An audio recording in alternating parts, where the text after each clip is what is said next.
do you want to tell me now, tough guy? I said, Ming, what are you doing here? I thought I told you to go fuck your mother.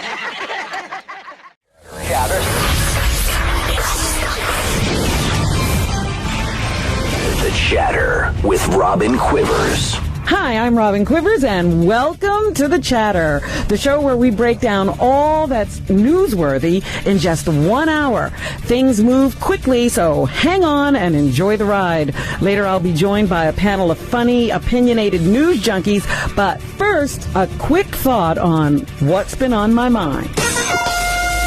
Sound off. Aren't you getting tired of politicians setting us up to fight among ourselves? The latest divisive issue is the class war. Should we increase taxes on the rich? Who's rich? The president says it's the top 2%. That means anyone whose household income is $250,000 or more a year.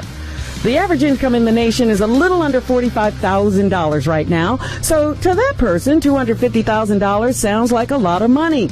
And 50 years ago, you might have been right. But today, a family making $250,000 a year has a house with a mortgage, school payments, and college tuition. They're buying gas for several cars and many other items that go along with their lifestyle. They also don't feel undertaxed. They feel overdrawn, just like you. If that paycheck disappears, so does that lifestyle. That's not rich. When Warren Buffett said increase taxes on my friends, he didn't mean some guy who's never met him and has trouble making ends meet and worries about the future. He was talking about the super rich like himself. He's talking about people who work because they want to, and if they stop, their lifestyle doesn't change. They pay for their houses in cash, and their housing market didn't have a crash. Some of them have no jobs and have never worked. They have lawyers, accountants, and money managers who make sure their money keeps making money, and they get tax breaks that neither you or most families in America even know about. No, the family living on $250,000 a year is not rich, but they are also not job creators. They have jobs. Decreasing their taxes won't reduce unemployment. This is simplistic arguing to keep us from realizing that our economy is in deep, deep trouble, and we need long-term solutions, not quick fixes. Class war over. The front page. Joining me now is my producer, Will Murray, to discuss this week's headlines, including Chris Christie and Hank Williams Jr. The front page. Occupy Wall Street movement. Protesters are descending on Lower Manhattan for a demonstration called Occupy Wall Street. The group, known as Occupy Wall Street, is taking aim at, you guessed it, the banks and bankers they say got the country into its economic mess. They speculate, they short sell, the price of coffee all of a sudden is like $10 more on the shelf, price of sugar or rice. They're all playing. They're hedging on our lives. I don't have facts to back this up, but I happen to believe that these demonstrations are planned and orchestrated to distract from the failed policies of the Obama administration. Don't blame Wall Street. Don't blame the big banks. If you don't have a job and you're not rich, blame yourself. All right, Robin, so there you have it. So what do you think this is all about? Well, first of all, didn't they say about the Tea Party when it first started that the Republicans were behind that? This is truly another grassroots movement because people don't feel that the political parties that they have choices from are voicing their concerns or saying what they need to have said. Right. It seems like a lot of people are upset that the banks got this big bailout, but nobody on Main Street, as they call it, has gotten the same kind of treatment. They're absolutely. Unemployed. When your house goes into foreclosure, there's nobody to come bail you out because you were fiscally irresponsible. But these big companies got bailouts. These big banks got bailouts. Right, and then you got a guy like Herman Cain saying if you don't have a job, it's all your fault. It's your fault. Yeah, because he's the kind of guy maybe who knows if he created jobs. He went to work for Godfather's Pizza.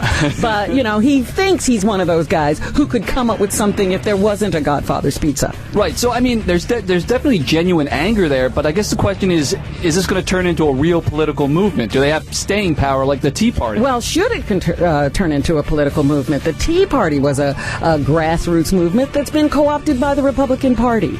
I don't think it's any more effective now than it was when they were just a bunch of people on the street. These are people who are now calling themselves Tea Partiers, and they're in the political movement. They're in Congress. They're in state offices. So now they're part of the system.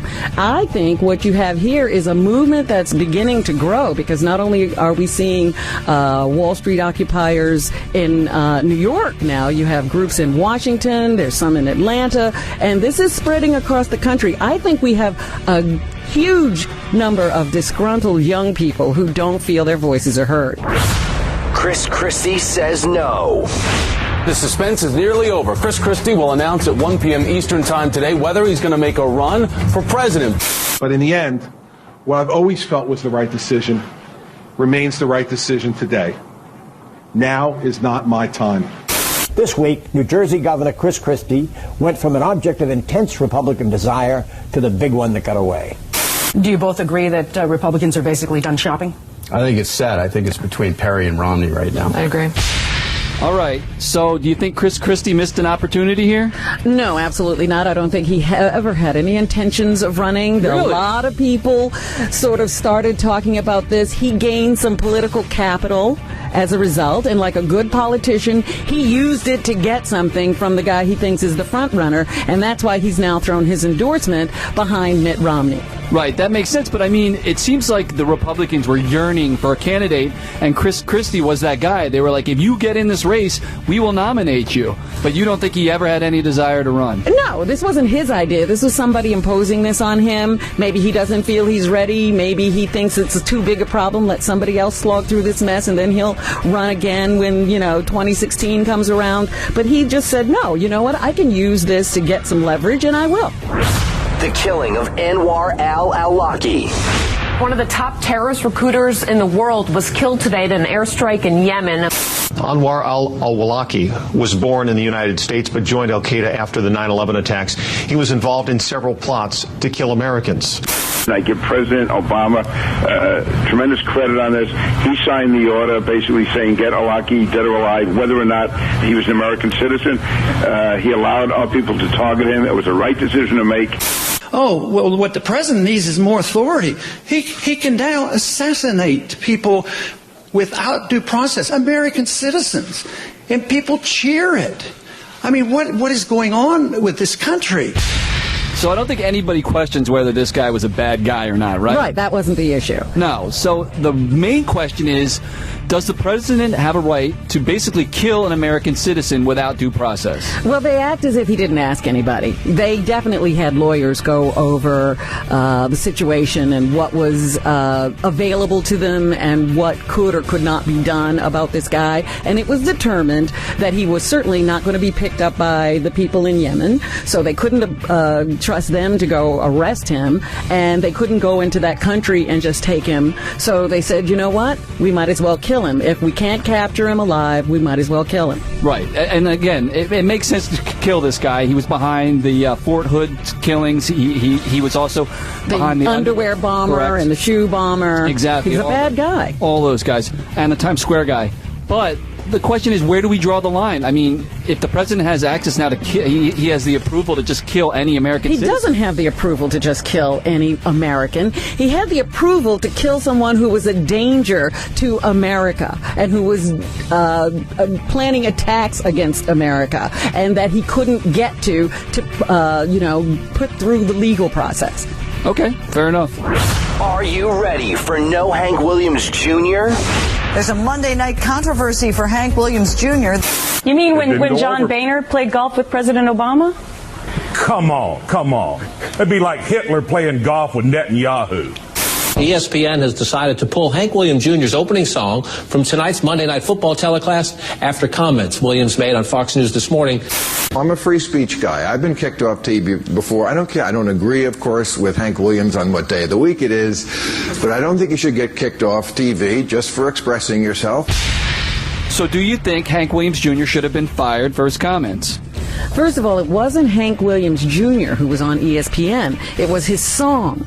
Okay. So I don't know why his song couldn't continue to be the theme song. Well, he's in the intro. He's like, shooting. There's girls dancing behind him and the whole thing. So you can change the video. You don't have to get rid of the song. Okay. So you think they should have kept the song?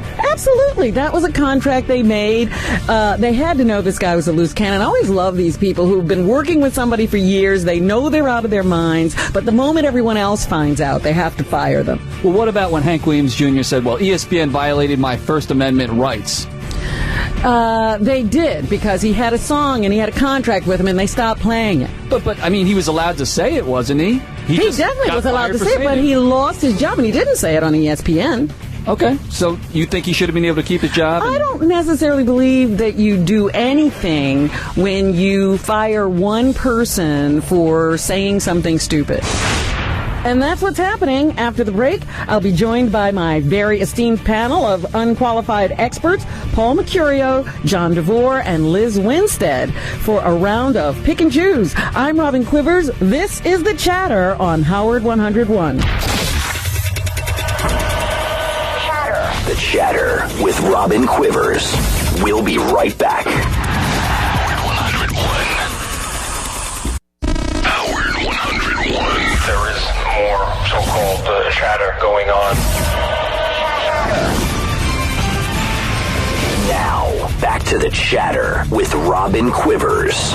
Yes, we're back, and I'm very happy to introduce my team of specialists, or at least the only people available on a weekday afternoon. He worked as an attorney and a banker on Wall Street before deciding the real money was in stand-up comedy.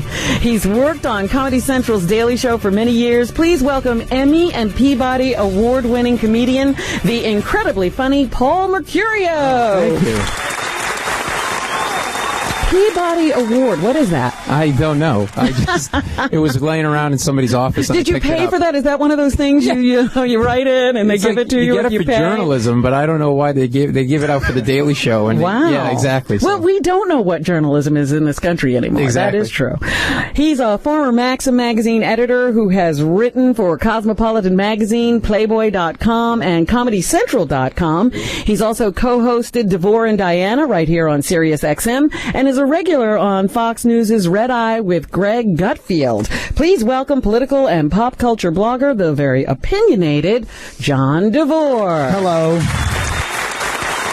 Hi, John. How you doing? Thank you. More applause. Yes. You wrote for Cosmo? Yes, I have written a number of times for that august publication. Those columns on what a man likes in bed? Is that what I have written? Well, look, when you write about sex for women, you're writing about the same 5 things over and over again. And what are those 5 things? Anal, threesomes, is he cheating on you?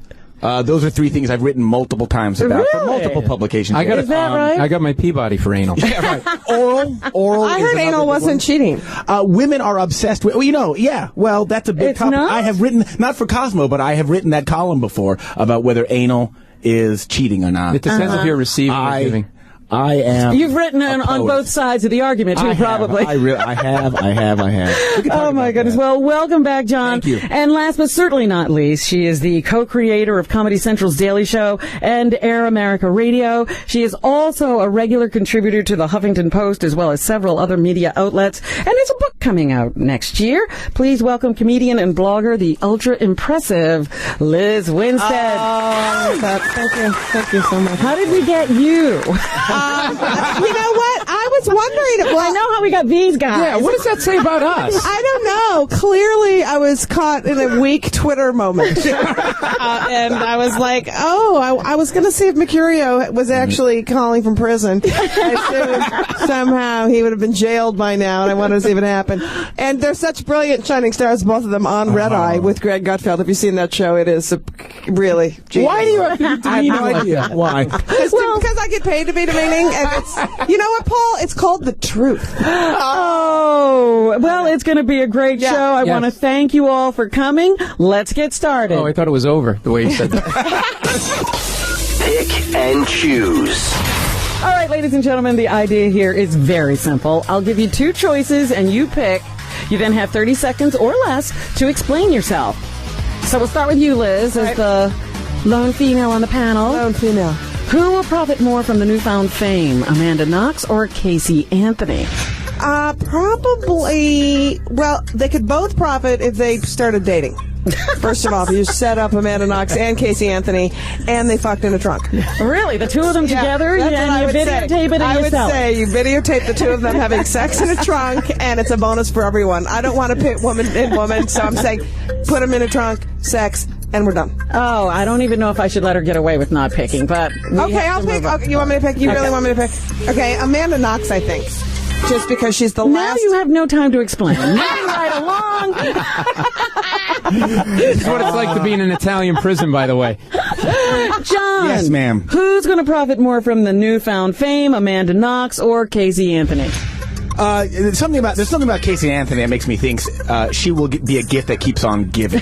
I think Knox is going to go under and try to rebuild her life, but I give it a matter of weeks before Anthony is like falling off of tables, getting into drunken antics, getting drunk and bragging about how she killed her baby, and being in Playboy. She'll do the whole group. I think that she is the more mentally disturbed one of the pair. Okay, so Casey Anthony is your pick. Paul, it's on you. They're all wrong. Amanda Knox. Amanda Knox. Casey Anthony, nobody likes her. She has a Q rating somewhere between Hugo Chavez and Crohn's disease. All right. And secondly, in America, if you kill a baby, we don't care for that. But if you kill a foreign British woman, who gives a shit? It's a foreigner. All right. Here's a tip. Oh, dear. If you're calling for help in America, don't do it with a foreign accent. Nobody gives a shit.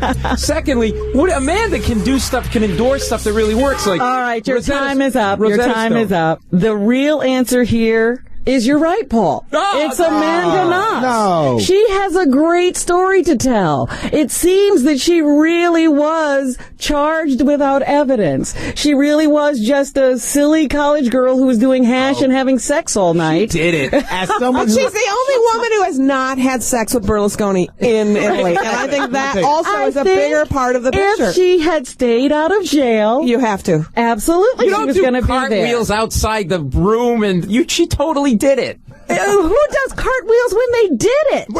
That exactly. She's psychotic. She's got a cookbook coming out. I think she's just not all that bright or well thought out. I think she did it. I think rich people get away with murder. All right, She's not rich. You're putting her in the Shut up, too Liz, pretty don't to convict category.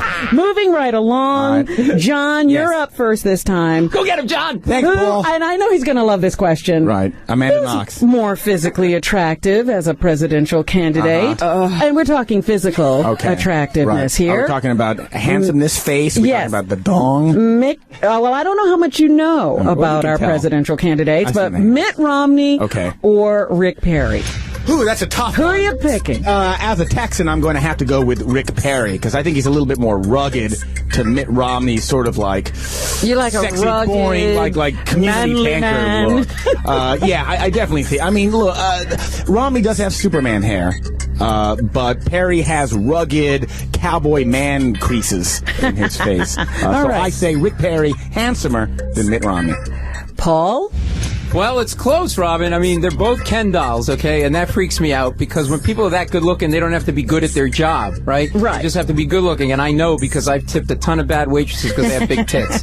But the bottom line is Perry has probably better looks because he's getting a lot farther in life with being able to put it together 3-word sentences and only 3-word sentences. So under a Perry presidency, we'll know what it's like. We'll get a glimpse into the world if the nuclear code were to be given to Ashton Kutcher. So I say Rick Perry. All right. Liz, you're a girl, so I'm going to say that your vote in this should have more weight. Yeah, you think so, right? Well, Rick Perry in college was known, his nickname was The Crotch. I don't know if you know that or I not. didn't know that. Yes, Rick Perry's nickname in college was The Crotch. I'm not even kidding. They were being funny. Which leads me to, but we don't know what kind of crotch. So it was just The Crotch. The adjective drawn was awful. We don't know if it's itchy. No, we don't know. Smelly. Yeah, none of that. Could have things in it. Yeah, I think Mitt Romney to me, just on a pure physical level, seems more. Time's up. The final word is. It hurts, doesn't it? Mitt Romney. Mitt Romney. Whoa! Yeah, he's got it. He's better looking. He's got what? He's got 100 kids. He's got that. I'm rich. Yeah, but he moves I'm like a guy with a neck collar taken and out I'm good looking. But he moves. He's so stiff. He's like a guy who's taken out a personal injury. Yeah, but Rick Perry looks like accidental rapist. All right, moving on, because you guys had an awful lot to say about guys' looks. Yeah. Which boneheaded move will be more hurtful to election chances? Rick Perry's niggerhead rock at his family hunting compound, or Obama's approval of the $535 million federal loan to Solyndra, a solar company that filed for bankruptcy last month? Liz? The rock. It's easier to explain. And we all know Americans. They don't go, hey, tell me more about that failed green technology company that somebody invested in that Bush started and Obama then took over, and then he got more loans and we're not quite sure who was involved in it, or Enrock. Enrock. All right. It's on you, John. Yeah, it's pretty much, that's the answer. One is a scandal. And the other is a bad investment on behalf of the government. It's not a scandal, no matter how some people try to spin it. Yeah, but we're talking about what will hurt you more in getting votes. Oh, the scandal will. I think it will hurt Perry, because what the rock story does is just kind of enable this narrative that Perry is an ignorant, good old boy, and it only strengthens criticism against him. Sorry, that's it. Thank you. You're done. My name is John DeVore. And Paul. You're black. Can I say niggerhead?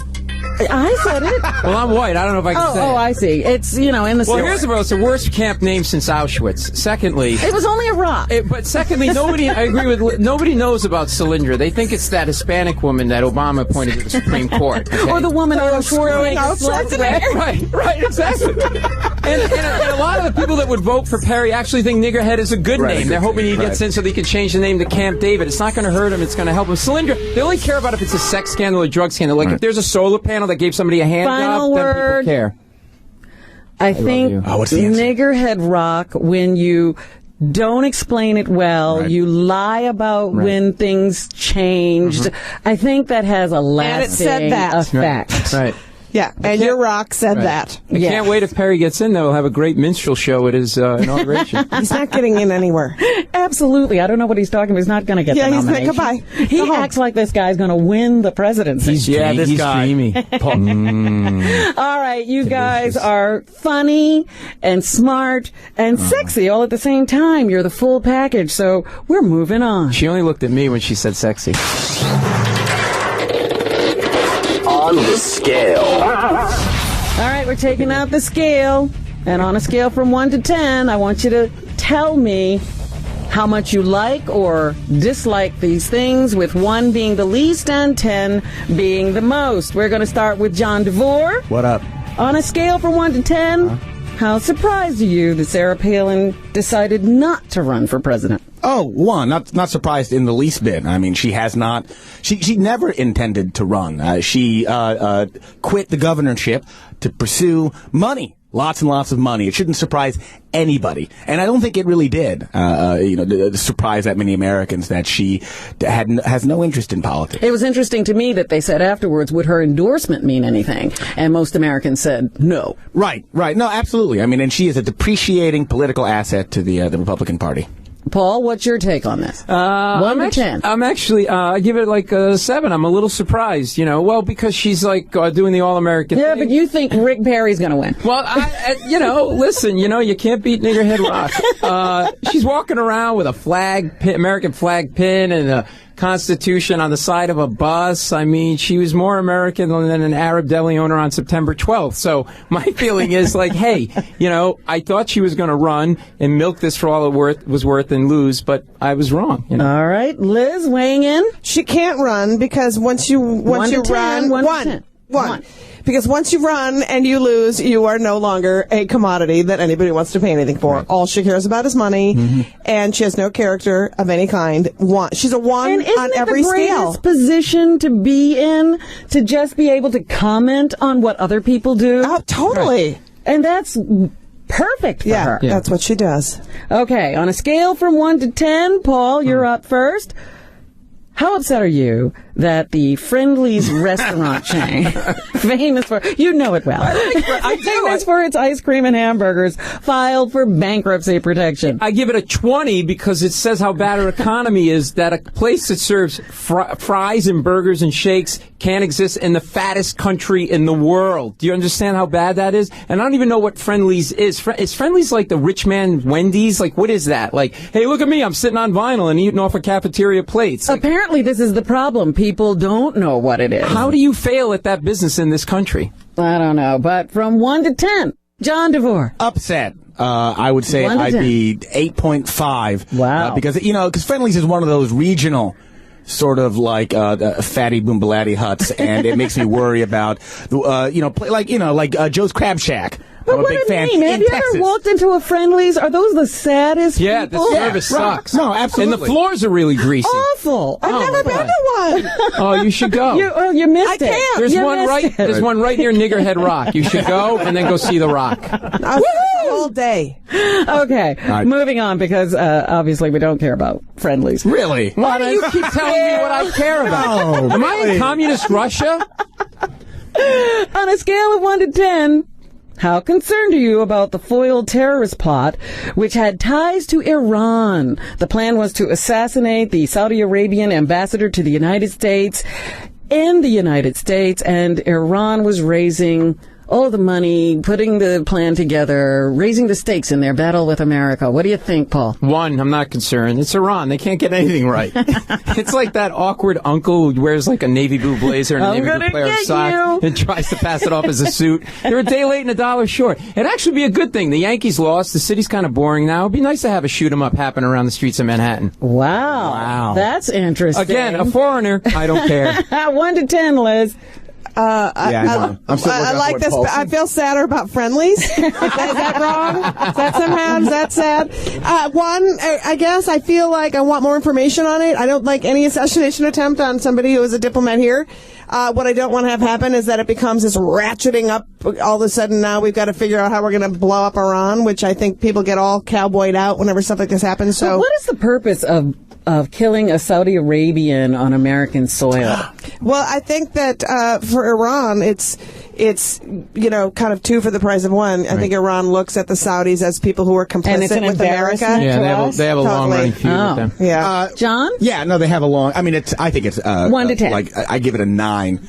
Iran and Saudi Arabia have been fighting the seat of the Sunni and the seat of Shia power. But, have been fighting a proxy war. When they do these kind of things, when you have this plot to kill somebody in somebody else's territory, it's to create a war between some other factions. And this was just sort of going to kill somebody. You don't do it at 64th and Madison. Yeah, they want to whack a rival on the home base of their chief patron. The other thing that I found that I love about this story, I love that the Mexican cartel. Yes, absolutely, because that's two failing states conspiring to create a really bad Tom Clancy novel And what plot. are the cartels in Mexico thinking? This is a good idea? You'll go and piss off the United States even more? Yeah. But I mean, I don't think cartels weigh in on that kind of thing. I think they just gotta go for it. How much money were they being offered? Like $100 grand got dumped into a New York bank account, which is why they were talking about it. But they would have done it for $100. But I think the price that was the deposit. The deposit. I think the price was like $1.something million. Yeah. I forget what it was. That's too high. Leave it to Mexicans to undersell their services. You couldn't buy a co-op in Manhattan with the money, I don't think so. But the big story is the cartel, though, because it is, the involvement of Mexico, which is, again, this failing state at south of our border. It's a good bargain, And cartels, drug dealers involving themselves in international affairs. Right. That's how you get shut down. Well, I mean, Mexico is essentially a narco-terrorist state. Mm-hmm. Or that's what it's become. But I don't think anybody's going to go after Mexico. They're too afraid to go after those cartels. They wield too much power. You don't think if they start doing things like that, the United States government will eventually just go in? I don't think the United States government wants all this info. On the border. You've got Mexico, so now it's like, all this stuff plays into fear again. The Mexican cartel is in. Oh, I'm not afraid. No, but you know what I mean? No, but you know what I mean? Like, all of a sudden, all these morons are going to be like, we have to look at Mexico. The illegal issue is going to become even more ratcheted up. Iran's going to get more ratcheted up. Like, all of these elements that are in it are just going to play into the dipshittery of America. Well, the media and the news, the cable news channels are going to make more out of this than totally. Well, that'll be an immigration issue. Yeah, exactly. That's what I mean. Yes, exactly. Okay, one more. So on a scale of 1 to 10, Paul, how excited are you? Because I know you've been waiting for this. Oh, boy. For Justin Bieber's first holiday album, Under the Mistletoe. And And you only have to wait until November 1st. It's great because when anybody does a 1 to Christmas 10. album, 10, it's a sign that their career is over. It's awesome. Now, you know what? So there's a sweet kid. He's doing a Christmas album. Is he talented? Yeah. He's no Lady Gaga. I mean, he's not dressing up in meat and showing But you his know, vagina this is every the 10 kind of minutes. thing with his voice where it is now that will haunt him the rest of his life. But really, does anybody even buy these anymore? Like, we're in such a bad state economically in this country. People, like, don't want to Friendlies hear. are closing. It's people like, you know what people's response to, are you cold outside? Yeah, because there's no friggin' heat. I can't afford it. Like, I don't think people are going to even buy into this album, regardless of who does it. Oh, I don't know. I think that he has a big fan base. The kids will want to hear. What 16-year-old kid sits around and listens to? If they've got to listen to Bing Crosby, they might as well listen to Justin Bieber singing White Christmas. I don't see it. Okay, Liz, on a scale of 1 to 10. Here's just the truth. I couldn't tell you what Justin Bieber sounded like if you had a gun to my you're head. full of shit. No, I know what he looks like, and I've seen the guy, and I've seen him in magazines. I've never heard him sing, ever. Like, there would be no reason in my life that I would have exposure to Justin Bieber. So I'm giving it a 1, or, because I don't care, but I guess America gives it a 9 because I'm with you. I think little girls do care. The Beach Boys had teens He sounds make like Christmas. an otter that's been run over by a truck. Perennial moneymakers. Yes. That's why they do it. No, I know. Every year they'll get played. But they shouldn't just because they can. Really, John, 1 to 10. 1. I don't have an opinion on Justin Bieber. I don't. I mean, look. Which means you have all of his music. In your Check out pants. all of my MP3s. Why are your pants? I have a thing for 12-year-old. I have, whatever. I really, you don't good care. for him. You have a fribble in your pants. I wasted it all on Perry. That kind of If a I thing. would write John Taylor here, will somebody play me a little Justin Bieber so I can hear what it sounds Plus, he's like? Canadian. Why is he singing our Christmas song? Our Christmas. Christmas is American? Yeah. Oh, my God. Everybody co-opted it from us. Wow, He's a filthy foreigner. Paul. He's part of the Canadian drug cartel. We're putting away the scale and we take out the gavel. When we come back, it's time for Chatter Court. I'm Robin Quivers, and this is The Chatter on Howard 101. The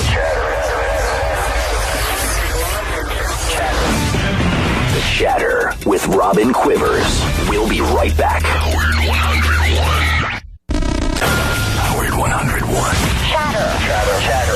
Chatter.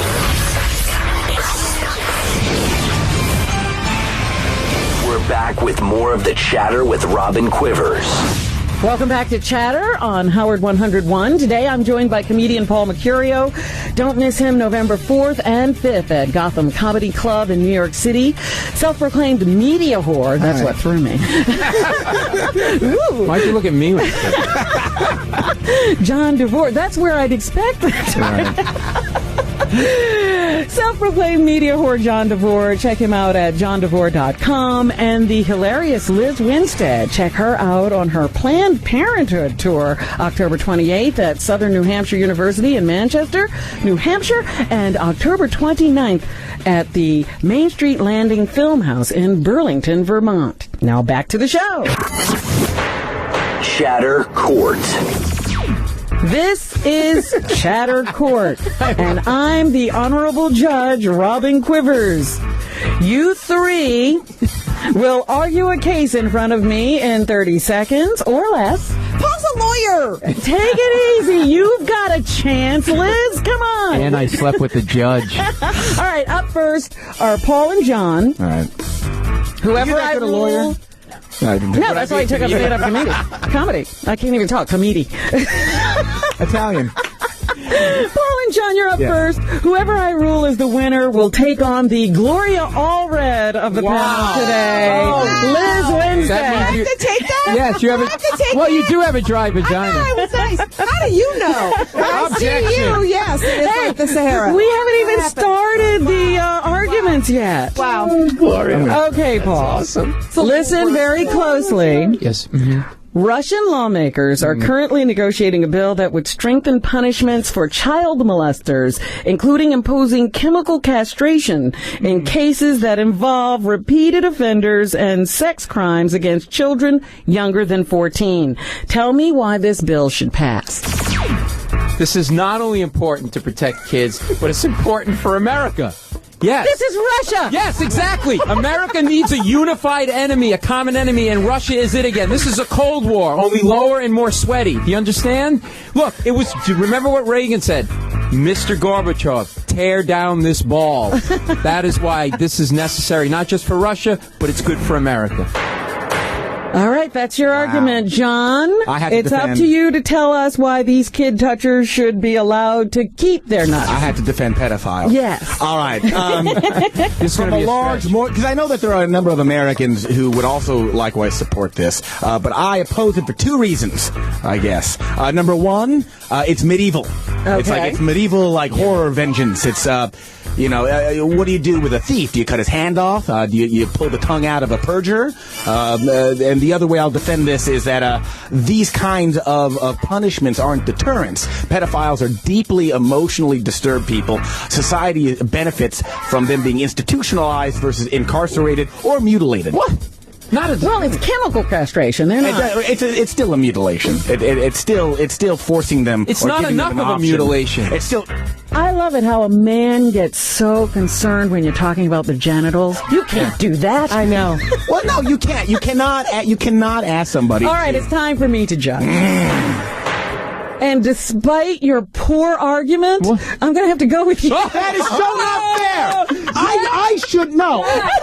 Objection, Your Honor. Your pussy position. No. Let's get a butter knife and castrate him right now. I gave two arguments. I defended pedophiles for the fuck. This guy. That was a pussy argument. Paul, That's why okay. This is why the N-Rock wins, because you know what? Niggerhead Paul rock. just brought it back to America somehow, and then it was like, yay! If we don't do this, the terrorists win. Okay. All right. So, Paul, you get to argue another case. With Gloria Allred? That's right. Oh, my God. All right, here's the case. Oh, dear. A Texas woman is suing her local police department after she was arrested for no reason and forced to listen to Rush Limbaugh, who she claims made derogatory comments about black people all the way to jail. She's suing for defamation, false imprisonment, malicious prosecution, assault, battery, and intentional infliction of emotional distress. Paul, you are this woman's attorney. Please state your client's case. Well, my client, first of all, did nothing wrong and was falsely arrested. She's imprisoned in a small cubicle area, having to be berated by a white man keeping the black woman down, and emotionally, physically abused herself as a way to avoid the verbal punishment that she was receiving. She beat her vagina with her own hand, and forced by the state. I don't know where you got that information. I did due diligence with my client. I saw the bruises in and around her vaginal area. All right. Time's up. Liz, defend the police department. Well, did she ever at any point turn this off to them? Are you telling me that in her ride yes, to when the you're... car... I did not interrupt you, smarty pants, okay? When I'm finished, feel free, Paul, okay? Yeah, thanks. Did she ever say, turn this off, this offends me? Was there never any call that came in? How was the physical abuse taken from Rush Limbaugh? I think that when you're arrested, you really need to ask for what you need. And I don't know what the hell. I can't defend this. Well, yeah, because I know when I'm arrested. Okay, If you just ask the cops something. Hey, did she say? Can we go to Dunkin' Donuts? It's over, and it's in the hands of the judge. Oh my God! And despite your poor argument, Liz, you made a good point. Did she ever ask them to turn off the Rush Limbaugh? I thought I was Your Honor, yes. with all due respect, you're out of your mind, Your Honor. A cop isn't going to take requests from a prisoner in the back of their car. Why don't you just, hey, can we go to Dunkin' Donuts? Where's my gavel? Court is adjourned. Fill that hole. All right. Fill that hole is our not-so-clever way of saying fill in the blank. Oh, I get it. It means two things. Great, John. You're with us. Okay, we're starting with you since you understand. You defender of pedophilia. I can explain it.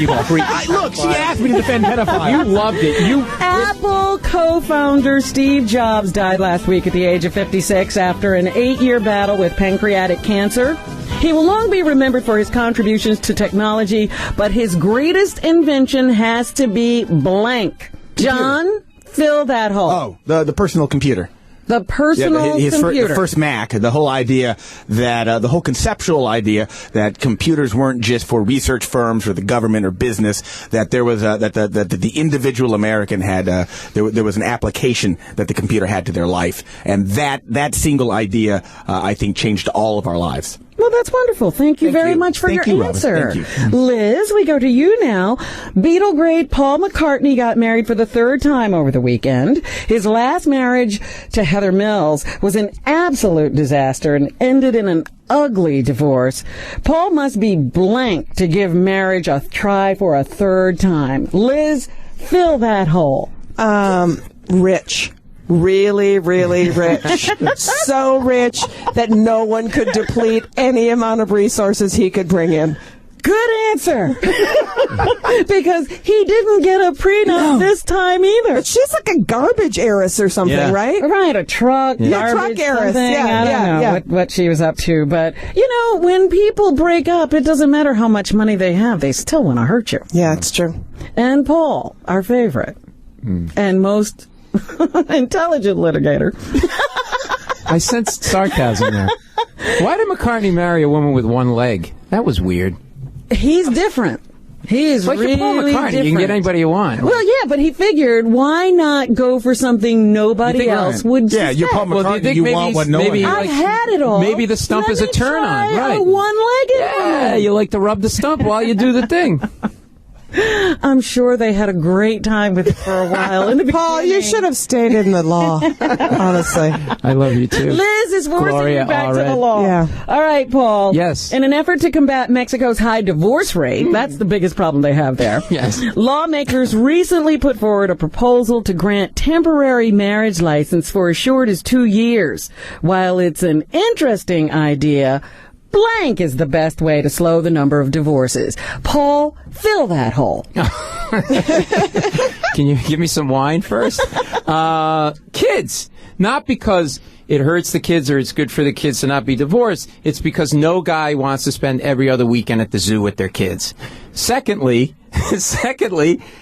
divorce doesn't help a marital situation. In other words, why do you get out of one marriage? Well, it certainly doesn't help a marriage. No, well, why did you get out? Why would you try to get out of a marriage and then get into a new relationship? Like it's going to be any better the second or third time around? That's like trying to cure herpes with a hacksaw. It just doesn't work. I don't know. You won the Peabody? Okay. It was a group. It really was, and I'm telling you, I didn't win it. I just walked off with it. I think you won the It Hurts When I Peabody. Oh, we've filled enough holes for today, so let's take a quick break. And when we come back, we'll say goodbye and hello to our favorite moments of the week. This is The Chatter with Robin Quivers on Howard 101. The Chatter with Robin Quivers. We'll be right back. Howard 101. There is more so-called chatter going on. Now, back to The Chatter with Robin Quivers. Welcome back to The Chatter, and we have time for just one more. We're going to go to hellos and goodbyes. Hellos. Can't you just say hello like a normal person? And goodbyes. I just came to say goodbye. Liz, you're first up. All right. Hello, Orlando, Florida. I will be there Friday night doing a benefit for Planned Parenthood. All right. And goodbye, 999. goodbye, 999. Plan 999 from outer space. Goodbye. All right. John? I'm going to say hello this weekend to the movie Human Centipede 2. Oh, my God. Which is a new Pixar movie. Have you seen it? It's a new Pixar. About 12 people. No, actually, it is going to be the best ass-to-mouth torture porn movie ever made. I'm going to see it this week, and it's going to be fucking awesome. I can't. No. They made a sequel? They made a sequel. It's an amazing sequel. I love those movies. Did you see them? You really? Of course I did. Absolutely. Why wouldn't I? It's an incredible. And you, no wonder he worked the craft service. I wish for us all to have a little Human Centipede. He was the bagel wrangler. Okay, you'll be in Human Centipede 3 then? I cannot wait. I'm going to see it this week. It's going to be amazing. And I'm going to say goodbye to cryptozoologists, which is not a science. You know, these are people who study mythical creatures. It's not a science. This past week, a Russian scientist claims to have discovered the existence of the Yeti, the abominable snowman, in Russia. He has found bones. He's claiming it's real. Cryptozoologists are juicing themselves over this discovery. And I just want Bigfoot does not exist. Chewbacca has never existed. And I want to say goodbye to all those people who believe in Loch Ness Monster, all those stupid. I like those people better than people who shove their heads up other people's asses. No, it's not shoving. You're surgically attaching ass to mouth to create. Yeah, it's against their will. I think the centipede people are explorers, exploring new worlds. Centipede people are different from human centipedes. Just because you have a very dry vagina, Gloria, already. Oh, jeez. He loves to say that like I'm offended that somehow Paul Mercurio will not somehow filth me with his man nuts. Paul, your hellos and your goodbyes, please. Okay. Hello to the Buffalo Bills. Oh. They beat the Eagles this past Sunday to be in first place, which is nice to see a headline in Buffalo that says Buffalo in first place. That's not followed by graphs of unemployment rates and suicide rates. Right, okay. And my goodbye is to the new Netflix, which is costs more than the old Netflix and isn't as good. So congratulations, Netflix, because you are now the Bank of America of online movie streaming services. Thank you all. My hello is to 2 more seasons of The Simpsons. After a contract dispute over money, Fox asked the voice actors to take a 45% pay cut on their $8 million a year salaries, while the actors countered with a take offer of 30%. No specifics have been given to the final salaries agreed upon, but either way, there's a lot more dough. And goodbye to the New York Yankees, who were knocked off by the Detroit Tigers last week. Despite having baseball's highest payroll at well over $200 million, the Yankees proved yet again that money can't buy everything. I guess the boys will have to settle for another off-season of dating supermodels and playing golf. And that's the show for this week. I'd like to thank my panel. Paul Mercurio, thank you very much for coming again. Thank you for having me. It's great to see you again. Check him out at paulmercurio.com. John DeVore, always a pleasure to have you. Thank you. And you can find John at johndevore.com. And Liz, it's been a pleasure. Thank you for having me. LizWinstead.com. And thank you all for joining us. And we'll be right here again next week on Howard 101. Howard 101. There is a belief in the intelligence community that there is more so-called chatter going on throughout the world. A chatter user will be able to invite a colleague to chatter. He's talking about the chatter. And sometimes that's fed by chatter on the media. Chatter.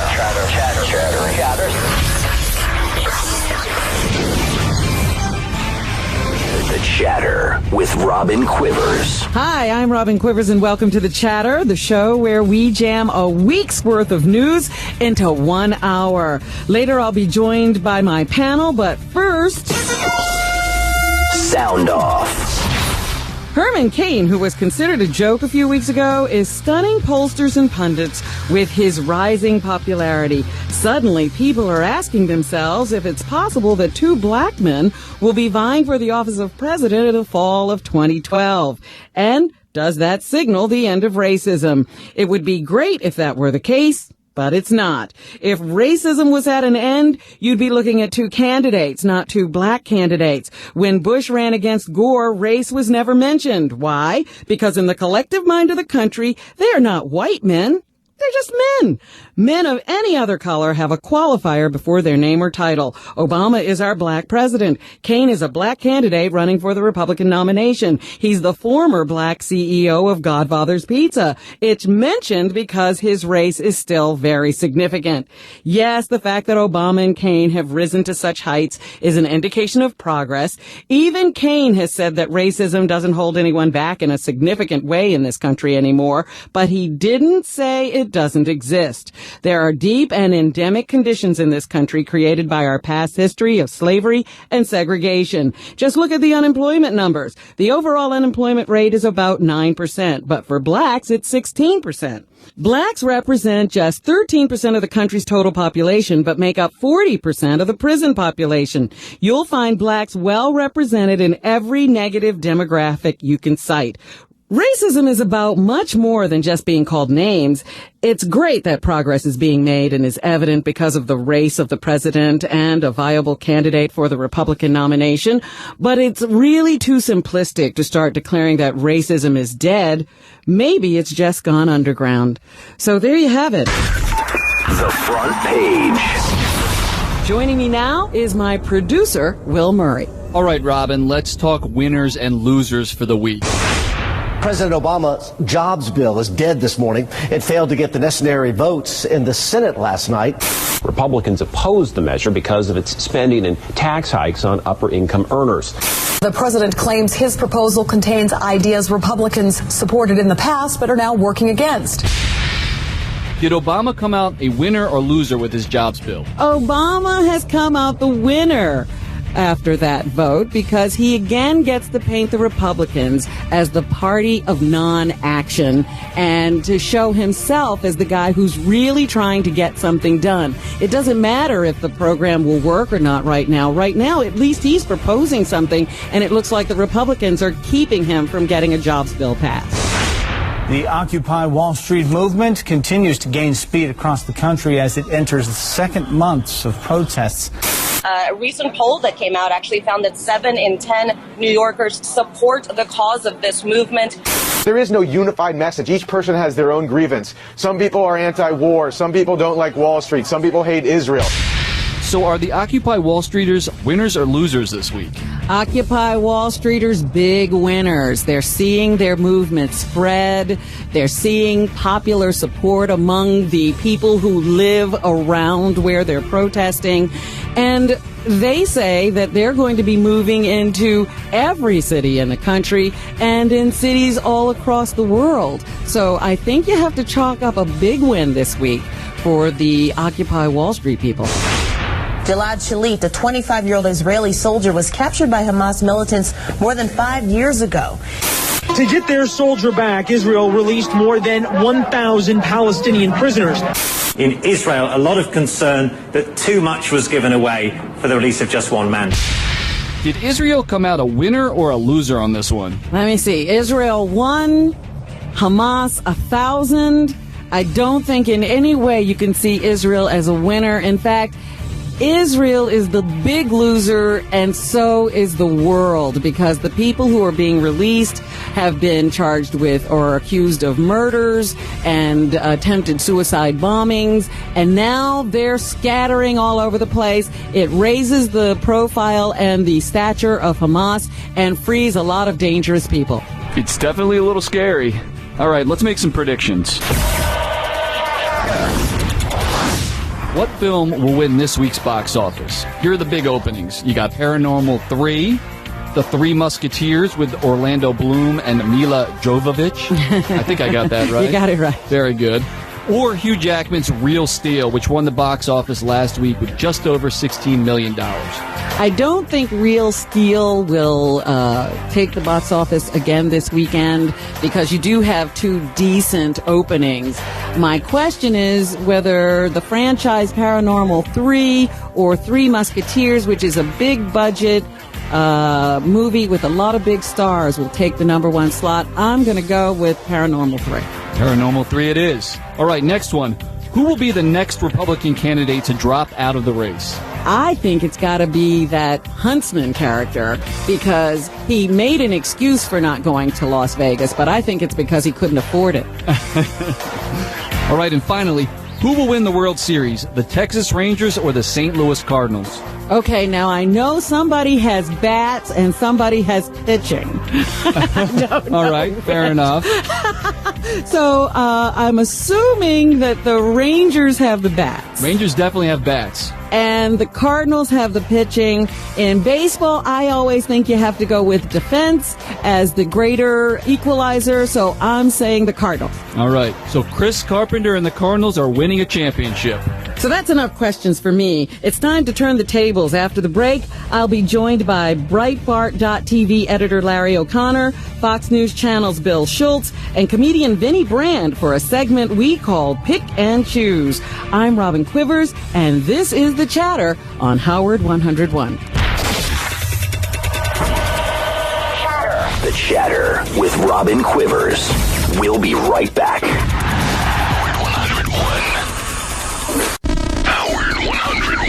There is more so-called chatter going on. Now, back to The Chatter with Robin Quivers. Yes, we are back, and I'm very happy to introduce this week's panel.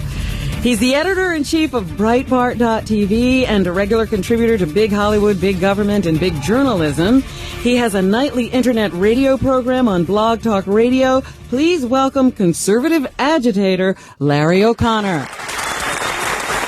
Hello, Robin. Hi there. You must be very happy to be living through a Democratic administration. Absolutely. It keeps me employed. I like that. In fact, I'm secretly polling for Obama in re-election. Okay, we can't wait to hear your views.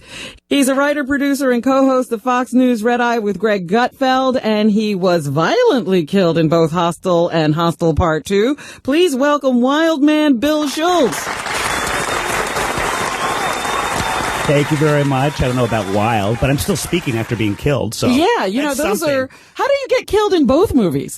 They were not ones for continuity. You don't need. I was just reporting on the movies, but you don't need a SAG card when you're filming in Prague. So I'm just sitting throw there. him in. Next time I'll be. Wait a minute. Yeah, you know, they killed that guy in the first movie. It's called A Very Small Budget.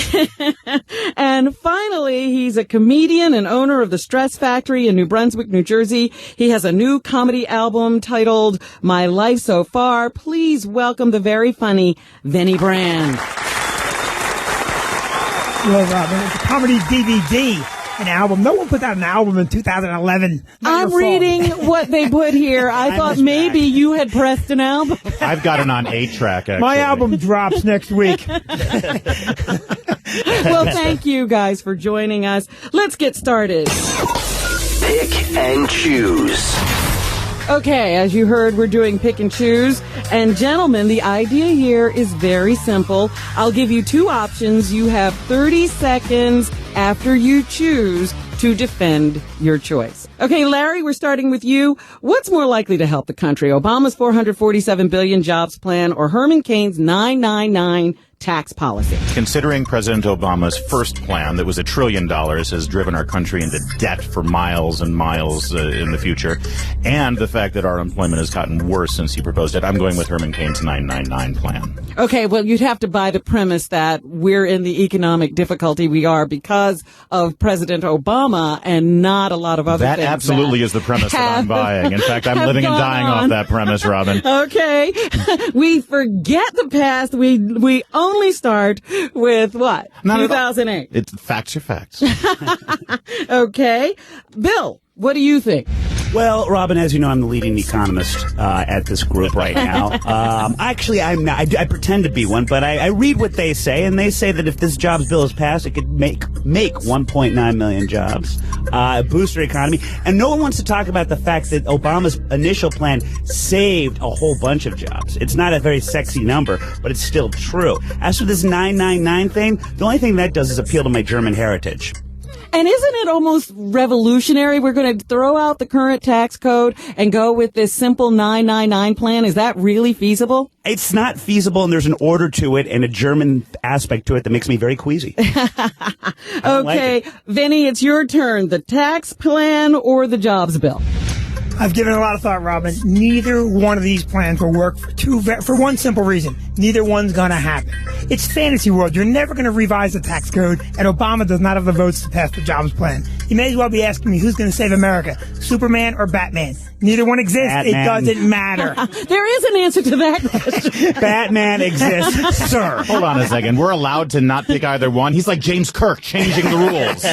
Well, it is America. He's free to do what he would like. Back to my pickup with sound logic. Wow. Well, the truth is that right now they're saying that they're going to pick Obama's plan apart and vote on it individually, and so some of it will be passed and some of it won't. So maybe you have a situation where it doesn't work because it was supposed to be a whole plan. You're already making excuses for this. I am not making any excuses, for but the failure sometimes, that's about to happen. Once again, if you don't get what you really wanted to put in place, why do you have to wind up defending it? Why don't you attack the people who stopped you from getting something done? That's what he's going to run on, so get used to it. We got 12 months of it. Okay, moving on to the next question.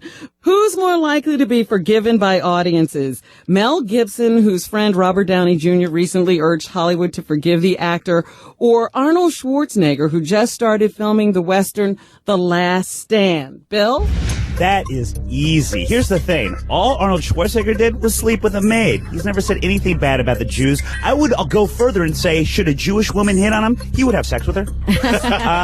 Mel Gibson, on the other hand, really hurt his business by making fun of, or by lambasting the people that run his business. So that's never good. Okay, so you're saying Arnold is the one that's easier to forget? Absolutely. Okay. Despite the German background. Vinny? I agree. What's to forgive with Arnold Schwarzenegger? He did what every successful American man wants to do. He slept with another woman. Did you see that, mate? I won't forgive him for that. I'm not saying he had good taste. I'm just saying. And as a multimillionaire, seriously, up the standard just a bit. Go for a hot model. When you role play, you got to specify hot maid. You can't just say maid. Yeah, you can't. Because then you get that. Consuela, drop the vacuum, quick. And he couldn't afford to leave the house to find a woman. Yes, he could afford it. Larry, what do you say?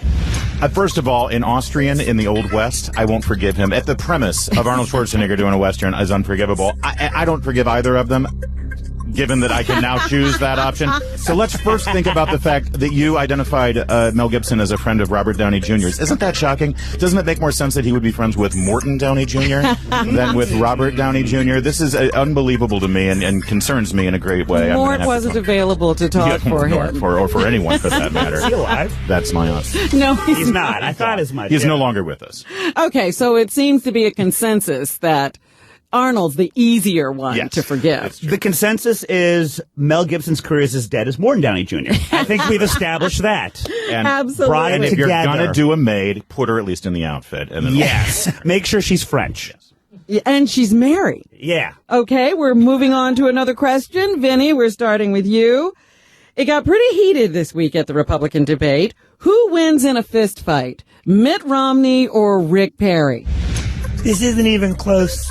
Tough guy Texan Rick Perry kicks Mitt Romney's Northeastern prep school ass all over the podium. When he touched him last night in the debate, and he just left his hand there, and Rick Perry's looking at him going, I'm going to just rip that arm off and shove it up your ass. There's no way. He does have no shot fighting Perry. No way. Romney loses. Well, I thought it was interesting that Romney was the first to put a hand out. Yeah, that's because his advisor said you have to look tough. And you know what? You can't look tough. You have polished fingernails. Stop it. Larry, who wins the fight? Well, first of all, Romney's from Michigan originally, and we're huge hockey fans there. So if they were padded up on the skates on the ice, Romney would actually kick Perry's ass because Perry can't skate. Let's face it, he's from Texas. They don't skate down there. However, if you don't have rules, if you don't have the in a bare knuckle street Perry fight. all over the place because Perry's an animal, you know. But if you've got rules and everyone's going to abide by the rules, like not talking when Romney is speaking, then Romney would win. So I'm going to give it to Romney if there are rules for the fight. Did he win any anything by reminding them constantly that he should be allowed to speak? He looked like a little bit of a first grader. He looked like a big baby. Yeah. It's my turn. It's my turn. When I you're wanna be turning to president. Anderson Cooper to back you up, you know you're in trouble. Anderson, please help me, Anderson. Well, what about Bachman's constantly interrupting? Let me be allowed to speak. Let me be allowed that's to how speak. women are, Bill. And then just want to get a last word before she drops soundbite. out.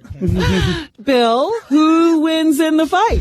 As much as the whole "don't mess with Texas" thing is such a cliche at this point, you gotta go with Perry for obvious reasons. He just seems like more of a tough guy. I think and also then we'll be able to see, no matter how bad he gets Romney, if Romney care actually works. If he beats him to a bloody pulp, we'll see if that really works. The real winner, both their individual haircuts, because not a hair will be touched or moved, no matter how bloody it gets. That helmet will remain intact. Yes, I And agree. prevent a Neither one concussion. of them will lose in terms of the hair moving. But in my final analysis, I gotta give Mitt Romney at least one vote. Come on, let's hear it for the preppies. They can fight. Come on. That's right. That starched khaki is like an armor. It will protect him. After Jello shots, he'd be all over Perry. Okay, Larry, this one's on you. What's the lamer remake? Footloose, which just came out, or Dirty Dancing, which is due out next year? I'm so glad you asked. Well, first of all, is Dirty Dancing actually going to be a porno movie? Because if that's the case, I'm all over it. Otherwise, it's gotta be Footloose is much lamer. Footloose originally had John Lithgow as the minister, right? As the dad. Yes. And John Lithgow, along with Kevin Bacon in Footloose, allowed you to connect everyone in the world when you're doing 6 Degrees of Kevin Bacon. Yes. Without it, there's so many other stars. Without John Lithgow being part of that scene. Now the new one, it's ridiculous. It's insane. And you can't play that game anymore, so I'm done with it. First of all, wasn't the first movie awful?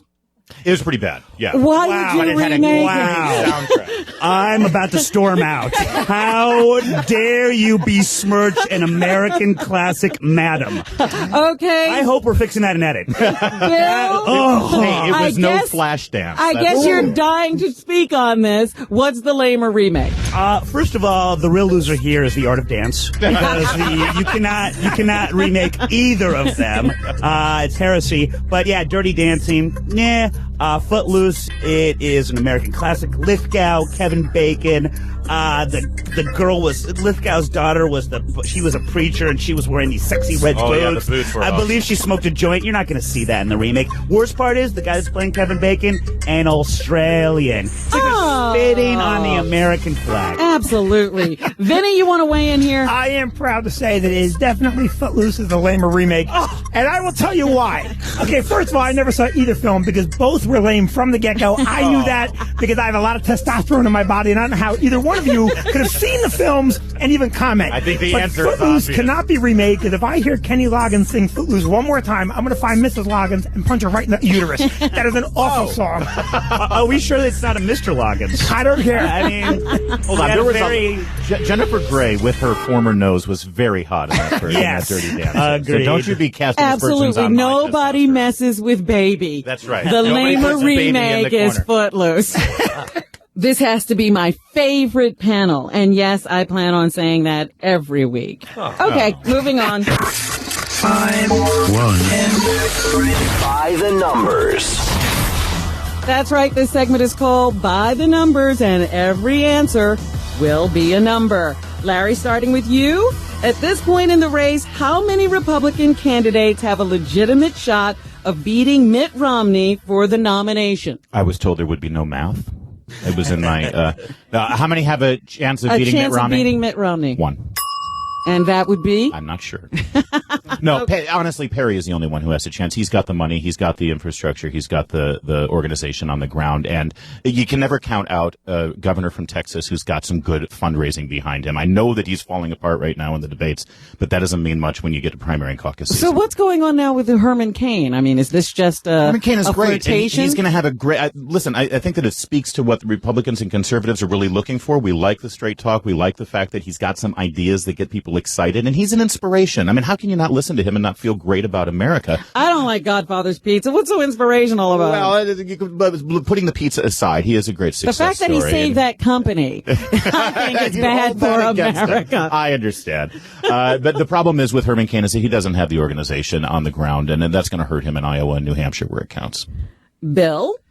I thought we already established this in the last segment. One, Perry. Wait, you're saying beating up Romney? No. This is beating him for the nomination. Oh, I've gotcha. I feel like Romney's got it locked up. I mean, with respect to what Larry said, I just don't think Perry has a chance. Even with all the money he's got behind him, the debates were just so god-awful. And as far as Herman Cain is concerned, yes, he saved Godfather's Pizza, but doesn't that adhere to a lot of negative Italian-American stereotypes? Godfather's Pizza. Oh, also mob connected. I mean, come on, Herman. He's not going to get the Italian vote. Benny? Or the Soprano There's vote. only one candidate that can beat Mitt Romney, and that's Jesus. And I'll tell you right now, if Rick Perry picks Jesus as a running mate, he's got it locked up. Yeah, I was going to say, is Jesus thinking of entering the race? He ought to, because he'll run away with it. Boy, that's going to mess up the whole Mormon thing in a big way. And if Cain picks Jesus, we could have a movie, Jesus and the Black Man. This could be a huge campaign. Absolutely. No one beats Romney. Wasn't that a show in the 70s, Jesus and the Black Man? Remember they did quite well. The Occupy Wall Street movement celebrated its first month of existence this week. How many more weeks will the protest last? 4 and or 3, dependent on the winter solstice. Once I think the temperature changes, their minds will as well. Really? You think this is a bunch of namby-pambies who, as soon as the cold comes, they're out of there? I like a lot of what they're doing over there, but it's one thing to reek, it's another thing to get frostbite. And as we've learned through a myriad of Mount Everest movies, frostbite is no fun. Particularly when the limbs start falling off. Maybe they're snowbirds and they'll move to Florida. That's, well, most bums do. The smart ones do. The smart ones take the hobo train to Florida. The dumb ones stay in New York. Vinny, how long is Occupy Wall Street going to last? I agree. We're one good rainstorm away. This is not going to last. They have nothing to say, first of all. No one knows what they want. So it's one of two things are going to happen. Rain's going to wash them away, or someone's going to stand up and go, hey, what the fuck are we doing here? And they're all going to go home. I love how people say that they don't have a coherent message. They don't need one. They just need to show that they're disgruntled. Okay, Larry, what do you say? How long are they going to last? They've got $200,000 in donations already, not just from individuals, but also from the unions. They can get space heaters if I'm sure Mayor Bloomberg will give them the permit. I hope they stay down there all the way through the election. New York deserves it. What did New York go 72% for Obama? Congratulations. Here's what you get. And I hope they stay. Here's what you get also entails free pod. We'll take it. Well, if they pass the jobs bill and there's work again, a lot of them will go just back to work, and that would be nice too. Join the capitalist society. These guys are there lining up to build bridges. Sure, that's what's going to happen. They're already building cardboard forts. Yeah, exactly. And the bridge to nowhere will be made out of cardboard. Here's the thing: as soon as the guys figure out they can't get laid down there, the whole thing's going to end. It's going to be ugly. I heard that if you've got a tent, you can get laid. It's drying up, though. It's drying up. If you have a tent, sex is rent. That's a sign. Hey, Bill, after the show, let's head down there. Oh, yeah, absolutely. Lots of condoms. Tiger Woods was a controversial pick for the upcoming President's Cup. Tiger hasn't won in the last 2 years and has fallen out of the top 50 for the first time since he was 20 years old and a rookie in 1996. How many more tournaments will Tiger win? I'm going to tell you right now, Tiger's going to win about 15 more tournaments. That's the good news. The bad news, they're all seniors tournaments. He's done. He's done. He's broke. His knees are shot. He's over. Loved you, Tiger. Move on. All right, Larry. Yeah, do you mean major tournaments or just tournaments in general? Because this was a guy who was supposed to be after the record. Right. So for the majors, I have to agree, despite all the personal failings and all of the distractions, my biggest concern is his physical abilities. And this breaks my heart. I mean, I've been such a fan of his. He's been a hero of mine, but his knees are in trouble. The fact that he's had to have a couple of procedures now and he keeps tinkering with the swing.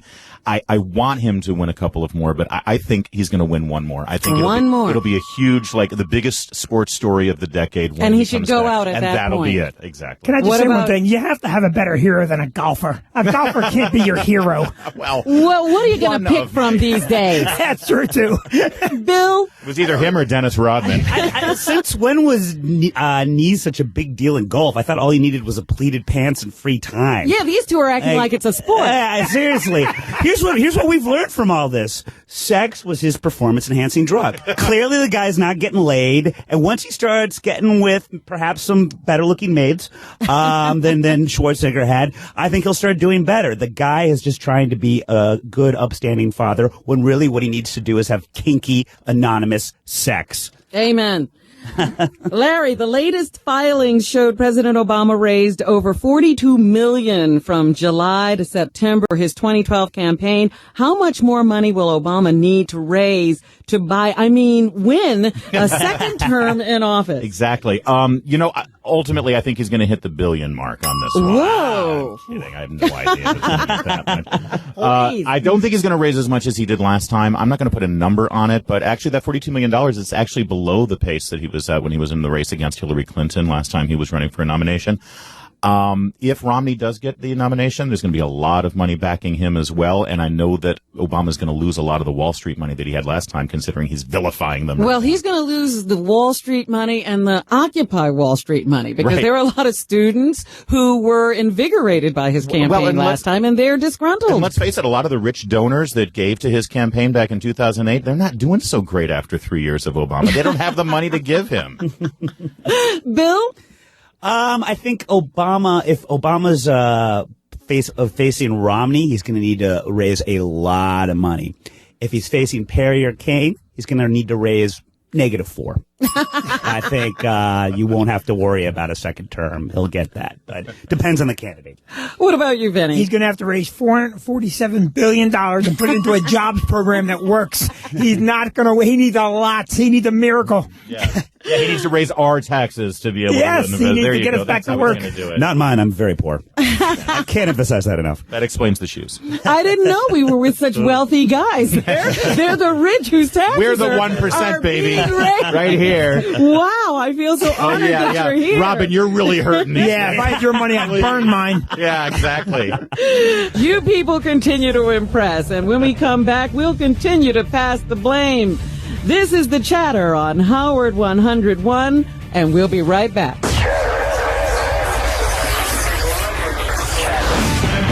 The Chatter with Robin Quivers. We'll be right back. Howard 101.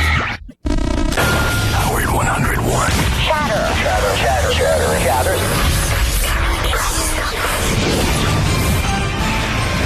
We're back with more of The Chatter with Robin Quivers.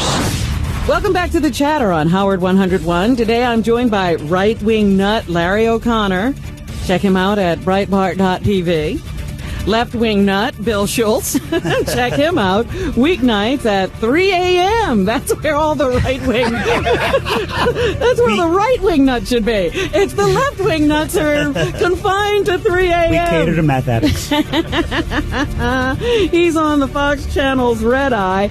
And just plain nut Benny Brand is here with us. Check him out at bennybrand.com. Now back to the show. Don't even go there. Oh, yeah. Don't blame yourself. The Blame Game.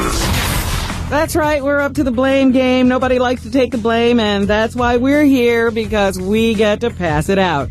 Bill, a recent Pew study shows that President Obama is getting worse coverage than anyone else. The study looked at stories from 1,500 news sources from the past 23 weeks and found that negative assessments of President Obama outweighed positive assessments by almost 4-1. So who's to blame? Is Obama's job performance the reason for the critical coverage, or is the media overcompensating for the liberal bias tag? Well, I think this flies in the face of critics who complain that there is a liberal bias in the media, those that call them the lamestream media rather than the mainstream media, remembering I work at Fox News. That is a bunch of smoke and mirrors. The press has never been more liberal. If anything, they should be harder on Obama, hoping that my review will be good.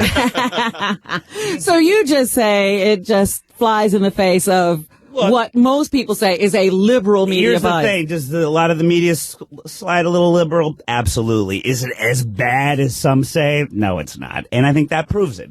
You know, how can you report on President? Ask you. Who are you? Boy, was I set up for that one. I was being very good down here, behaving myself. Thank you, Vinny. And you're going to get a gold star next to your name. I appreciate today. the ref right here. That was great. How can you report on Obama for the last 23 weeks and not have something negative to say? What good is happening? If they weren't if there was a liberal media, wouldn't they try as best they could to spin it in some positive way, much like the Republican media does? And they have. The fact that he's still at 38% in the recent recent Gallup poll for positive feedback is because of the liberal media. And by the way, I was told that there was no bias at all in the media. So why would this Pew Research suddenly come out and say, oh, there is a media bias, but it goes the other way? Who told you that? And by the way... What, were you over at Fox where it's fair and balanced? That's right. It's appropriate, though, that a study on journalism is from the Pew Institute. Because absolutely. I say Pew to that, too. Vinny, in recent testimony at a corruption trial, a former narcotics detective said members of the NYPD routinely planted drugs on innocent people to meet arrest quotas. The detective claimed supervisors put pressure on police to get more results or possibly be demoted and paid extra overtime for hard drug busts. The suspects in this case were lucky security cameras proved that they had been framed, and the city paid $300,000 to settle their false arrest lawsuits. Who's to blame in this shocking story? The police who planted the drugs or the supervisors who insisted on the results? Well, you talk about your liberal media slant. First of all, how come I don't get to pick the suspects are to blame? Because let's face facts. When cops plant drugs, they do it on people that probably should go to jail anyway for something else. Excuse me. Wait a minute. Isn't this a country where you're innocent until proven guilty? Yeah, well, Robin, sometimes you gotta look at someone and just know there's shit going on, and a little drug didn't help me get you off the street, okay? I could never be a police wind chief. up in the wrong neighborhood, and it could happen to you. Not me. Look at me. I want to know why Bill was sweating through this whole story. He was if I was really in that nervous. wrong neighborhood, people would be going, are you a lawyer? Help me. Where does one usually plant these drugs, and can you get there before the bust actually happens? That's what I want to know. Because the cops got the best stuff. Larry, yes, NBA Commissioner David Stern canceled the first 2 weeks of the NBA season as the lockout continues. The main obstacle remains how to split up the nearly $4 billion in revenue. Players already agreed to move down from the 57% they received in the last deal to 53%. The league is currently offering 47%, and talks broke down last week when Stern suggested a 50-50 split. Who's to blame, the players or the owners? Big labor. Big labor. It messes up everything, especially in an environment where you don't need a union. Why do we need a union in the NBA? Are these guys really hurting? What's the minimum salary for a basketball player? Like a few $100,000?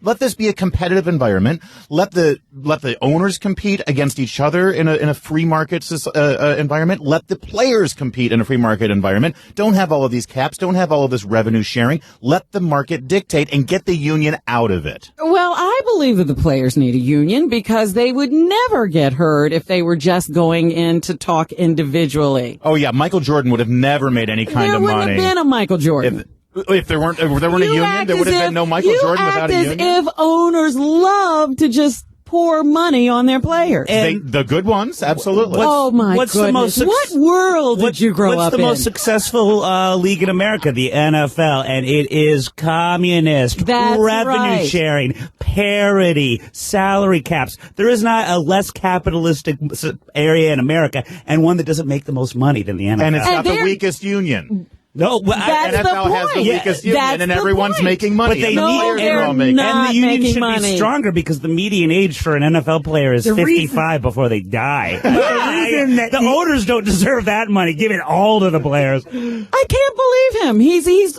agreeing with you, and you're arguing the opposite point. The other thing is the other thing is NBA owners, like 22 of 58 teams now. Oklahoma City's got a team. That should tell you something. They're claiming they lost money last year. No, they didn't. Right. No, they didn't. Have you been to a Nets game? I've been to a Nets game. They're losing money. He doesn't need to make a profit with that them. guy that owns the team. That's all that was there. 2 of the players didn't show up. Please. I blame the Russian billionaire guy. Mob ties. At the last Nets Clippers game, there were more people in this room than at that game. All right, we're bringing it to a close right there. That's enough blame for one day. We're going to occupy this studio. We're not leaving. Let's keep going. We're moving on to something we call All Aboard. All aboard!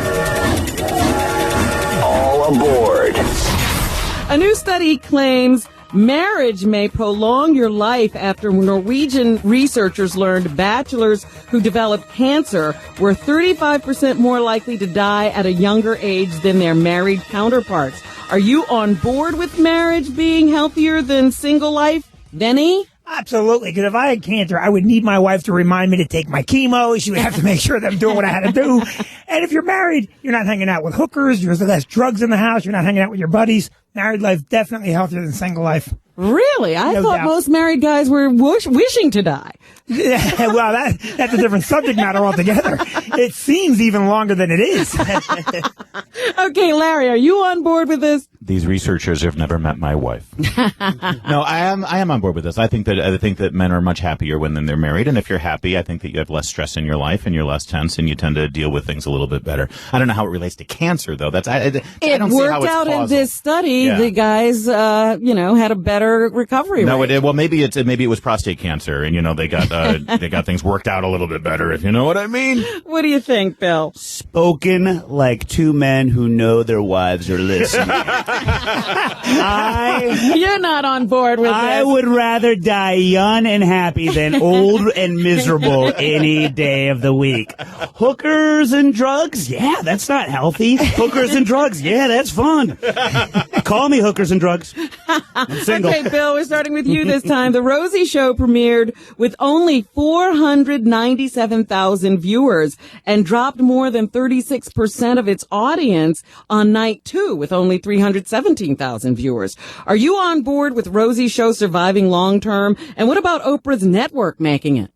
Well, I think Oprah's got to get a lot more involved in every aspect of her network for it to make it, even the commercials. And I don't care how disgusting the product, she's got to be right there selling it. Massengill, Oprah right there with it in her hand. As far as Rosie's numbers are concerned, she can't blame it on anti-gay bias, and I'll tell you why. Because look at brought Oprah. that up? I'm just saying, I'm just saying she could use that as an excuse. She's a bit militant. But she can't use that as an excuse because look at Oprah and Gayle. I'm sure we'll lose that in editing. Why would that be? This is a freedom of speech area. Thank you. I appreciate it. Okay, what about you, Vinny? I didn't know Rosie O'Donnell had a show, and 297,000 people problem. knowing she had a show is an amazing statistic for me. That 317,000 showed up the second time. She should be thrilled. No, it probably won't make it. She's had her moment in the sun. Oprah will always make it. Oprah's going to be around long past all of us. When they dig up our society, it'll be Oprah shit that'll be the first thing they find. So you think the network will survive, maybe not Rosie? I don't think Rosie's going to make it, but the network will survive. Okay. Larry, Yeah. some recent polls have Herman Cain leading the Republican presidential candidates. Are you on board with Cain as a nominee? I'm on board with Herman Cain as the nominee. If he does get the nomination, I'll be surprised if he does, but absolutely I'd be on board with him. I'm on the Herman Cain train, baby. I think he's great. He really is inspiring. And whenever I hear him speak, I don't know if you've seen his speeches that he's done at Tea Party rallies or at various things. Oh, yeah, I'm always at the Tea Party rally. Well, the videos are available at Breitbart TV. He's really, he makes you feel great about this country, and I think that that's something that's been missing in our politics I for think quite that's some time. missing, and I also think that, his simple way of speaking, he's not flowering everything up. He doesn't make it complicated. He has a common sense approach He cuts to things. through the shit, Robin, is what he does. That's He what I cuts was through the trying to shit, say. You got me. And that's something that we're yearning for. So you're on board with I am, Herman absolutely. Cain. What about you, Bill? I'm not on board with that colorful language. I'll tell you that right now. This is a family show. I would say I'm on board with it for the entertainment value. I mean, he's already said that when someone asks him who the leader of Uzbekistan is, he's going to say, I don't know. Do you? I not only want to know who the leader is, I want him to tell me where Uzbekistan is. That sounds like a lovely place to visit. So, yes, You're I like on board. Herman Cain. Sure. What about you, Vinny? I definitely, number one, he is funny. Number two, I think this country's ready for its first black president. And I'll tell you right now, I think Herman Cain's the man. Very nice. That's right.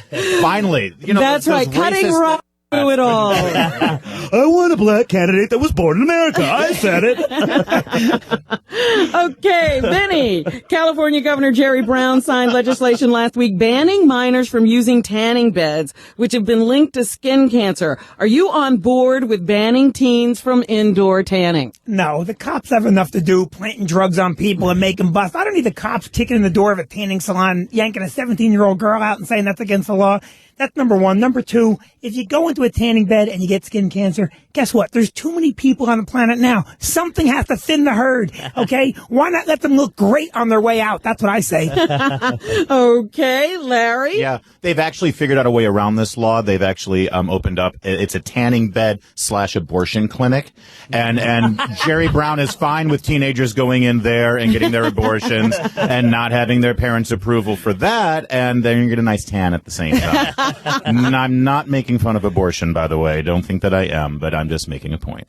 Very good. I'm going to listen back and try to figure out what he just said after the show. Bill, what about you? Are you on board with banning tanning for teens? No, I'm not, because I've always been sexually attracted to carrots. And that look, rather than the natural sunlight that provides an actual tan, is something that I enjoy. You are hot for John I'm Boehner. kooky for Snooki, yeah. Oh, Snooki. You know, I guess that's one way to go, teenagers too. also, they already need fake ID to get liquor. You shouldn't have to get a fake ID to get a tan. Just let it be. Let them do what they got to do. Although that would add some added bucks to the economy of Times Square, getting the little fake IDs over there. 18 years old for tanning beds. You know, I'm from California, and it's sunny a lot. Why do you need fake tans? I don't understand it. Because they're busy doing homework? That's it for All Aboard. When we come back, we'll say goodbye and hello to our favorite moments of the week. This is The Chatter. I'm Robin Quivers on Howard 101. The Chatter with Robin Quivers. We'll be right back. Howard 101. There is more so-called chatter going on. Now, back to The Chatter with Robin Quivers. Welcome back to The Chatter. We have time for one more. Hellos. Can't you just say hello like a normal person? And goodbyes. I just came to say goodbye. That's right. We're calling this segment Hellos and Goodbyes. We'll start with Larry. You have 30 seconds to say hello and goodbye. Goodbye to Ron Paul. I'm done with this guy. He actually ran on the Libertarian ticket back in the 80s. He's the one who left the Republican Party years ago. He gave excuses to Al-Qaeda for the terrorist attack, and now at last night's debate, he actually condemned Ronald Reagan and asked the other candidates to do so. Goodbye to him, and hello to a very exciting NFL season. This is really a great season where teams like the Lions and the 49ers, who never had a chance the last few years, are really doing well. I'm loving NFL this year. Very good. Bill? Mine's a personal one. I'd like to start off with a goodbye. My coworker Andy Levy recently came down with staph infection, MRSA related, and he has just come back to the office, and he has not spread any of it. The MRSA is gone. Goodbye to MRSA. Unfortunately, after a doctor's appointment this morning, I have to say hello to hepatitis A, B, and the very rare D. So I have that, and I apologize to my coworker. You tell me this after we made out in the green room. You already shared my water. We shared water. I was going to say that. That's awful. I was just going to say, I hope you're not spreading that around. I spit on the microphone, by the way. FYI. You guys have any sanitation? Vinny, hellos and goodbyes. Hello to the new American movement, Occupy Wall Street. Movements that are no longer concerned with the greater good, like women's suffrage or civil rights or peace. Now we're concerned with one thing and one thing only: more money for me, somehow, preferably your money. Is the only movement that could go away if they would just hit on a group lottery ticket. And they could just conveniently all walk across the street to a Wall Street firm and say, invest this, okay? And goodbye to nostalgia for nostalgia's sake. Pan Am, and what's the other one? Pan Am and Playboy both failed. Okay, Wow. Pan Am failed because no one even remembers what Pan Am was. Who cares? And Playboy failed because if you're still interested in sex, we've all got the internet. You really don't need to see it on television, all right? Maybe a sitcom like Pan Am Playboys would work, or maybe the first episode, a pilot helps someone join the Mile High Club after a really hot screening at a little booth in the airport there. Very good. And from me, I have to say hello to an increase in Social Security benefits for the first time since 2009. Starting next year, 55 million Social Security recipients will receive a 3.6% increase in benefits. The average benefit payment is about $13,000 a year, and that 3% increase will amount to an additional $39 a month, or $497 a year. Social Security has come under fire recently, but feeding, housing, and clothing grandma for the price of a used car seems like a reasonable deal to me. And goodbye to Lindsay Lohan, who just had her probation revoked and learned an upcoming court hearing will determine whether she'll serve jail time. Lindsay was reportedly a no-show 9 times at Downtown Women's Center, where she was ordered to complete community service for a misdemeanor shoplifting conviction. The judge recommended she serve 16 hours of service at a local morgue before her next trial. Yes, Lindsay said that she really didn't like the Women's Center. There were people there. So maybe the morgue is the place that she can actually serve out her probation. Good luck, Lindsay, and goodbye.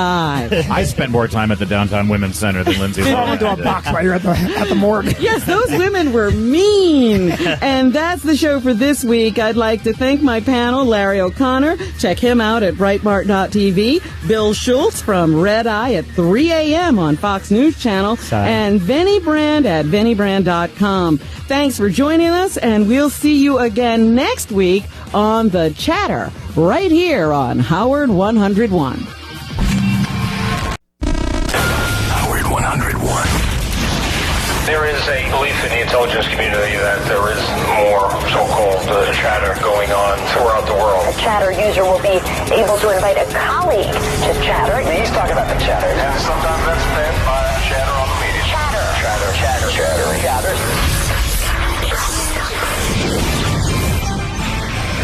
The Chatter with Robin Quivers. Hi, I'm Robin Quivers, and welcome to The Chatter, the show where we cover a week's worth of news in just 1 hour. Later, I'll be joined by an esteemed panel, but first...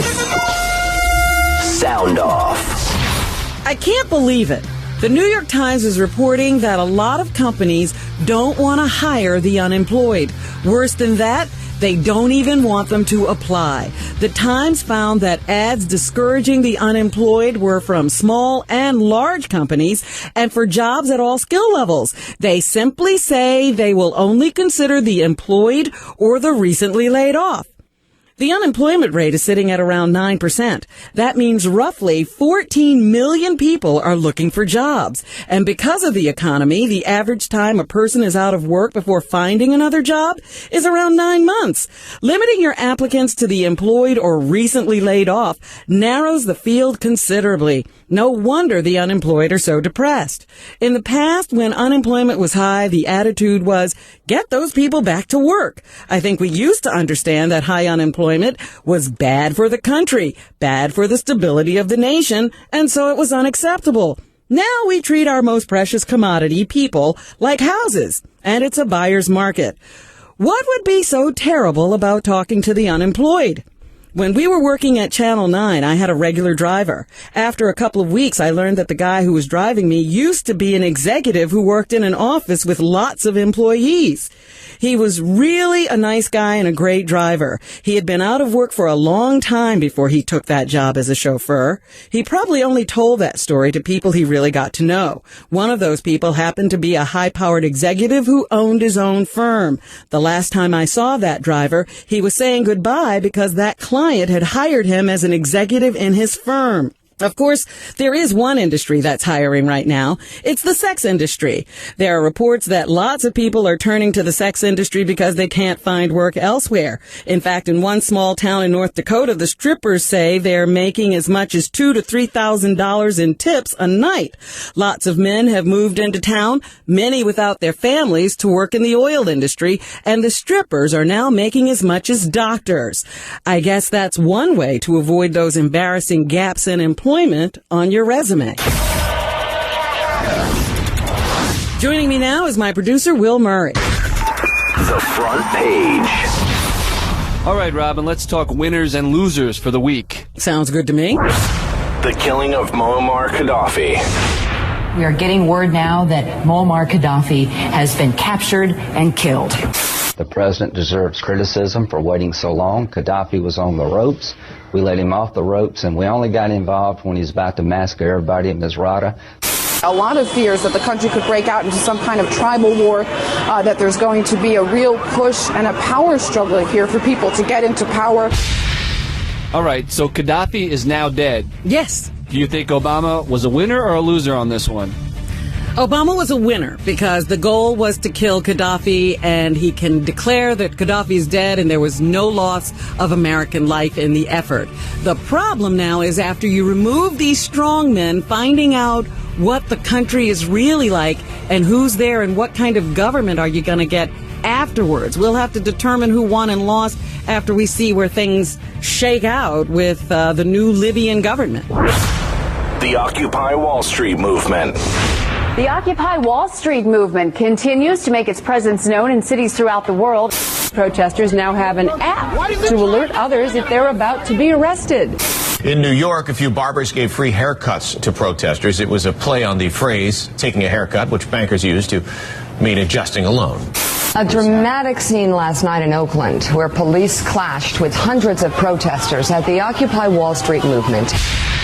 All right, so we're hearing lots of updates from the movement. There's haircuts, there's angry drummers, there's all kinds of stuff going on down there. But is anything really being achieved? So the question is, after another week of protests, are the Occupy Wall Streeters winners or losers? The Occupy Wall Streeters are still winners. They're now in 900 cities across the world. So they are still winning. There's still disorganization. There's still not a coherent message, but it's a movement that's growing without one. From bills to coins. A proposal to phase out the $1 bill and replace it with a dollar coin could be gaining currency as the Super Committee looks to find ways to save the government money. USA Today reports moving to dollar coins could save $5 billion over 30 years. There's an army of special interests fighting it out. Ink and paper lobbyists want to keep the paper dollar. On the other side, lobbyists for mining and vending machine companies, they want coins. All right, so do you think switching to a $1 coin is a good idea or a bad one? Yes, it's a really good idea because we have ink and paper lobbyists. This is ridiculous. We need to get out of the business of all these $1 bills. Every other country, every other civilized country has a coin for their single increment bill. Yeah, but do you think people are so used to a dollar bill at this point? Get over it. You'll get used to a coin. Rick Perry's flat tax. Texas Governor Rick Perry unveils a tax plan in hopes of gaining some new support in his bid for the White House. Perry's plan would scrap the current tax code and let Americans choose between their current income tax rate or a new flat tax of 20%. You can continue to pay your taxes as well as the accountants and the lawyers and under the current tax system that we got, or you can file your taxes on this postcard. Rick Perry's flat tax, a winner or a loser, Robin? Rick Perry's flat tax is a winner for him this week simply because it stopped people from talking about all of his other stupid mistakes and his poor debate performance. Let's move on to some predictions. The chatter. Prediction number one, the Super Committee has to reach a deal to cut $1.2 trillion from the federal budget by November 23rd. Do you think that's going to happen? Yes, it will absolutely happen because these guys are being lobbied by every industry that will be affected by these cuts, and they're making deals, and they're going to have something to show for it. All right, Robin, what do you think wins at the box office this weekend? We have Paranormal Activity 3, took in $53 million last weekend. Big opening. Puss in Boots with Antonio Banderas. Sure. Or In Time, the new movie with Justin Timberlake and Amanda Seyfried. Okay, this is going to be another tough call. I don't think it's going to be Paranormal 3 for 2 weeks in a row. And I got to go with Puss in Boots. Usually these children films, these like anything things, with Shrek. Yeah, things that are just for kids, they just kill at the box office. And this is a sequel. Obviously, the first one did really well, so I'm going with Puss in Boots, whatever it's called. I think that's a good choice. And Halloween is this weekend. So what do you think will be the most popular costume this year? We got Charlie Sheen, Katy Perry, sure, Lady Gaga, and of course Snooki. Oh, God. Well, I would have to say that winning will win again. Charlie Sheen is the most talked about guy this year, and he's going to be the big costume. Don't you think it's kind of lame? Like, what's a Charlie Sheen costume? Well, actually, you don't have to work that hard, and everybody will be able to make one. Chatter. The chatter. So that's enough questions for me this week. Now it's time to turn the tables. After the break, I'll be joined by radio personality Jake Fogelnest, CNN contributor Will Kane, and comedian Robert Kelly for a segment we call Pick and Choose. I'm Robin Quivers, and this is The Chatter on Howard 101. The Chatter with Robin Quivers. We'll be right back. Howard 101. There is more so-called chatter going on. Now, back to The Chatter with Robin Quivers. Welcome back to The Chatter on Howard 101. I'm sitting here with this week's panel. He's a Sirius XM DJ who can be heard every day on Sirius XMU and Alt Nation. He regularly discusses pop culture on VH1 and co-directed Sarah Silverman's show Jesus is Magic at Joe's Pub in Manhattan. Please welcome the very opinionated Jake Fogelnest. Hello. Thank you, Robin. Welcome, Jake. I remember meeting you when you were this young whippersnapper who was just a kid who loved radio. Yeah, I was 17 years old. And actually, you guys actually replayed it recently when I was 17 and I had gotten thrown off of MTV for being on drugs. Yeah. And you're like, I don't know if this guy's going to make it. And it was weird to hear it like 17 years later and be like, oh, that could have been the end of it. That's right. I could have had no career after this. And I've managed to squeak by. So my predictions aren't always right. No, you were great. Thank you. Next, he's a columnist from theblaze.com and a CNN contributor. He's the founder of Quince Media, a Hispanic print, digital, and event company. And he's the host of the internet interview program, CaneandTable.com. Please welcome the highly intelligent Will Kane. Thank you, Robin. I'm very flattered. What are you doing with a Hispanic internet obviously, print, you don't digital? speak Spanish because it's not about a fruit. It's not about quince. It's quince. This looks like quince to me. What is that? That was a Latino media company that I started that was actually, it's really manly. I love telling a story, but it's for 15-year-old Hispanic girls. They have a big coming out party called a quinceañera. Uh-huh. And I created a business that helped them plan that process. Wow. Yes. There's no ulterior motive there. Call the FBI if there is. And what's it, quinte? Quince. Quince. Yep. I see. Quince is a fruit, right? Yeah. It is. Spelled the same, so That's you're forgiven. I know. And he's a comedian, host of the podcast You Know What, Dude, on the Glory Hole Radio Network. He was featured on Comedy Central Presents, as well as HBO's Tourgasm, and he will be featured on the upcoming CBS series The 2-2. Please welcome the incredibly funny Robert Kelly. You know somebody wrote that.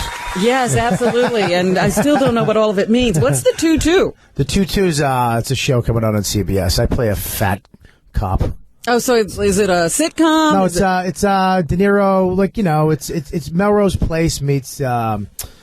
Okay, so you don't know what it is either. Yeah, I come in, I say a couple funny lines to some really good-looking cops that are stars. Okay, so week. You're the comic relief. I'm the chunky comic relief that comes in. Yeah. You should be a leading man. You should get the girl. Really? Okay. Mike and Molly? Here we go. We're about to start something we call Pick and Choose. Pick and Choose. All right, gentlemen. The idea is very simple, though. I'll give you two options. You then have 30 seconds or less to explain your choice. Okay, are you ready? We're starting with Jake. What was the cheaper shot by a Republican candidate this week? Herman Cain suggesting an electric fence across the border is the best way to keep out the Mexicans? Or Rick Perry bringing up the validity of President Obama's birth certificate yet again? Jake Fogelnest?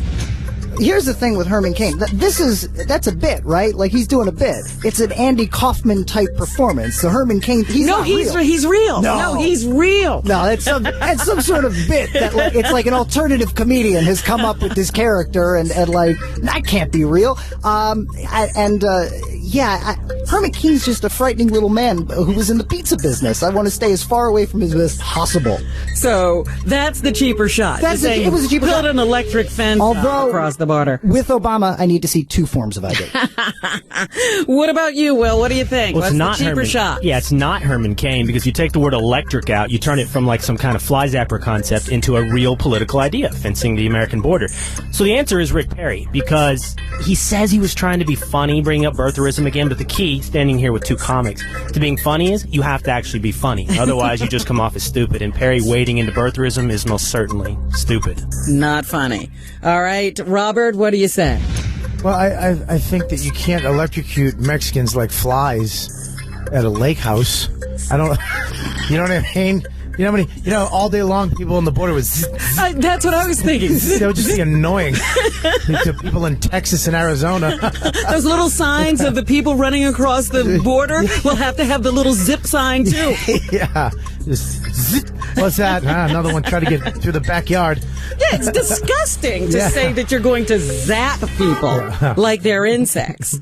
So you're right. It's Herman Cain. He's reprehensible. Okay, we're going to take another one. What's the wilder revelation in Walter Isaacson's new authorized biography of Steve Jobs? That Bill Clinton asked Jobs for advice on how to handle the Monica Lewinsky scandal? Or that Jobs tried to treat his pancreatic cancer with a special diet and alternative therapies instead of opting for surgery, which may have extended his life? Will Cain?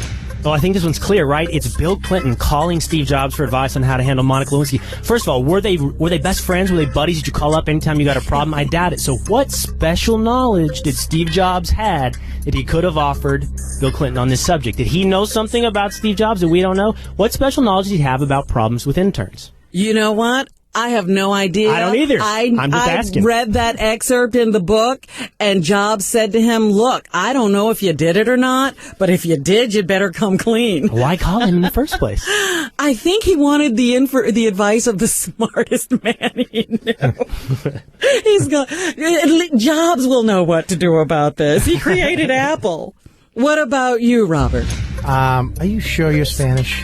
I'm not. I never said I was. Oh, all right. So I speak Spanish. Oh, you speak Spanish. I think calling Steve Jobs is actually intelligent. I mean, he's got some type of jizz finder back then that he could just put in the Oval Office. He could scan himself and beep. It was already too late for that. Well, maybe he had a hook or kill app. I don't know. Well, what's the weirder thing for him to have done? I just wanted to say jizz finder. I see. You sort of shoehorned it in there. I thought of the word jizz finder, and it's just funny to me. Jake, what do you say? I think it's a little crazy. Steve Jobs is a multi-billionaire, and all right, do the alternative medicine thing, but also maybe go to the doctor. Go to the doctor. You got the money. I'm assuming that Apple has health insurance. Go to the doctor. Just a thought. Well, he did go to the doctor. He just decided not to have the surgery for 9 months, trying alternatives to that. Go to the doctor. That's what I think. Well, again, we act as if doctors are always successful at curing people. It doesn't necessarily mean he would have lived any longer had he gone to the doctor. It's all very sad. So I say the craziest thing is that Bill Clinton thought Steve Jobs would have advice on Monica Lewinsky. There you go. All right. We're going to start with Robert this time first. It's a bad idea. What's more humiliating for the late dictator Muammar Gaddafi? Reports that he was sodomized after his death? Or his body being put in the meat locker of a local supermarket? I'm thinking of dead sodomy. I would think the meat locker of being on a mattress in him. I mean, this guy had a lot of money. I mean, getting it in the butt, he probably did anyways. Oh. I mean, seriously, a lot of those Arabs out there, they go both ways. Is that right? I don't have any knowledge of this. I don't know why you would. Yeah, I'm just making this up. I want to spread this rumor. A lot of Arabs in those dusty countries over there, it's okay. Yeah? They do it in the butt. Okay, so more humiliating is lying on the floor of a meat locker, half naked and bloody. After taking in the butt. You can't have it all. Jake, what do you say? I think that, being frozen in a supermarket, because that's just one step away from like a David Blaine magic trick. And any time that you can be that much like David Blaine, it's a bad thing. Well, you just say that any dictator. Well, a lot of dictators are bi-curious. That's the thing. The problem is that dictators always come to a bad end in these countries. So he had to know something like this was going to happen anyway.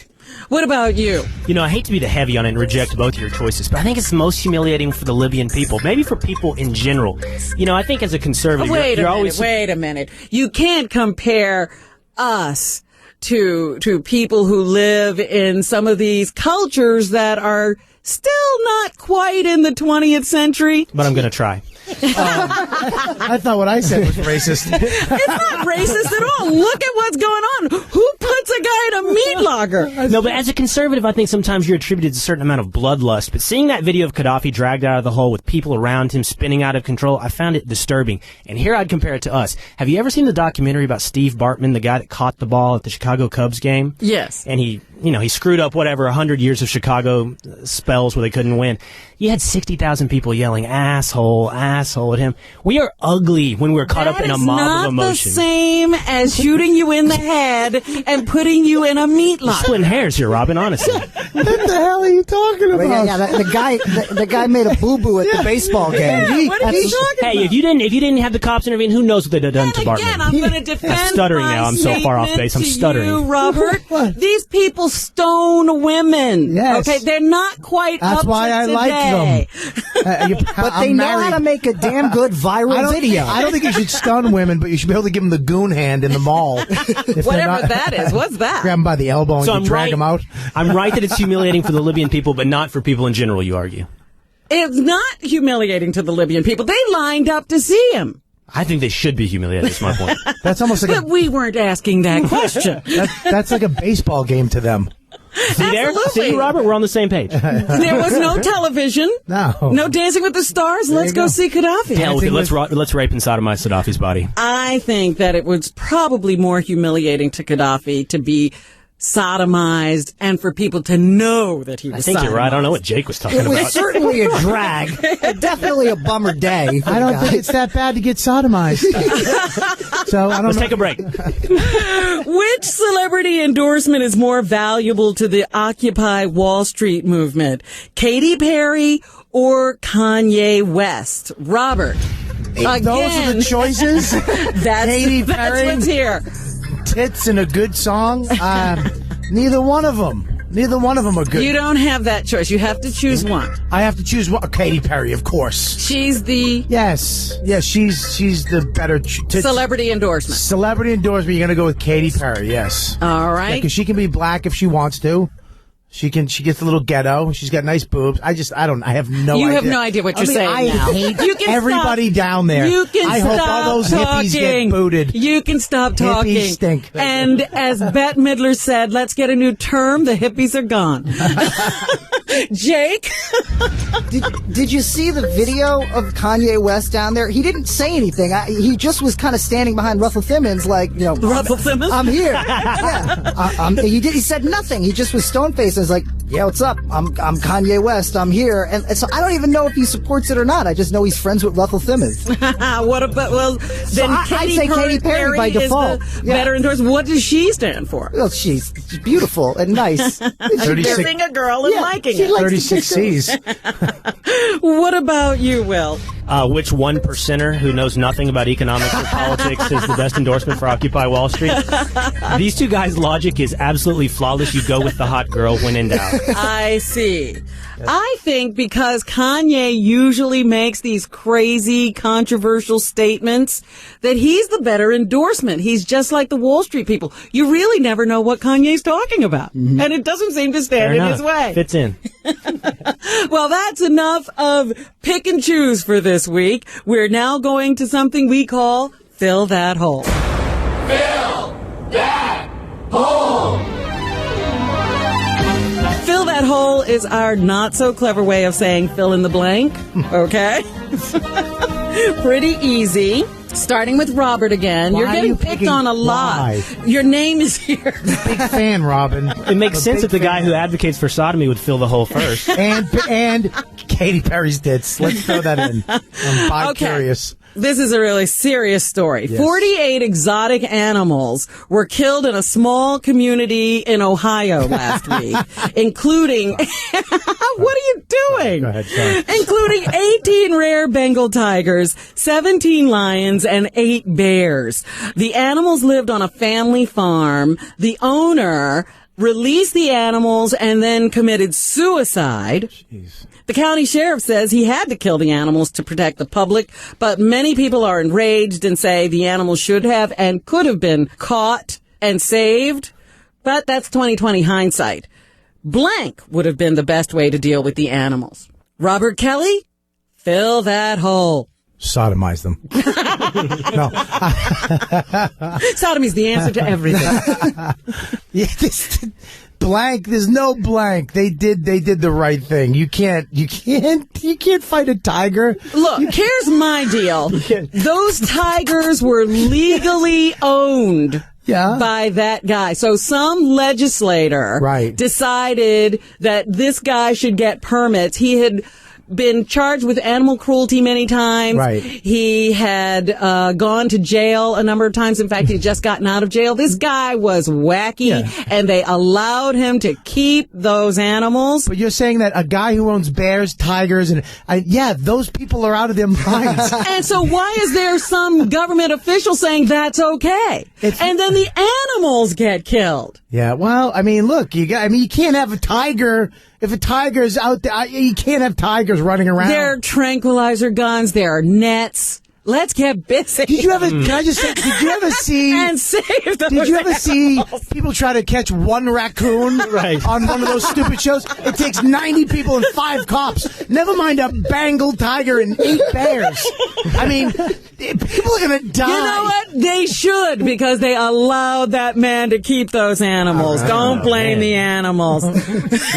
Will, it's your turn. Bernie Madoff recently wrote a letter to his daughter-in-law stating he's quite a celebrity in prison and treated like a mafia don. He finished the letter by writing, "It's much safer here than walking the streets of New York. Since Bernie is having such a great time in prison, blank would be a better place for him to spend the rest of his sentence." Will Kane, fill that hole. Zuccotti Park. Down with the Occupy Wall Streeters. They can't figure out what they're about. They can't figure out if they're about corruption or just general inequality. They need to figure that out, but Bernie Madoff fits either way, and he should go have to spend his time with them. In fact, you could adopt this policy for every criminal. Make them spend time with their victims. We just put them in prison and create hardened criminals and just career assholes.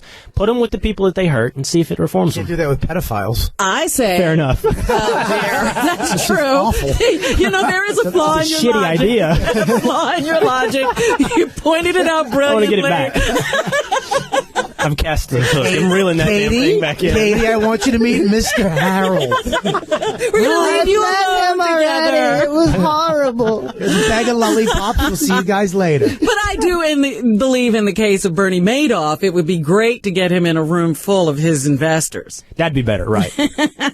Jake, Netflix announced the loss of 800,000 subscribers after the company divided its subscription service into 2 separate accounts, one for receiving DVDs and the other for streaming movies online. Subscribers who used to get unlimited DVDs and streaming for $9.99 will now have to pay $7.99 for each service, totaling $15.98 a month. Netflix has since reversed the plan split, but not the price increase. If Netflix wants to regain customers, they should blank. Jake Fogelnest, fill that hole.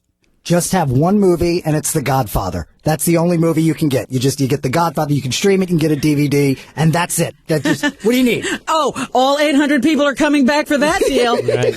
Well, the best was... It has to be The Godfather 2. Yeah, The Godfather 2. You're right. One. Yeah. I'm going to vote for Big Lebowski. That's the flaw in your logic. The craziest thing was they neglected, when they had split off into 2 companies for a week, which was a dumb idea, they neglected to see if the name Quickster was taken on Twitter, and the name Quickster on Twitter was taken by a teenage stoner Chatter whose icon was like Elmo from Sesame Street smoking a joint. So I think they should just put that guy in charge of the company. You've now lost me. I don't know what he just answered. Something about a joint and Elmo. The kids are on the internet and they're crazy, Robin. Okay, I think we filled enough holes. I was just thinking about she-mails. I don't know what happened. Let's take a quick break, and when we come back, we'll take this party to Chatter Court. This is The Chatter, and I'm Robin Quivers on Howard 101. The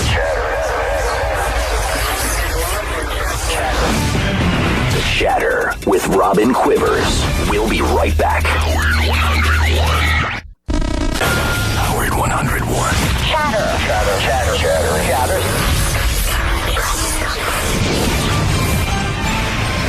We're back with more of The Chatter with Robin Quivers.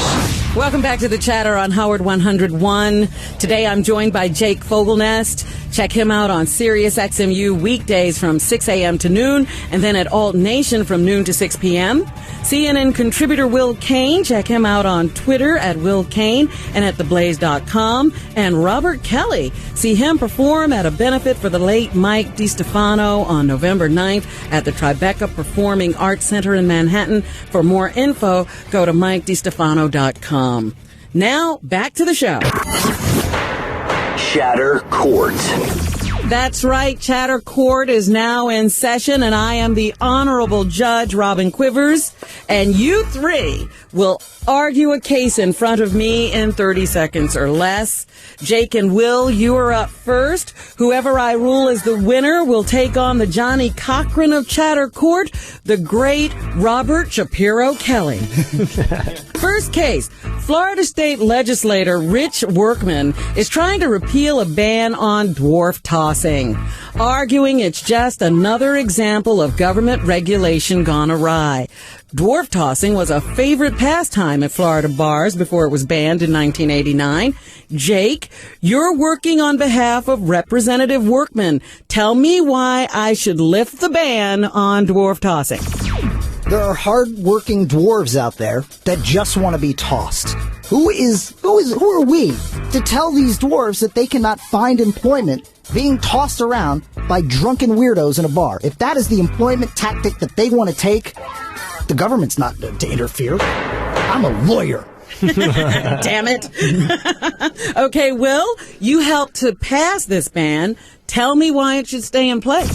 The laws are simply a reflection of us, of our morals and our values. They're our common vote to decide what it is that represents our self as a morality. And we have decided it's beneath the dignity of human beings to be tossed across a room at a bar.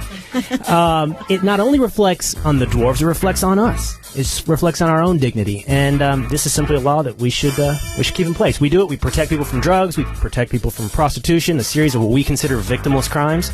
This is another one that's not really a victimless crime.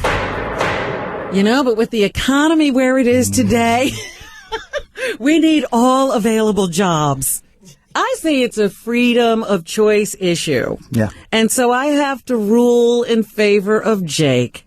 That is up to individual dwarves whether they want to be tossed or not. Now that I've made my bullshit argument, can I say if you want to get tossed for money, you should be able to get tossed for money? Yeah. No, you can't sit there and start to try to make sense. You have to stick with your argument. You can choose my side. Okay, so Jake, now you get to take on Robert Shapiro Kelly. Remember, that's who you're arguing with. And here's our next case. A convicted child molester and kiddie porn collector in New York City recently filed a jailhouse lawsuit to get back his personal computer. It contained 10,000 images of his victims as well as porn featuring underage girls. He wants a judge to go through the computer and pull out everything that's legal and then give that back to him. All right, Robert, you've been hired by this creep to get his prized computer back. Well, because, first of all, you can take all the porn off all the bad stuff off the computer, all the pedophile stuff off the computer, and give him back his files, like his emails and his documents, his tax forms, and that other file that says tax 2006 XOXO, which has the ones they never found, the real good ones. He needs those back. Those are really hard to get. It took around $10,000 to a trip to Thailand to get those, and I think he deserves those. They weren't done here. They were done in another country. Those are different laws, and that's why I think he should get his computer back. All right. Illegal porn. Jake, tell me why a judge shouldn't have to go through anything, and because he did something illegal with his computer, we get to keep everything. Yeah, I just want to remind everybody that he diddled kids. He's a kid diddler. That doesn't matter. Yeah, I want that stricken from the Excuse me, record. I'm the judge. Oh, sorry. You make any requests for objections to me? I want that stricken from the Withdraw. Anyway, he's a kid. Also, what are we going to let this guy be in prison? He's going to set up a Twitter account? And so, what does he need a computer for? What's he doing? What do you think he would do with a computer if he had one in his possession? I know what I do with a computer in my possession, and I'm not in jail, so I'm just saying. Well, he can't get stuff on Amazon? He can't? Really? Is that what we come to as Americans? He can't get a nice book off of Amazon? The guy broke the law. He took a privilege and he abused it. He loses it. And that's the end. Jake wins twice against his opponent in Chatter Court. He got the better side of it. I mean, now here you go. I'm an excellent attorney. Everyone deserves a defense. You don't get to say, after you defend Casey Anthony, well, I really don't like her. No, you have to stick with it. Yeah, but she killed her kid. Yeah, and I got pedophiles. And I think you had the better side. Really? Just because he breaks law, we're going to take his home away too, his car. We take everything away from him. Yeah, that's what happens. Yes, to we pedophiles. actually you can't do. diddle kids. Well, It's really not eventually cool. he gets out. When you touch baby ding ding, that's what happens. Okay. Chatter Court is now adjourned. We're moving on to something called Headline Heroes. Headline Heroes. All right, it's time to crown the headline makers of the week. Here's our first category. Worst week for a politician. And the nominees are Michelle Bachmann, whose entire New Hampshire staff quit last week, claiming they were treated like second-class citizens. The staffers said they had no problem with Bachmann herself, but claimed her national campaign team was rude, unprofessional, dishonest, and at times cruel. Herman Cain, who last week said abortion is a choice that families or mothers have to make, and it's not the government's role to make that decision. Before, he said abortion should not be legal. He also said he would sign a constitutional amendment banning abortion, even though the president doesn't sign constitutional amendments. Medford, New Jersey Mayor Chris Myers. Myers, a married Republican, is accused of paying a California man for sex through the website rentboy.com, where Myers allegedly posted pictures of himself in blue Calvin Klein underwear. So who had the worst week, Jake? I gotta say, getting caught up on rentboy.com is, that's not good. That's not a good week for that guy. Although he could have spun it. He could have been like, no, rentboy.com is just a website where we are excited about the musical Rent, and we get in our underwear and we talk about it. I think that maybe if he had There spun are it, ways to spin it. Yeah, you can spin it. I'm just saying. At first glance, rentboy.com, that could be bad. But, everyone loves musical theater. So Herman Cain didn't trip himself up totally with his attempts at explaining his stand on abortion? Yeah, he has no stand. His stand on abortion is he gave two very contradictory statements, and one of them was like, I think that if you get raped by your sister, you should be, it's awful. He's a crazy person. It's a bit, right, with that guy. It's an Andy Kaufman bit. It had to be a bad week for him, right? Well. What about you, Will? Where do you stand on this? Well, I firmly disagree with Jake. So I wrote this column on CNN.com when Anthony Weiner got busted, and I firmly believe that if you rip the covers back on most people in this country, in the world, you will find some very deviant sexual behavior. In fact, a group of MIT professors wrote a book called A Billion Wicked Thoughts, and they evaluate internet search data to find out what we really want. And they found that an inordinate amount of straight men search for elderly porn and transgender porn. And right here, this conversation has validated all of that. Let me raise my ring hand. So what I'm telling you is we're very forgiving, I think, of people who have sexual deviations, such as this last dude you've been talking about.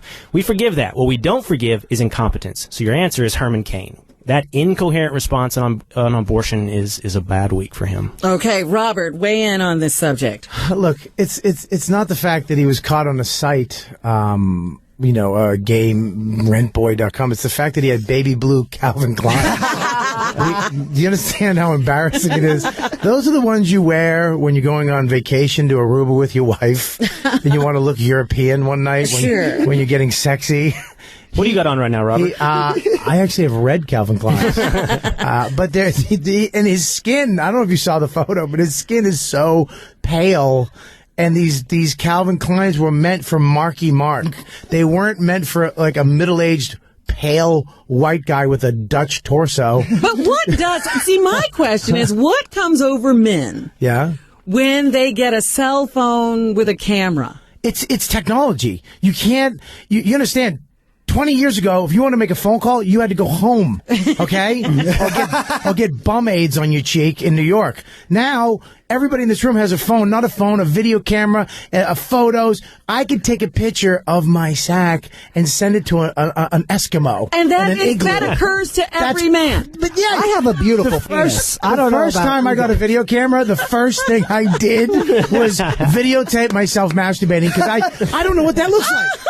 I don't know what that looks like. And I didn't then, from that angle. What stops you from hitting the send button? A lot.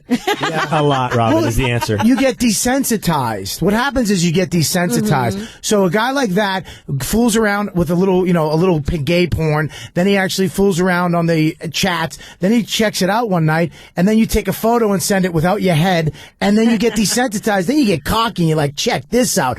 Baby blue Calvin Kleins. And here's my white torso and my face. And I'm pointing right at the camera. You just get desensitized over, and there's no way home. When do you remember that you're the mayor? When you get,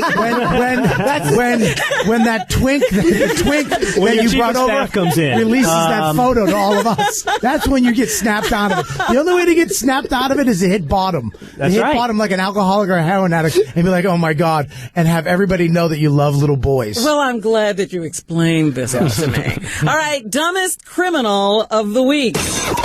Dumbest criminal of the week, and the nominees are...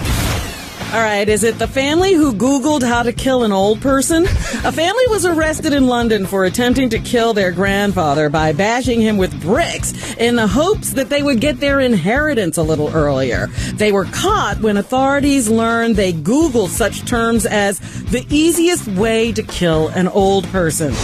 Or is it the woman who walked her dog while driving? Joan Zalk was charged with animal cruelty after witnesses said she drove her Toyota Camry while holding a leash outside the car connected to a Chihuahua. She reportedly drove between 10 and 20 miles per hour.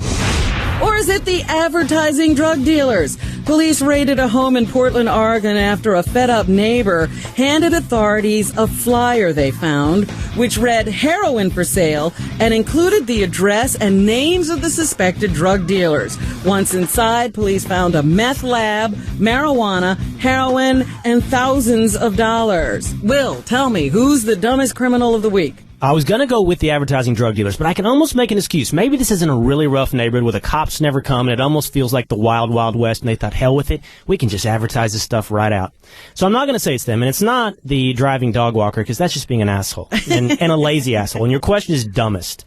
So the answer is the people that Google how to kill your old grandfather. Okay, Jake? Yeah, I'm going to agree. How to kill an old person. Granted, I don't want to be going through my old Google searches. That sounds like a nightmare. But how hard is it to figure out a way to kill an elderly person? Like, do you really need to take to Google? You shouldn't do that in the first place because it's bad to kill people. But secondly, I think I could figure it out without the aid of Siri. And you have to wonder what came up. Yeah. Because they used a brick. They should also go after the people that are running websites that teach you how to kill old people. Well, you'd be disappointed if you searched that and it came back brick. Like, damn, why did I think of that?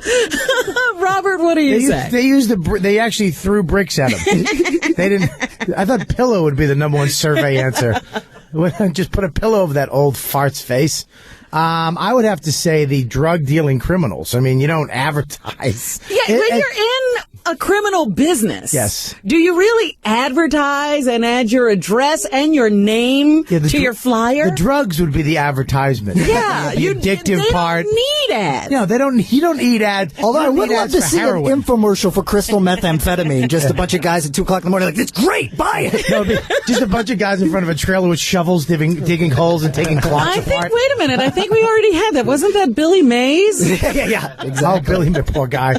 He got killed by a suitcase. There you go. That's how you kill an old person. Take him on a flight. That's all the time we have for Heroes this week. When we come back, we'll say goodbye and hello to our favorite moments of the week. This is The Chatter with Robin Quivers on Howard 101. The Chatter with Robin Quivers. We'll be right back. Howard 101. There is more so-called chatter going on. Now, back to The Chatter with Robin Quivers. Welcome back. We have time for one more. We call it Hello and Goodbye. Hellos. Can't you just say hello like a normal person? And goodbyes. I just came to say goodbye. Okay, this is where we have a chance to say hello and goodbye to anything we want.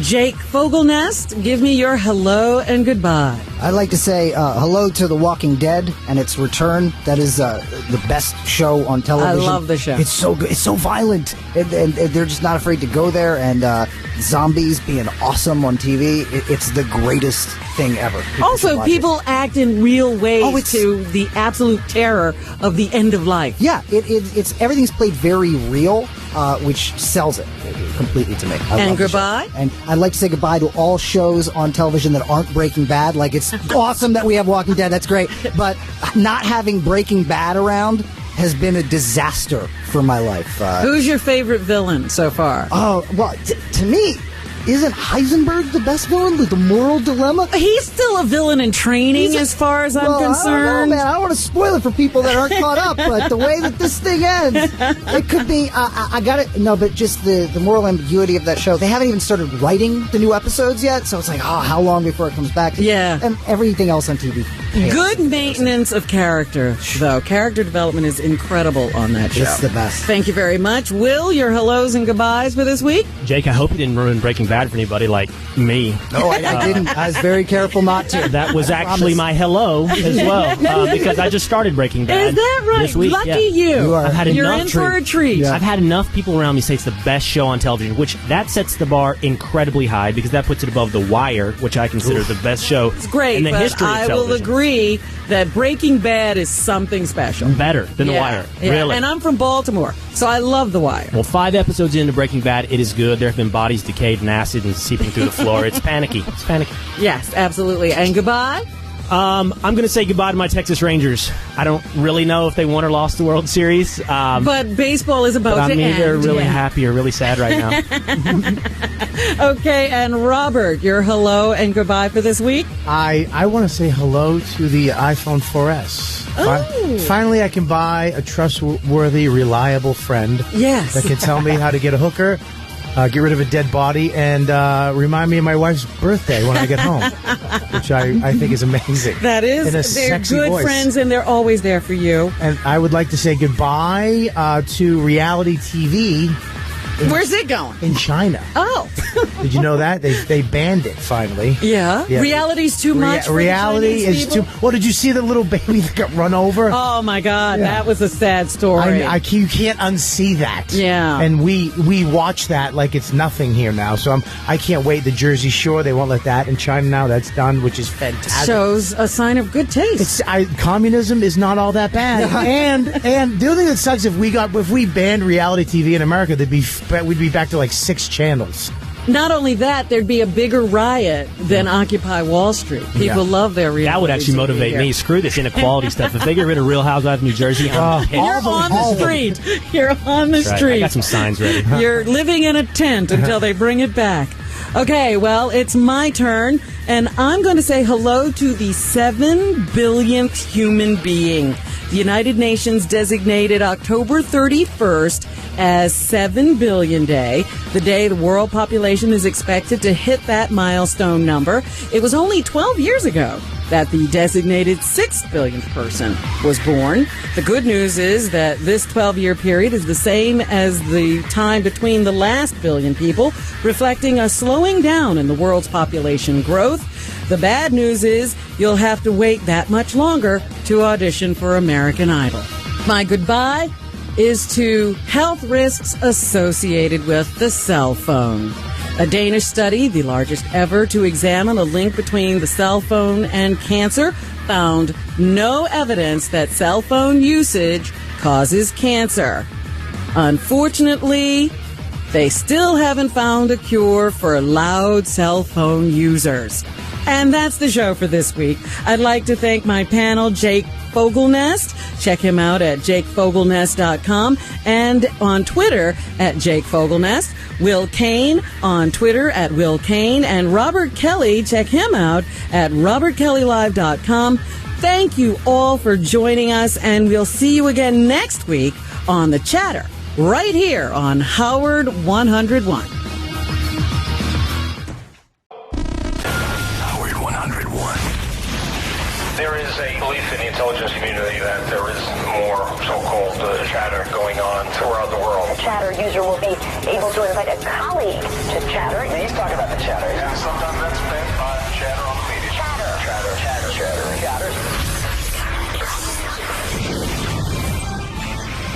The Chatter with Robin Quivers. Hi, I'm Robin Quivers, and welcome to The Chatter, the show where we cover a week's worth of news in just 1 hour. Later, I'll be joined by a fantastic panel, but first... Sound off. Remember feminists? The reason I bring it up is because the National Organization for Women is turning 45. I can see that women have made a lot of progress, but I can't find any feminists. I see that more women are enrolled in college than ever before, and that more women than men are seeking graduate degrees, but I can't find any feminists. We have women in powerful positions in government. Hillary Clinton is Secretary of State, and she ran for the Democratic nomination for president. But where are the feminists? 18 women will be running Fortune 500 companies in 2012. That's a record. You'd think the feminists would be around. Birth control is readily available to all. There's no profession that is closed to women. And the only thing I can't find is a feminist. Weren't the feminists the ones who were fighting for all this great stuff? Did they disappear with progress? No. The movement fell into the hands of radical anti-women men haters some years back. They alienated men and divided women. They demanded that women act like men and demeaned housewives and stay-at-home moms. If you weren't wearing a suit and breaking down barriers, you were a traitor to the cause. No wonder the fight over the Equal Rights Amendment got so ugly. In the end, women rebelled. They didn't want to be men, and they didn't want to give up the opportunity to be wives and mothers either. So feminism became a bad word, and few women wanted to be identified with what it had come to mean. But feminism isn't dead everywhere. When I went to Guatemala with the United Nations a few years ago, I met a lot of feminists. They were involved in developing programs to teach women to develop small businesses and to encourage local chiefs to give the girls in the tribes educations. They were also teaching midwives how to detect problem pregnancies. All of these women had college educations, most of them were married, and they had children. They were proud of their husbands and their families, and they loudly proclaimed their feminism. I was shocked. I didn't know that feminism was alive and well and living elsewhere. American women won their rights, but they lost the movement. And when we lost that movement, we lost our connection to the women in the rest of the world. They're still out there struggling. Meanwhile, here at home, feminism is just another F word. The Chatter. Okay, joining me now is my producer, Will Murray. The Front Page. All right, Robin, let's talk winners and losers. The U.S. economy recovering. The economy grew by 2.5% from July to September, the third quarter. That is twice as fast as it was in the second quarter, and that is better than it has done in about a year, and so that is good news about where the economy is going right now. It's a sign of the times that we actually have to be excited over, 2.5%. It's like we moved from Latvia to Lithuania. I find more change in my couch. All right, so things are starting to look up slightly. So do you think the U.S. economy will start winning or continue to lose? I think we're still in a very brittle position. You see that's what's happening. That was what was happening a couple of months ago.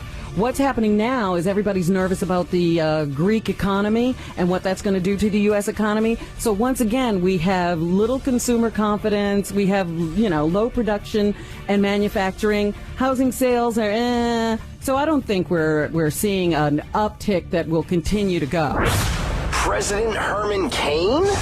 A new Iowa poll released today shows Herman Cain leading among Republicans. Cain's frontrunner status is also bringing new scrutiny. And then there was the email to the staff about traveling in a car with Mr. Cain.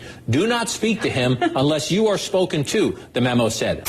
According to Politico, Cain was accused of sexual harassment by two women back in the 90s while heading the National Restaurant Association. All right, it doesn't seem to matter what Herman Cain does these days. He just continues to grow in popularity. So was this week a good one for Herman Cain or a bad one? This was not a good week for Herman Cain. He hasn't had any good weeks, but it doesn't seem to matter. I think that it takes his constituency a little while to realize what they're saying about him, which doesn't say much for them either. But this can't last forever. This harassment story is not going to go away. He hasn't explained it away to the satisfaction of reporters. So this is something that's going to bog him down in the next couple of weeks. He's a loser this week. Greek debt.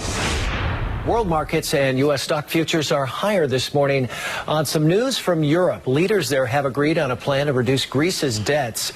Yesterday, the country's prime minister stunned his colleagues by announcing he's going to let voters in Greece decide if they want to accept that historic rescue plan. The move has been strongly criticized across Europe and caused stock markets around the world to plunge. All right, Robin, I'm hoping you can explain this one to me because I don't get it. Greece has an opportunity to basically save the world economy, and they're going to put it in the hands of their people. Well, this guy has to deal with the Greek people, and they've already been pushed to the wall with austerity measures and increased taxes. And he got the indication that this wasn't going to go smoothly for him if he just had it moved into legislation and they approved it. The people were going to revolt. So he has to do this in order to save his own political life. And apparently the Greek people don't care if Greece defaults as a result. Vitamin D, as in dangerous? Taking vitamin supplements on a daily basis is not only less beneficial than previously believed, it may even be harmful, according to two recent studies. Finnish researchers say getting too much of a vitamin or a mineral may raise the risk of premature death in women in their 50s and 60s. Another study on the effects of certain vitamins and minerals on prostate cancer came back with some interesting results. Vitamin E slightly increased a man's risk for prostate cancer, and selenium increased the risk for diabetes. So should we be taking vitamins? We should stop trying to get our nutrition from a pill. The American diet just sucks. And as it gets poorer, people are trying to supplement it with more and more vitamins, more and more potent vitamins. No one ever overdosed on vitamins from eating vegetables. And that's where you should be getting your vitamins. All right, vitamins are a loser this week. Let's move on to some predictions, Robin. Okay, the Michael Jackson case wraps up this week, and it doesn't look like Dr. Conrad Murray is going to take the stand. So is this guy going to prison or not? He should go to prison. I don't know how the law is going to come out. The jury is looking at two opposite theories as to how this propofol got into Michael Jackson's system. If you believe one doctor over the other doctor, that's how you're going to vote. And who do you believe? I believe that the propofol was administered to Jackson by this doctor, and then he walked out of the room. So he's going to prison. So for my money, he's going to prison. All right, very good. All right, biggest college football game of the year. Game of the century. The game of the century. That's what they're calling it. When number one LSU Tigers travel to Tuscaloosa, that's where Alabama plays, for a 1 versus 2 matchup. All right, I don't know really much about college football, but I tried to read up on this. Okay. And from the information I have gleaned, they're pretty evenly matched. And Yes. they're both majorly defensive teams. One team on their offense has a 2-quarterback system. I like this, which Robin. I really don't understand. So I'm going with the home field advantage and saying it's going to be Alabama. Crimson Tide it is. Let's move on. All right, the area was just hit with an awful snowstorm. New York got more than an inch of snow before Halloween for the first time ever, and parts of New Jersey and Connecticut got more than a foot of snow. Are we in for an awful winter? Who do I look like, Al Roker? Of course not. It's an awful thing to say. I hate talking about the weather. I hate predicting the weather. So, again, I'll go with the Farmer's Almanac, which says we're going to have a mixed bag, but the Northeast is going to get hit with a lot of snow again. Okay, fair enough. The chatter. And that's enough predictions for this week. After the break, I'll be joined by radio personality David Webb, comedian Eliza Schlesinger, and funny man Colin Quinn for a segment we call Pick and Choose. I'm Robin Quivers, and this is The Chatter on Howard 101. The Chatter with Robin Quivers. We'll be right back. Howard 101. Chatter.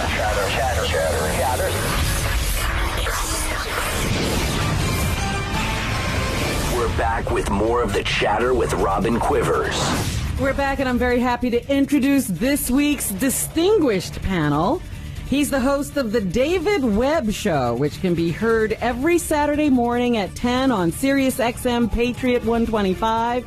He is the co-founder of Tea Party 365 in New York City and a spokesman for the National Tea Party Federation. Please welcome the ultra-conservative David Webb.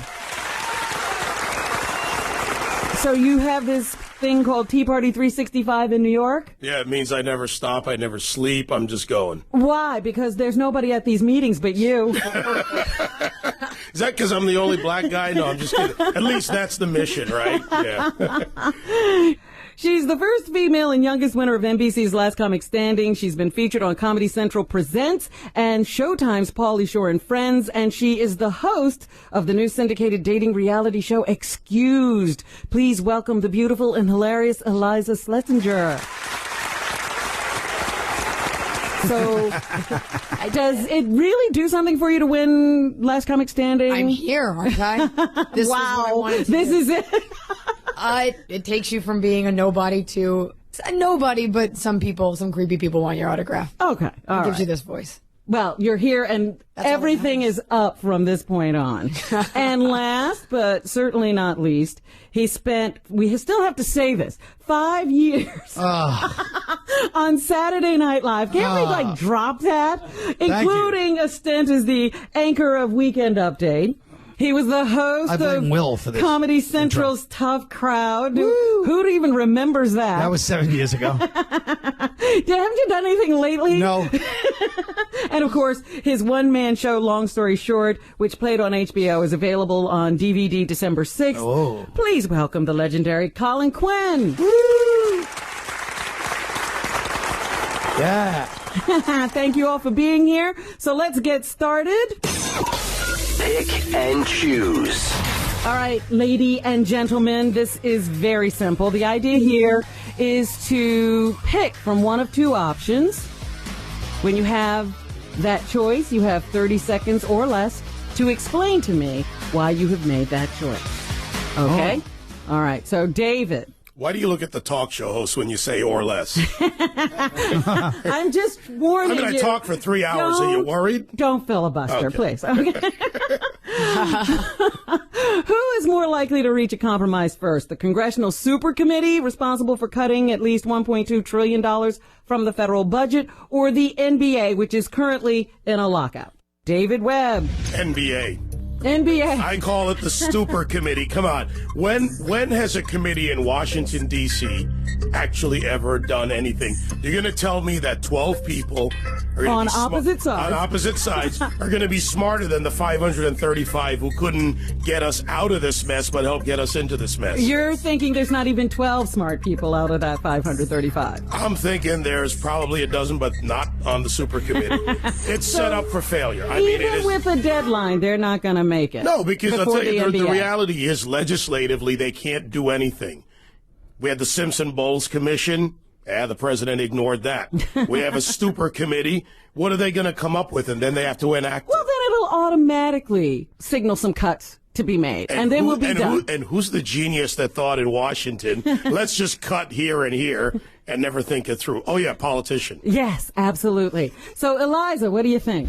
To your point, I think we should cut the NBA salaries and use that money that we save to fix all the problems we have. We're in such debt that even that won't help. I know, obviously. But we could patch up a road, feed a homeless person, buy a computer for some poor kid.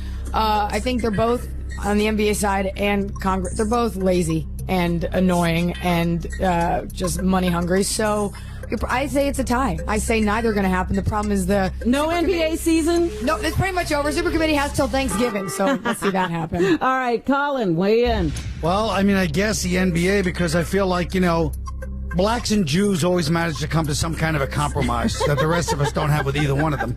And I think that that's probably going to be the answer. All right. I actually think the Super Committee, I don't think they're bright. I don't think they're above board. I don't think they care about the country, but I think they care about lining their pockets. And there are a bunch of lobbyists out there who have been pleading their cases, and they're going to come to some agreements because otherwise none of that lobby money will come to them. Either way, there's going to be riots. Oh, please. Put it this way. If the NBA keeps locked out, that head of the Russian mob that owns the Nets is going to start riots all over downtown Brooklyn with Jay-Z behind him. Okay, next. You heard it here first. Who will leave behind the greater legacy? Steve Jobs or Bill Gates? Eliza? Okay, Microsoft, no doubt, has left an indelible mark on the way we use computers. Problem is, Apple's a way cooler company, and only pedophiles use PCs, even though more people use them. So I feel like Apple, just because it's cooler, will leave a better mark because it'll be around longer. Colin, who's leaving the greater legacy? Bill Gates or Steve Jobs? Why, is Bill Gates sick? I didn't even hear about this. Well, eventually he's going to go. Yeah. But Steve Jobs, I just don't like this idol worship on Steve Jobs. I never heard his name my whole life. Then the past 3 weeks, everybody's crying like Michael Jackson and Elvis Presley died on the same day. Would you answer the question? I didn't know it was a serious question. How about, I guess... Choose one. All right, Steve Jobs. Okay. And David, who do you say will leave the greater legacy? I'm going to flip a coin. I mean, come on. No. Steve Jobs, great innovators, $1,300 in a garage with his buddy Wozniak, built the world's biggest corporation. Got to give him credit, changed the culture. But you know what? Bill Gates was smart. There's more PCs in more schools around the world every day, everywhere. So they both get props. To my pedophile point. The answer to the question is Bill Gates. Whoa. Oh, I'm sorry. And the reason for the answer to the question is he has now dedicated himself to philanthropy.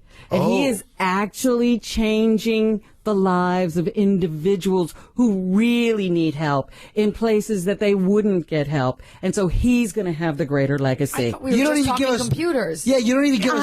I said Bill Gates or you didn't Steve say philanthropically. Jobs. That was staged. Robin. Now I changed my answer. Robin, this show's not fair. When I did a show, they gave notes beforehand, so you have all little notes to look at. This show's a ripoff. Okay, Colin. Yes? It's your turn to go first. I don't want to go first.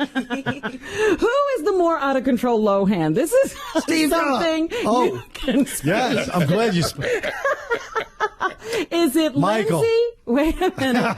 Is it Lindsay who is now going to have to serve 30 days for a violation of her parole? And, she's eventually going to appear naked in Playboy to help. Is that out of control these days? Woo, that's wild. Because we haven't seen that yet. Yeah.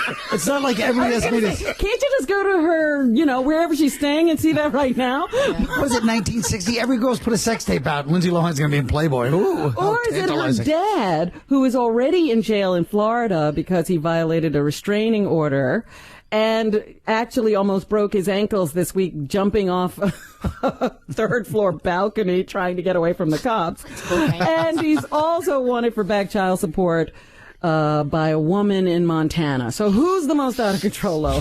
And I'm being honest right now. I've never in my life ever looked at like a movie and go, I could play that person in a movie except for Michael Lohan. We have the same hairline for whatever that's worth. And she already said I reminded her of her father, and I just feel like I could play the Michael Lohan story. So I mean, he's the one that's he's the one, he's the man. He sets the whole tone. Okay, David. I'm going to go with who gets more sex in jail. What? And not necessarily willingly in some cases. They're both losers. On this one, though, bigger loser is the father. Okay, and Eliza? I have to agree. He's had a longer time on this planet to clean up his act. Or to screw it up. And either he way, also he's a bigger fuck up. He contributed to her fucking He's up. the one that taught her that it's okay to act like a crazy person. Well, why isn't the mother one of the contestants? She's out of it because she's already she hasn't gotten out of the beauty parlor in White Long Oprah Island. is an asshole. They're both in jail thing. You know how that She goes. should be in jail. Yeah. I mean, but they don't arrest you for being a bad mother. They should. They should. But they Maybe don't. the super committee can work on that. So this time we have a consensus that it's Michael Lohan who's the most out of control Lohan, and He'll fight all anybody. Right. Right. And she'd be so stoned she couldn't tell the difference anyway. Who breaks both ankles at one time? Well, This he is didn't, with he one didn't ankle. really break A guy it. who's going to jail. It's a They gay had to injury. take him to the hospital to check him out before they could It's take like him the to jail. McLaughlin group. Again, you don't have bunk beds, but if you're on the lower bunk, it's a bad thing in jail. All right, Eliza, which TV revival has you all hot and gooey? Is it the new In Living Color?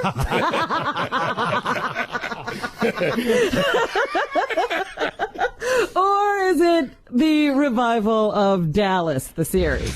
Neither. First of all, the only people that watch Dallas anymore are Europeans. When you go there, they're like, oh, Dallas, JR. No one watches it. Anyone that did watch it isn't going to be watching it. Or dead. And haven't we learned a lesson? Like, revival. Look at what happened to Charlie's Angels. Like, nobody cares. That golden age of TV should stay locked in the annals of history. So neither. They're both going to be terrible. I love They're Living gonna Color. bring in a new group of When has that ever been good? comedians. Oh my! I've seen the new group of comedians out there. I'm a part of it. It's not so remember great. Colin Quinn is sitting next to you, and he was one of those new He was group on of Dallas. comedians for Saturday Night JR. Live and Saturday some Night Live, incarnation. they stayed on the air and they went through their good and their bad. And Living Color should have stayed. If you come back, it's never going to be as good. All I'm right. over it. Colin, what do you say? Why don't we talk to a guy that used to write for In Living Color? Colin Quinn. We're talking to you now. I wrote for Living Color, so of course I want to see Living Color come back. All right. I was there in the golden years. You wanna the see it last too year, bad, yeah. right before I went off the air. We all want to see I really it crumble. contributed. And David? Let's see. Are they bringing the spandex back? Then Living Color loses. I'll take the Fly Girls. Neither one. Neither one. Neither one. Can I buy a vowel? How come you yell at me when I was like, you go, you got to make a decision. 2 questions already. He goes, neither. You were trying Both. to have it. neither. You were trying to have it both ways. I told you, I'll take the one if they bring back the spandex and the Fly Girls. Look, we're moving I want on. J-Lo and spandex. That's enough picks. I see She's you reduced can't, to a you fly guys can't handle this. So let's move on. It's Men time, can't handle this problem. It's time to lay some blame. Don't even go there. Oh, yeah. Don't blame yourself. The Blame Game. Nobody likes to take the blame, and that's why we're here to pass it out. Okay, Colin. Yeah. Last week, your buddy Rick Perry said his biggest campaign mistake, of course, was ever doing any of the debates. He said it's only a way for the candidates. That's what he said his biggest mistake was It's just allow the candidates to tear each other down, and it doesn't really allow you to express your issues or state your policies. So he's decided that, he doesn't like these weekly debates. Right. At first he said he wasn't going to do any more. Right. And then he came back and he said, maybe I'll do 5. Who's to blame for Rick's Perry's poor showing? Is it the media for staging all of these debates, or is it Rick for stumbling through every debate he's attended? It's Mitt Romney for making him his bitch and grabbing his shoulder. He should have took his arm and twisted it. He should have took his hand and twisted it and go, don't ever put your hands on me. Everybody would like, oh, I like this guy. You want a president who can deliver a smackdown. Okay, David. Me? President Obama signed an executive order instructing the FDA to take new measures to help reduce prescription drug shortages. There have been more than 200 drug shortages this year, and 15 deaths have been attributed to those shortages. Drug companies are accused of stopping production on older drugs in favor of newer, more profitable ones, as well as price gouging. Should drug companies be blamed for these shortages, or is this just the free market at work? What drug shortage? Have you checked Grandma's cabinet and all the kids at farming parties? There's a shortage because it's down at the high school. That's Those the problem. aren't the ones that are needed. Well, hey, what can I say? Ask the stay-at-home mom. No, I mean, look, they're not regulating this stuff. They're not tracking it. That kind of comes between the patient and the doctor. If the women are going to take control of their drugs or the men who are using them, I'll give them both. But come on, where are these kids grabbing them? They're grabbing them out of the cabinet. We're talking about probably sick and elderly people because they're dying from not getting these prescription drugs. Those ones we got to take care of. So whose fault is it? Is it the drug companies? No. It's the legislation that gets in the way. That wasn't the choice either. Is it the drug companies or is this the free market? Then I'm going to have to go drug companies out of the two. Finally. He saw that one blaming a corporation. Okay. I say it's the old people's fault. Hilary Swank recently fired her publicists and agents after she attended a concert in honor of the Chechen president, Ramzan Kadyrov. A good man. He's accused of torture, abductions, and killings by human rights organizations. But not convicted. Swank says, who's taking him to trial? Swank says she regrets attending the event and never would have gone had she known about the alleged crimes. Who's to blame for Hillary's attending this concert? Is it Hillary or her people? First of all, you could say that about anyone. You could say that about a president. You could say it's not like she had tea with Hitler. So, and since when is a PR person supposed to be well-versed in Chechnyan history? Like, who gives a fuck? Just go. And she probably, if the gift bag were good enough, she'd go. Like, most people don't even know where Chechnya is. I actually thought it was its own country until I Googled it to answer this question. So, give her a break. This isn't about wearing pumps versus wedges. And she went. Which is a much more serious decision. If you're Hilary Swank, it probably is. And I don't think there's a lot of, like, Chechnyan expats that are in an outcry over this that are going to boycott her movie. So, we'll go with it's no one's fault. Who gives a crap about Chechnya? These stars, she got $1.5 million to go to attend this party. She should have done research, so it was her, because it's a PR person's job to just kind of usher her along. The other thing that bothered me about this whole thing, she was sitting on one side of the president, and Jean-Claude Van Damme was sitting on the other side of the president. Who no one cares about. I would have fired my publicist just for having the same. Absolutely. Yeah, that's fair.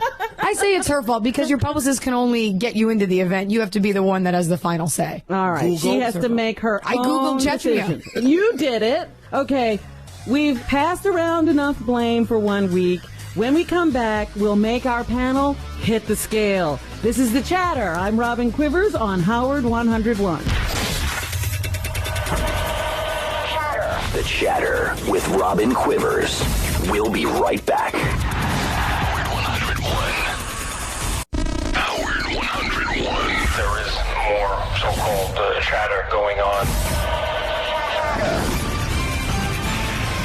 Now, back to The Chatter with Robin Quivers.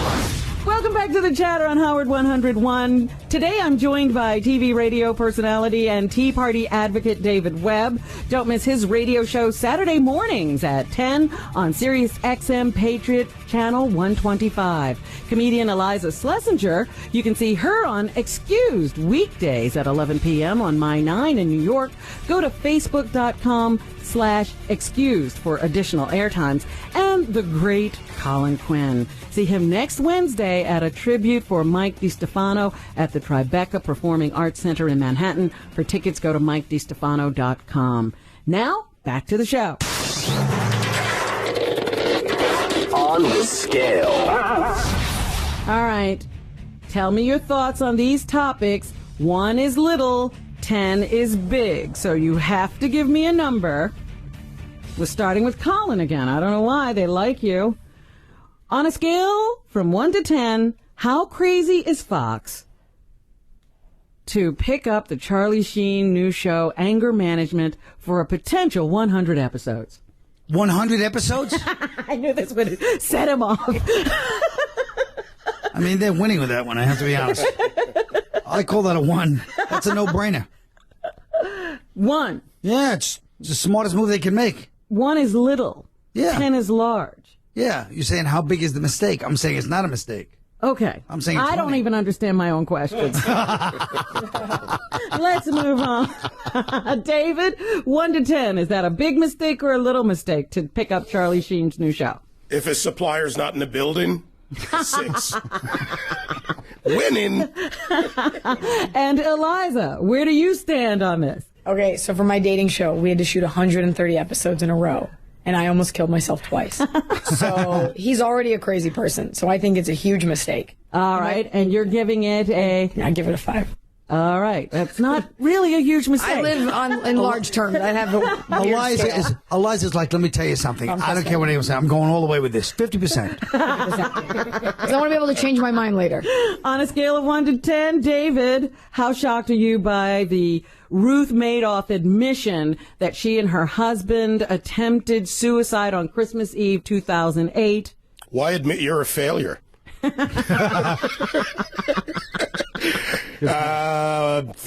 A 3? And how disappointed are you that they didn't succeed? 10. Okay, Eliza, what do you think about all that? I'm not shocked at all because Christmas is not a big deal to us Jews. And so it's either that or go eat Chinese food and see a movie. So, and I'm glad he didn't succeed because I want him to rot in jail. She didn't do anything. So why should she die? A number? Oh, what? A 5. The good one. The one is that I'm not shocked.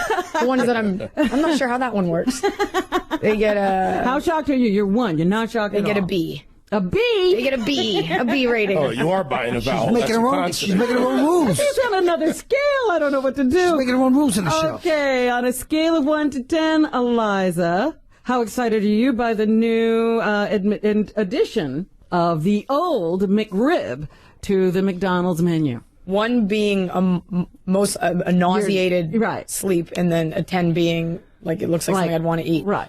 I give it a negative 10 because it's meat formed into the shape of a rib. Like it looks like it's bones that you're supposed to eat. Right. And they actually advertise the garnish. They're like, oh, and it's got a pickle and onion. I know, and there was an article yesterday that said it has some kind of a cancer-causing agent in the bun. It's called McRib in the bun.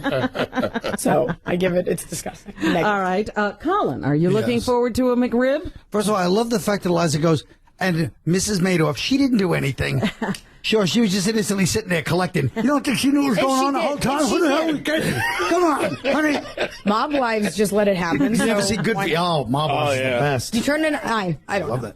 The McRib itself? Yes. Yeah, I mean, they always have... the greatest invention in McDonald's in the past 10 years was the McGriddle. I don't know if you ever enjoyed one of those. No. It's bacon, eggs, and then the bun is made of pancake and syrup.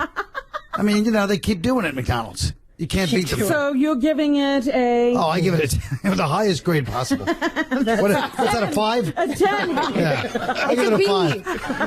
You get an A rating. David, are you looking forward to this?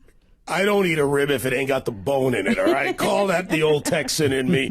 Forget it. I'm giving this thing a -2. It has bones, and they're ground up and formed into other bones. It looks like a rack of ribs. That's the thing. So you should eat it. Looks like. All Look, right. I knew a girl with silicone once. Looked like. David, on a scale of 1 to 10, how interested are you in the new Al Jazeera 24-hour sports news channel, the first of its kind in the Middle East? Does it come with a suicide vest? Look, don't keep asking me questions. Answer my questions.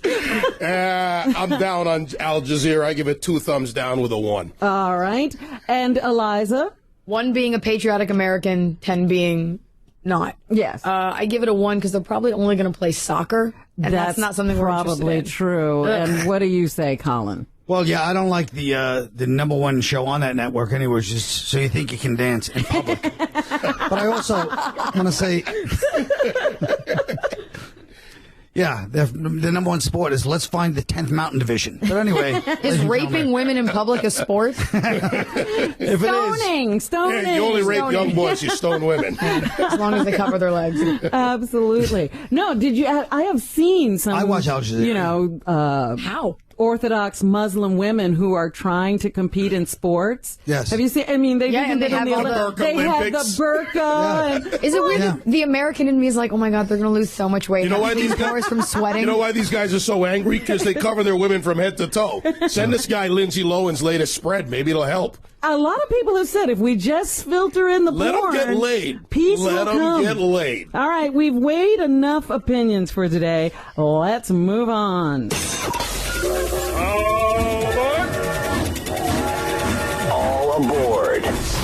All right. Attorneys for Jared Loughner, he's the Tucson shooter who killed 6 and injured Representative Gabrielle Giffords, says he shouldn't be forced to take his antipsychotic medication. He says it's too intrusive and there are other ways to keep him from hurting himself. Acupuncture. Are you on board with Loughner not having to take his meds, David? Will this make him suicidal? Yes, probably. Then let's keep him off the meds if he did. But what they're saying is now you'd have to post someone in his cell to watch him constantly 24 hours a day. As long as they turn their back on the rope.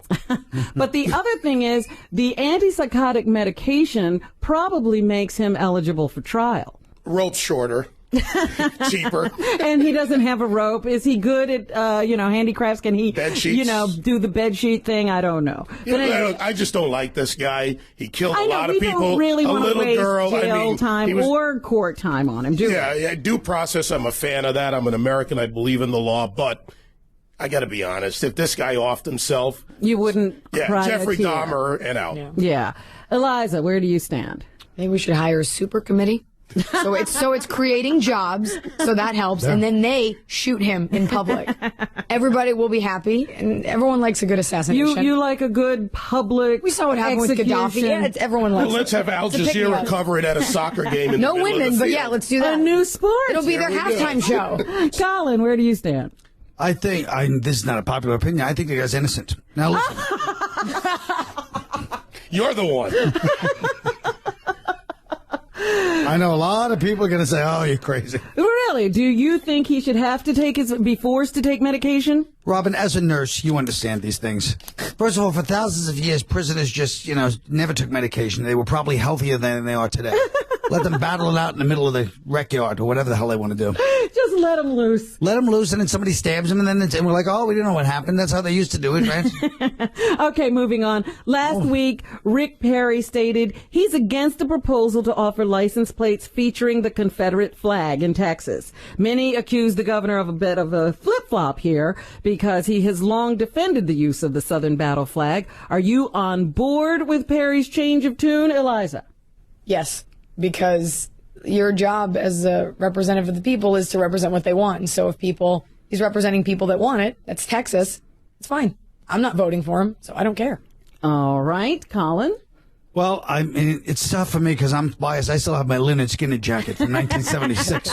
I've got a lot of flack about that. And you later. wanted one of those license plates. I wore it to the Million Man March, and I'll tell you, you want to talk about a bad fashion choice. If I could take one thing back. So what is the question? You mean people want to bring the Confederate flag Are you on board with him changing his opinion and saying no now to the license plate? What do you mean? Am I on board with him changing? Yeah, I mean, I don't know. Yeah, why not? He wants to change his opinion. What do I care? David?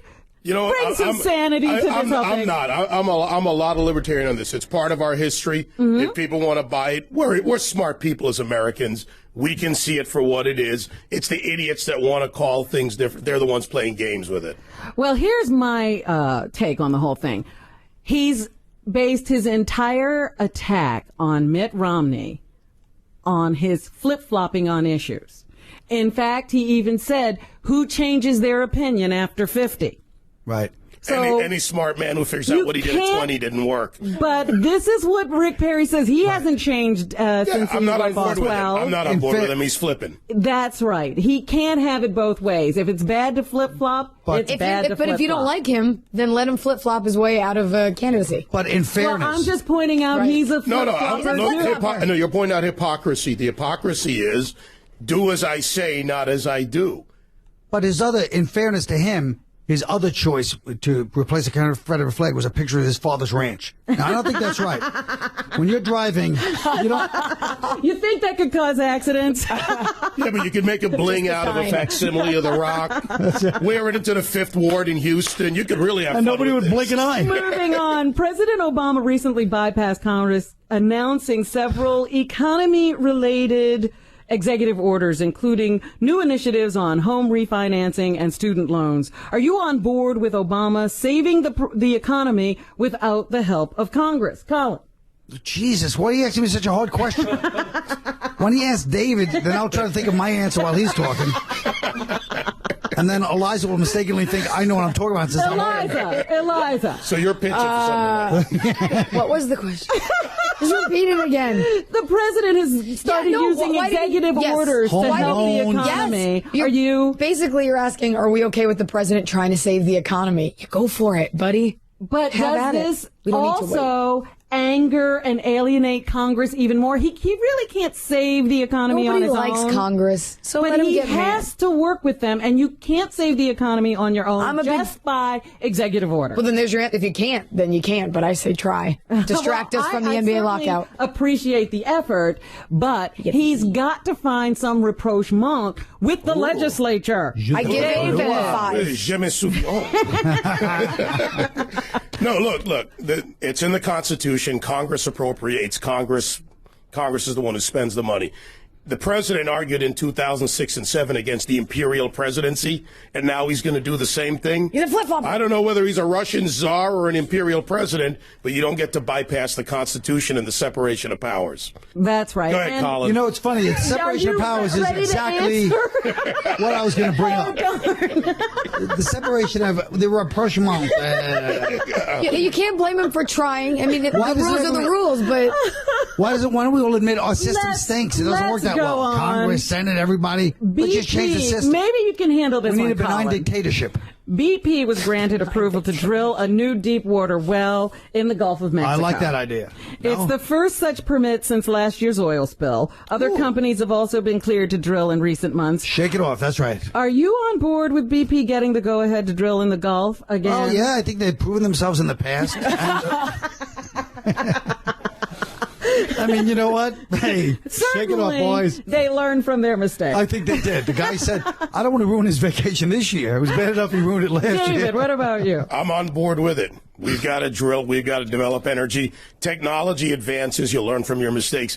There's no advantage to a corporation for continuing to make mistakes like that. It ruins your brand. It ruins your corporation. So you fix it, you move on, you make more money. When they do that, they build more jobs. I got friends who work these rigs. I used to live in Texas. Lots of guys are out there 6 weeks on, 6 weeks off. Their families need the money. They're playing in restaurants. We get it. You're all for it. You're on board. Eliza. I say do it. I like how you say it ruins corporations, but we never said it ruins the environment. To me, that's the bigger one. It's not in the. It's not ruins the fish. And I also think that it's great if they want to do it. They should hire, as long as they only hire all the Mexicans that were planning on illegally coming into Texas. That's what I think. Give them jobs. So give them money. Immigration. The Rio Grande is this small. The Gulf is this big. You got to be the Olympic swim team to get to the rig. No, not via that. Of course not. But Mexico does not border the Gulf of Mexico, so hire Mexicans. What? Have you been to Cozumel? This is the wildest panel we have ever had. And you know what? That's it for All Aboard. The train has left the station. When we come back, we'll say goodbye and hello to our favorite moments of the week. This is The Chatter with Robin Quivers on Howard 101. The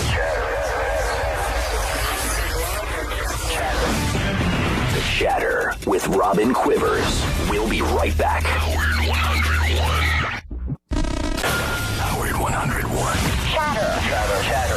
Chatter.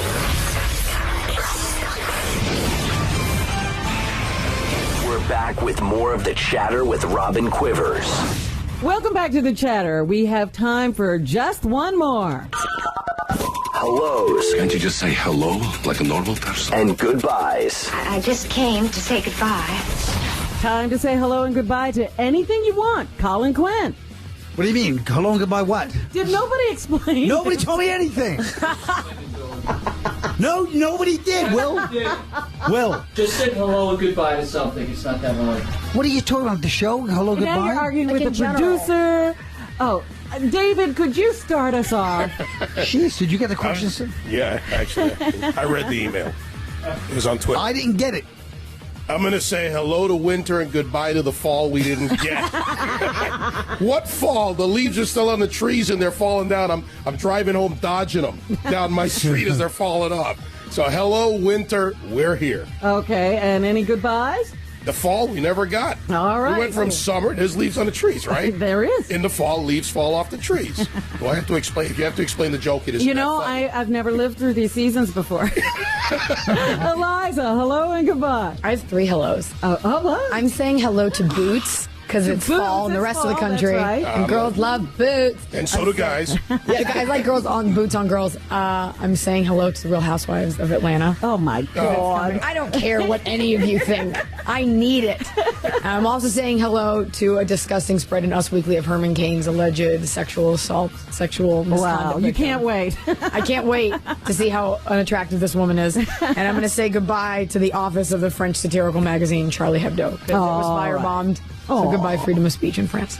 That's too bad. It's so sad. Okay. Colin, now do you understand the concept? Yeah, everybody else got to prepare. That's a concept I understand. You could use boots. I'd like to say hello. Would you like to come back next week with Yes, I would like to come back Then next week. it'll be a goodbye to them. Yeah. Actually, I'd like to see you in boots. That might be funny. Thanks. Then I can say goodbye to you. I have a pair of Uggs right now on. No. I'd like to say... We're going to say goodbye to confusion and hello to... I'd like to say hello to the newlyweds, Kim Kardashian and Chris Humphries. I'd like to say goodbye to Will. Who doesn't prepare his guests. And then as the brass balls, he just looked me right in the eye and go, you got the questions. All right, and now it's my turn. I want to say hello to the excellent health of President Obama.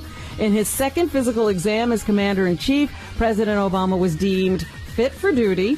The 50-year-old president, who weighed in at 181 pounds, eats healthy, exercises regularly, and is now tobacco-free. It was good news for a man who will soon be involved in a grueling campaign to win a second term. He's not going to keep off cigarettes. Nobody can, except for me. And goodbye to trusting anything. Johnson & Johnson baby shampoo, the one we all know and love, contains cancer-causing chemicals. Oh. The shampoo is still being sold here in the United States and in other countries. Consumer groups have urged Johnson & Johnson to remove the chemicals for all its baby shampoos around the world. The company says it's gradually phasing it out, which means we don't want to dump all the baby shampoo we already made. Dump it in the Gulf of It's Mexico. made in New Jersey. What do you expect? And that's the show for this week. I'd like to thank my panel, David Webb, davidwebbshow.com, Eliza Schlesinger, eliza.com, and Colin Quinn on Twitter at I am Colin Quinn. Thanks for joining us, and we'll see you next week again on The Chatter, right here on Howard 101.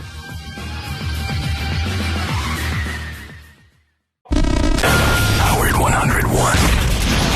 There is a belief in the intelligence community that there is more so-called chatter going on throughout the world. A chatter user will be able to invite a colleague to chatter. He's talking about the chatter. And sometimes that's meant by chatter on the media. Chatter.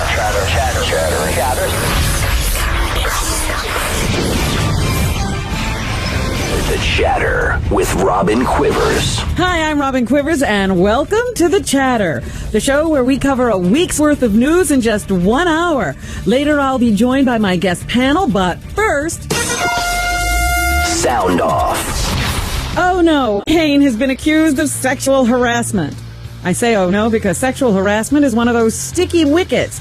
Just making someone sexually uncomfortable with a comment can be considered harassment. It's called creating a hostile work environment.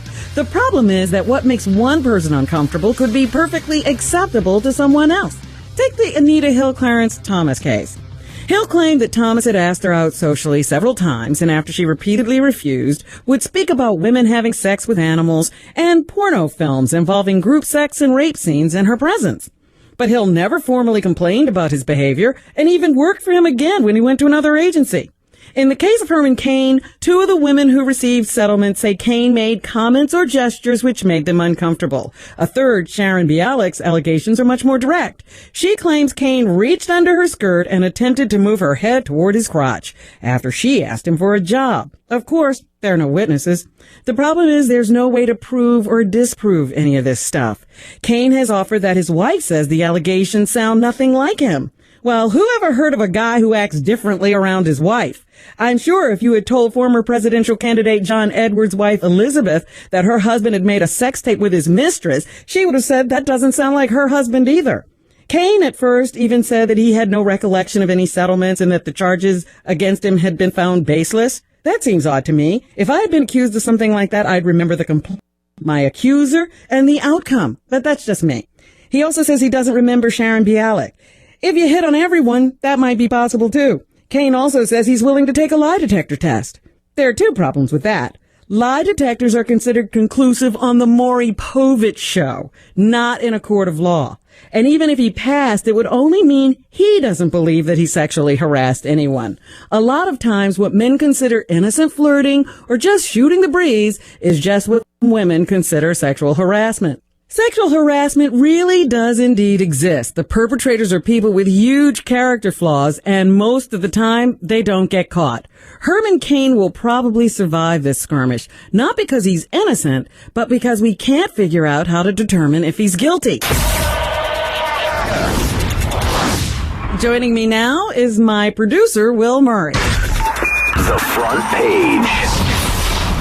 All right, Robin, let's talk winners and losers for the week. All right. Violent 99%ers.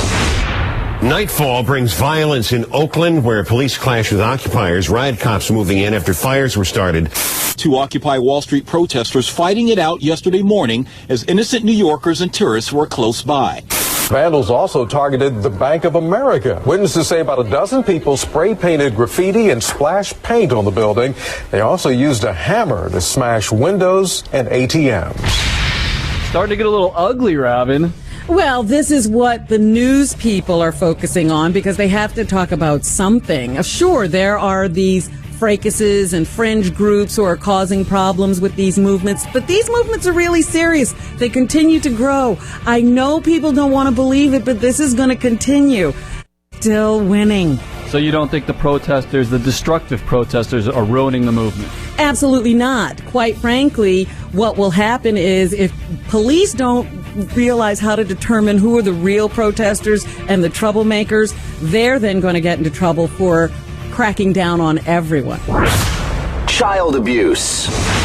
Well, a lot of people are angry after a video surfaced of a Texas judge beating his daughter who has cerebral palsy with a belt. The man in the video is Judge William Adams. The judge allegedly beat his daughter because she illegally downloaded music or video games from the internet. Criminal investigation is underway. The judge says he doesn't think he did anything wrong. All right, so is spanking or whipping, in this case, winning parenting? Absolutely not. The International Conference on Violence, Abuse, and Trauma just released a new report that links low IQ to spanking. You are actually reducing your child's intelligence by spanking them. And if you spank them later in life, like from their infancy or childhood into their teen years, they are even dumber. So this guy's problems with his daughter are probably all brought on by his own spanking punishment. Trouble in Happy Valley. A former Penn State football coach was arrested today and charged with 40 counts of sex crimes. In 2002, a graduate assistant witnessed Sandusky attack a 10-year-old boy in the football facility showers. He then told head coach Joe Paterno. Paterno informed the school's athletic director and senior vice president. They told the school president, but none of it was reported to the police. Students here, though, still backing Paterno. A university official says that support for him on the board of trustees is quickly eroding. All right, this is a wild one. So legally, Paterno is in no trouble, but morally... you know what they've been pointing out, that there are legal obligations and there are moral obligations. Right. Here's a guy who was supposed to be a pillar of the community. Moral obligations weigh heavier on him than others. What is interesting to me is how quickly and precipitously these icons fall. The moment they get a little bit tarnished, their board runs away from them. What does that tell you about their relationships with other people? November election results. People in Ohio have voted down a Republican-backed law limiting collective bargaining rights for the state's public workers.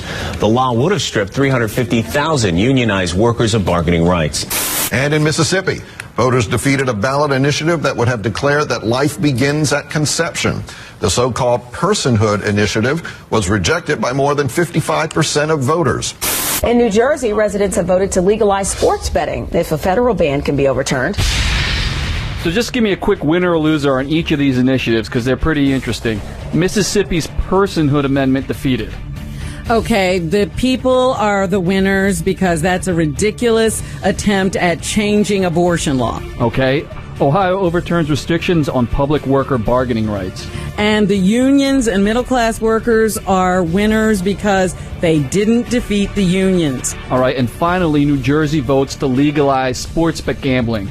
Why is that a big deal? We already had casinos in New Jersey. Why not put some sports betting rooms in there? Isn't that a way to make more money? I love it. Let's go sports gambling. That's what sports are all about. Let's get right down to it. You guys don't really care unless you got some money on the game. Unless you're 10 years old, you don't care. Exactly. All right, let's move on to some predictions. The Chatter. First one we got. Iran is supposedly very close to building its first atomic bomb. So do you think the United States is actually going to go to war with Iran to keep nuclear weapons out of their hands? Yeah, they're dangerously close, like Saddam Hussein had weapons of mass destruction. We are not sure. Once again, our intelligence is so poor. We're sending in these teams of people who are supposed to inspect, and they still can't figure out whether they're close to making a bomb or not even interested in making a bomb. So how are we supposed to make decisions based on that? But since we went into Iraq based on nothing, we might as well go to war with Iran, too. We're not going to learn a thing, I guess, right? All right, college hoops kicks off this week. Who do you think has a championship in their future? Look, I have no idea about college basketball. There are too many teams for me to even figure out what's going on. But I know that college basketball in general will be a big winner because there's no NBA. And they may gain some new fans to college basketball who will never return to the NBA if they continue with this lockout. All right, let me answer the question for you. It will be the Syracuse Orange, and let's move on. Sure. There's no prejudice there. All right, so let's move on to some box office predictions. Puss in Boots is the leader right now. Made $33 million at the box office last weekend in its second week. Very impressive. We also have... Not really. No? Okay. The epic action film The Immortals opens this weekend. Clint Eastwood's biopic J. Edgar with Leonardo DiCaprio. Forget that one. You don't like that one? It's not going to be number one. Is Leo a movie star? Leo is a movie star, based on Titanic, I think. Okay. And the final one would be Adam Sandler's comedy Jack and Jill, which I personally think looks horrible, but... But don't all Adam Sandler films look horrible? Happy Gilmore, Billy Madison, some of the greatest comedies ever. My question, I know that it won't be Puss in Boots for a third weekend in a row. My question, you know what? I've seen the trailers for The Immortals. You know, it's the same people who made 300, but I don't think people remember that. It's been so long since that movie. So I'm going with Adam Sandler having a number one movie this weekend. There it is, Adam Sandler. The Chatter. I'm out of predictions for this week. After the break, I'll be joined by radio host Larry O'Connor, comedian Dean Obidala, and writer Daniel Halpern for a segment we call Pick and Choose. I'm Robin Quivers, and this is The Chatter on Howard 101. The Chatter with Robin Quivers. We'll be right back. Howard 101. There is more so-called chatter going on. Now, back to The Chatter with Robin Quivers. We're back, and I'm very happy to introduce this week's panel. He's the editor-in-chief of Breitbart.com and a regular contributor to Big Hollywood, Big Government, and Big Journalism. He has a nightly internet radio program which can be heard at the LarryO'ConnorShow.com. Please welcome the incredibly thoughtful Larry O'Connor. Hello, Robin. You look fabulous today. Well, don't try buttering me up. You know, God, we'll butt heads as the day goes on. If I'm lucky. For a bonus plug, Larry, which rapper who recorded the hit Now That We Found Love and the theme song to In Living Color died this week at the age of 44? Joe Frazier. No extra plug for you. Okay. Yeah, I'm sorry, you lost me at rapper. Please, look at me. God. We never said it would be easy. He's a frequent contributor to CNN and co-producer of the annual New York Arab American Comedy Festival. He's been featured on numerous television shows, including Comedy Central's Axis of Evil, Specials, and ABC's The View. And he is co-producing a new documentary entitled The Muslims Are Coming. Please welcome the very funny Dean Abdallah. Thanks very much, Robin. Thanks for having me on. Welcome. And we have a bonus question for you for Heavy another D. plug. Heavy D? Was that the answer? No, that's not your question. Come on. No, for you, I thought you were she's going ready to for ask that. about show tunes for you. I might get one. We'll see what happens. Okay, your question is this. Which Republican presidential hopeful said this week that some Republicans aspire to be frugal socialists? Michelle Bachmann. Michelle Bachmann There from you Minnesota. go. And now whatever you'd like to plug, go ahead. December 8th, the Big Brown Christmas show we're doing with Asif Mandvi from The Daily Show here in New York City that I'm co-producing and performing in. All So it's a right, great there's show. your plug. Thank you. Thank you for being here. Thanks. And he's the online deputy editor of the Weekly Standard. His writing has been featured in Politico, the Jerusalem Post, and Commentary. He is a regular on television and radio shows. Please welcome the very opinionated Daniel Halper. Thanks, Robin. And for a bonus plug from you, who is Karen Kroschar? That is Herman Cain's second accuser who settled with him for $45,000. You are absolutely Nice. right. And what would you like to plug? Check out the Weekly Standard at weeklystandard.com, America's best conservative magazine. Okay, thank you very much. I'm happy that you're all here. Let's get started. Pick and choose. All right, gentlemen, the idea here is very simple. I'll give you two options. You then have 30 seconds or less to choose one and explain why you did. All right, we're starting off with Larry. What was the sadder death this week?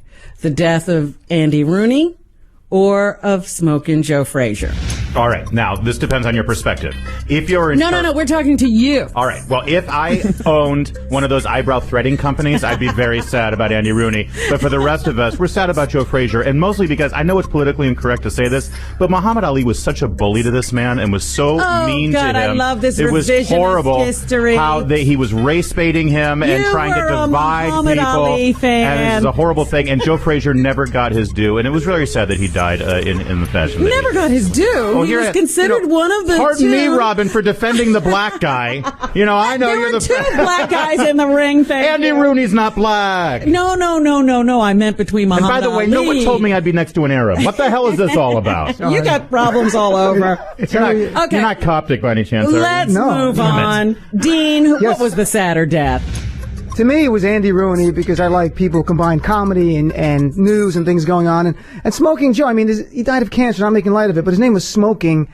Cancer's going to happen to you. It's like being killed by a killer whale. I mean, it's not to be a shock. Smoking Joe smoked. But it didn't matter to me. The idea is if you go to nicotine Nick, you're probably going to die of something involving cancer. So blame tobacco. I'm blaming big tobacco is at fault. So I miss Andy Rooney more. That's going out on a limb. Daniel, what was the sadder death? Smoking Joe, true American hero, rags to riches, great story. Andy Rooney, he was 92, lived a full life. He retired a month ago. We weren't going to see him anyway. Not that he should have died, but it's hard, You're it's hard to get too absolutely broken right. up about The final word is that Smokin' Joe Frazier's death is the sadder death of this week because he was only 67 years old. He was an icon. Andy Rooney was 92. He had a beautiful long life. And so he was expected to go at any time. At 92, your next milestone is death. Okay? There's nothing else that's going to happen. Tell Hefner that. So that is the sadder death. And we don't have to do all this revisionist history. It's not whether Joe is the sadder person or Muhammad Ali is the sadder person. They were both amazing. And the reason you remember the fight is because Muhammad Ali made such a huge stink. At Joe Frazier's expense. I mean, that was a horrible... Are you defending what Muhammad Ali did? He called him an Uncle Tom. Do you think Joe Frazier was an Uncle Tom? Do you remember the times you probably weren't there? I was 4 years old. I'll admit So it. you're talking about a time that you really don't understand. So back then it was okay for Joe Frazier to be called an It Uncle wasn't necessarily okay, but the politics of the time was such that Muhammad Ali was the hero of the young person, and Joe Frazier was seen as the champion of the old way. And that's what was going on. So it was okay to trash him.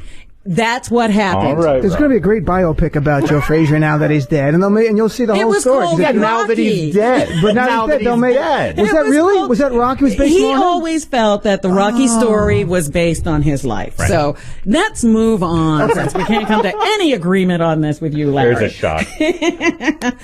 Okay, our next question, starting with Dean. Where did Herman Cain's 999 tax policy come from? A bank employee in Ohio, as Cain claims, or the 2003 video game Sim City 4, which features a very similar tax code? I think it's from a German female bank teller who he was molesting, and she kept saying 999, and then he didn't understand that That's he was it. supposed to stop. Exactly. That was it. So I think it's a German female hot bank teller with blonde and nice fingernails and stuff in Ohio. That's my final answer. I like that. Daniel, what do you think?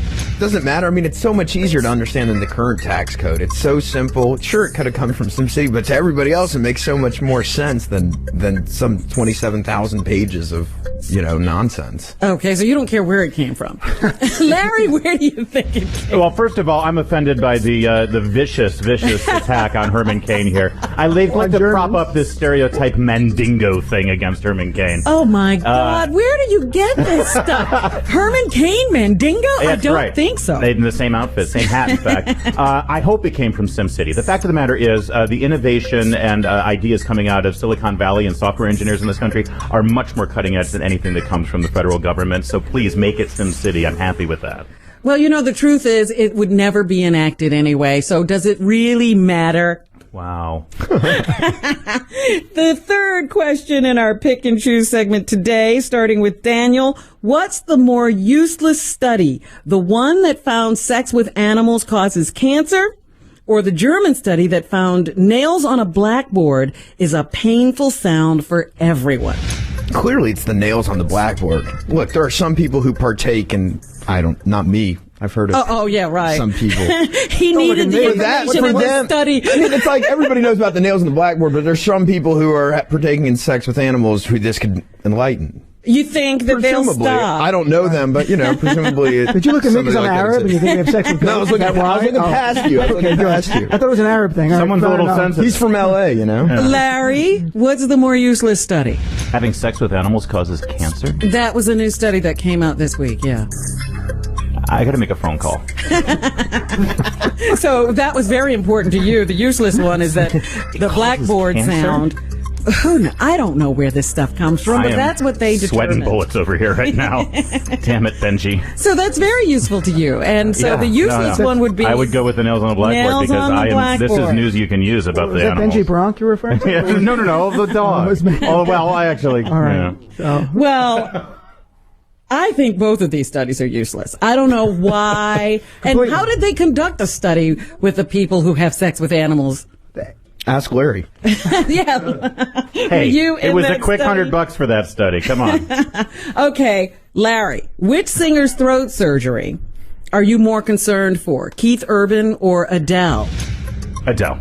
Big time. I'm really worried about her. I do like her. My wife downloaded all of her stuff, so I'm forced to listen to it. And I'm worried about this because I want her to keep that raspy sound as she gets... I mean, here's the thing. Is she getting this surgery to actually add more raspiness to her voice? Then I would be happy. But if it's to cure whatever is making her voice so, alluring and raspy... I think it's because she was hemorrhaging. Yeah, that's... She's getting... Well, I don't care. What are you going to do for your art? Go ahead and hemorrhage, all right? I'm very worried and I'm concerned that she's going to sound, pure and normal. Dean, what's the surgery that you're more concerned about? I know nothing about Keith Urban. I know who he is. I don't know any of his songs, so it's Adele. I like Adele's stuff, and I love the way she sings. Yeah. Like Larry, we actually agree. And so I'm more concerned for her. But I wish them both well. Absolutely, sure. We also both have sex with goats, so we've got more in common than you think. Daniel? Adele's the Brit. It's hard to feel too sorry for her. It's got to be Keith, the true American hero, Is Keith Urban American? I don't even He's an know. Australian? I thought he was, yeah. He's American Close enough. Australian, isn't he? Shows how much I know about either one of them. That crack research staff at Weekly Standard. The bottom line here is that the more difficult surgery, the one we are concerned most about, is Adele, because that voice is a treasure. Yeah, I agree. Nothing about country music is a treasure. Oh. And so that's the one we worry about. Pee about. on an apple pie while you're here, Robin. God. Okay, guys. That's enough of picking and choosing. Let's fill some holes. Hey now. Fill that hole. I'll be right there, Robin. Okay, fill that hole is our not so clever way of saying fill in the blank. Oh, damn. Really? Okay, Larry. Yes. Mariah Yater claims Justin Bieber is the father of her 4-month-old son. The result of a 30-second bathroom romp backstage at a concert. Yater says she took Bieber's virginity and he made vulgar remarks about what he wanted her to do. She wants Biebs to take a DNA test and pay up to $260,000 in monthly child support. Blank is the best way to describe Yater's claims. 100% believable. I didn't believe this until she said it was 30 seconds long. Listen. So that is the sign of a virgin? I remember when I lost my virginity, and if Bieber lasted 30 seconds, he's the fucking marathon man, okay? I completely believe this. I think it happened. I really do. Really? Absolutely. Whether it's worth $260,000 a month or not, You know I don't know what? about that. You are a Republican. You believe a lot of fairy tales. Oh, nice. You know, first of all, I have a lot of gay friends, okay? And I think that oh, you meant, okay. Dean, a recent study by the Anti-Defamation League reports that as the economy has struggled over the last 2 years, anti-Semitism has grown.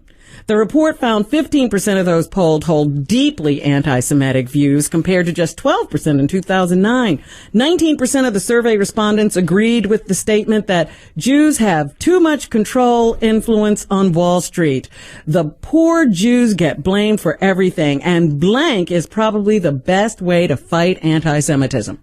New Seinfeld episode, I think. When Seinfeld was doing his show, it was the greatest Jewish showcase ever. Was an all-time low. It was an all-time low. People loved Jews. They were cheering for Jews. The serious answer is education. I mean, the same thing with anti-Muslim sentiment. It's about education. It's about all of us standing up against the haters together. Yes, Jews, but why Muslims. be serious? But I why like be the serious? Seinfeld. More Seinfeld episodes. Yeah, but you know, all those anti-Semites that occupy Wall Street, they all have advanced degrees. I mean, I agree education, but look who's doing the education. I would claim that most of those professors are anti-Semites too. Let's start again. I was talking to Dean. I'm sorry. We were told we could engage with each other. I apologize. No, the point is, right. now you're saying, where did they get their education? So you don't even know who you're talking about. I am. I'm talking about those dirtbags down at Wall You're Street. not talking about. You're not naming names. You're calling names. Well, I'm just trying to do entertaining And radio. So, That's what we do. You have your own problems. Robin, You I don't just need- like I don't- to smear. I with don't a need to very name every broad brush. anti-Semite by And name, the do I? truth is, Yes. the truth is that anti-Semitism has a problem because of a lack of education, and education doesn't come necessarily from schools. Right. Okay, that sensitivity to know that you don't denigrate all blacks because, you just never grew up with any. They don't teach that in school. That's something that has to come from a consciousness that dwells in the society. I completely agree with that. I agree Well, with why that. didn't you say that instead of carrying on? Because education... But it's countering the haters wherever they are, even if they're on Breitbart, on like Big Piece, if they're there, like Frank Gaffney. Yeah, those are haters thank out you. there. Here we go. And those All are right. guys that just like the Daniel, clan, I'm going to so. get you into this. A U.S. district judge blocked implementation of a law that would have mandated tobacco companies to display graphic images on cigarette packs showing the dangers of smoking. Since this is off the table, the FDA should try blank to get people to quit smoking. Promoting marriage. I just got married 2 months ago. I quit smoking a week and a half ago. Got the Nicorette in my pocket. What did marriage have to do with it? My wife. Now I have a wife. Before I didn't have a wife, I could smoke all I wanted. Now she's really So being thrown pussy down the whipped cures hammer. cancer. Well, it'll prevent it completely. That's one way of putting it. Those labels. It creates a different kind of cancer. Will somebody go? Lung cancer, it prevents. It causes some other cancer. Will somebody go to whatever the organization is that tells the smoking industry what to do and say that you have to encourage marriage? I can't say it's universal. I'm only speaking for my own case. And those it's labels, been successful for me. For the pictures they're going to put of people who are sick on the cigarettes, they're not going to make people quit. My friends are smoking to collect them all like they're baseball cards and trade them with each other. I mean, are you kidding me? That's not. But you know, it's always worked that way. Don't you know that on alcohol bottles, you know, if they put a skull and crossbones, they sell more? Yeah, it's cooler. It's almost That's hipper. why Exactly. these people are into death. Yeah. All right, we filled enough holes for today. Let's take a quick break. For yourself. When we come back, we'll crunch some numbers. This is The Chatter with Robin Quivers on Howard 101.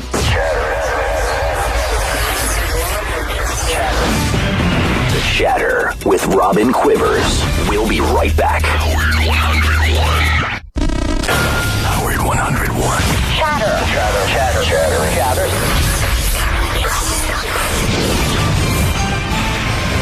We're back with more of The Chatter with Robin Quivers. Welcome back to The Chatter on Howard 101. Today I'm joined by conservative agitator Larry O'Connor, following him on Twitter at Larry O'Connor, and check out his nightly radio show at thelarryoconnorshow.com. Funny man Dean Abdallah, don't miss him on his Big Brown Christmas show, December 8th at 8 p.m. at Broadway's Comedy Club in Manhattan. For more info, go to deanofcomedy.com. And writer Daniel Halper is here with us. Read his articles at weeklystandard.com. And now, back to the show. 5 By the numbers. Okay, every answer here will be a number, Larry. All right. We're starting. Why are you yelling at me? In October, the unemployment rate fell to a 6-month low, big deal, of 9% from 9.1%. What will be the jobless rate at the time of the next presidential election? Well, for the last 27 months, the average has been 9%, or within half a percentage point of 9%. You'd have to go with 9%, and it could be even worse, depending on the Greek crisis and the crisis over in Europe. So you're I'd going say 9 or above? I'll say 9.1. Okay. Larry? I'm going to be generous and say it will be an absolutely unacceptable, way too high 8.7. Even though it's down. See, that's the thing. That's their spin. That's what they're going to say. Oh, look, we've come down. It's still outrageously high. We're going in the right direction. The fact of the matter is, even with his horrible policies, he cannot keep the American economy down for this long. And I think just the entrepreneurial spirit of America is going to start rejuvenating some things. Also, we've increased productivity. Companies are doing better. And isn't that what's supposed to happen? You guys want government out of everything. So shouldn't the private sector just be taking care of everything itself? Oh, we would love to have the opportunity to take care of everything by ourselves. But when you get it, you whine anyway. Anyway. That's just Larry, Dean, not the rest of us. What is your prediction for the I'm going to say minus 1%. unemployment Minus 1%. Wow. Or we're not going to have 2 jobs in a year from now. The economy's going to be booming. The economy's going What great. the hell will those jobs be? I don't even know everything. We're going to be so... In reality, I don't think much lower than where it is now, because what's going to change? I mean, they can't get the jobs bill through Congress. So if you have no stimulus, you have budget cutting. Even if you did budget cutting now, how many jobs is it truly going to create? And what do you need, about 140,000 jobs? A lot more than that. Just to keep our not go down in numbers and not to make our unemployment rate go up. That's what you need just in the population growth. So where are we going to go? How is it going to get any better? Well, a lot of people are going to get hired. What's going to make it better? A lot of people are going to get hired for the campaigns. Well, I just love all you optimistic people. All right, number 2, Kim Kardashian recently filed for divorce after just 72 days of marriage. I think that's a good run. I wonder how many of them were happy. This is Kim's second divorce. How many more times do you think she'll walk down the aisle, Larry? Well, it depends on whether E gives her a contract for each of those weddings or not, because I think that's a bit motivating factor. And also whether she walks down the aisle backwards with booty first. Here is a woman who doesn't have an employment problem. That's true. It's actually, the whole family is kicking butt. I'm going to say 3. I'm going to aim for 3. 3 more times. 3 more times down the aisle. And are you sure that having sex with animals causes cancer? Because I'm still deeply disturbed by You know, they probably didn't do a wide enough study. Yeah. Dean. I don't care how many times she gets married. I want to know how many more sex tapes there's going to be. That's all I care. They usually do just one sex tape. That's it. We're done. Yeah, it's one sex tape and out. I think that she's really going to wait. I think the next time she's going to think about it and make it more of a commitment. 90 days, 120 days. So, I hope for her sake, not more than one.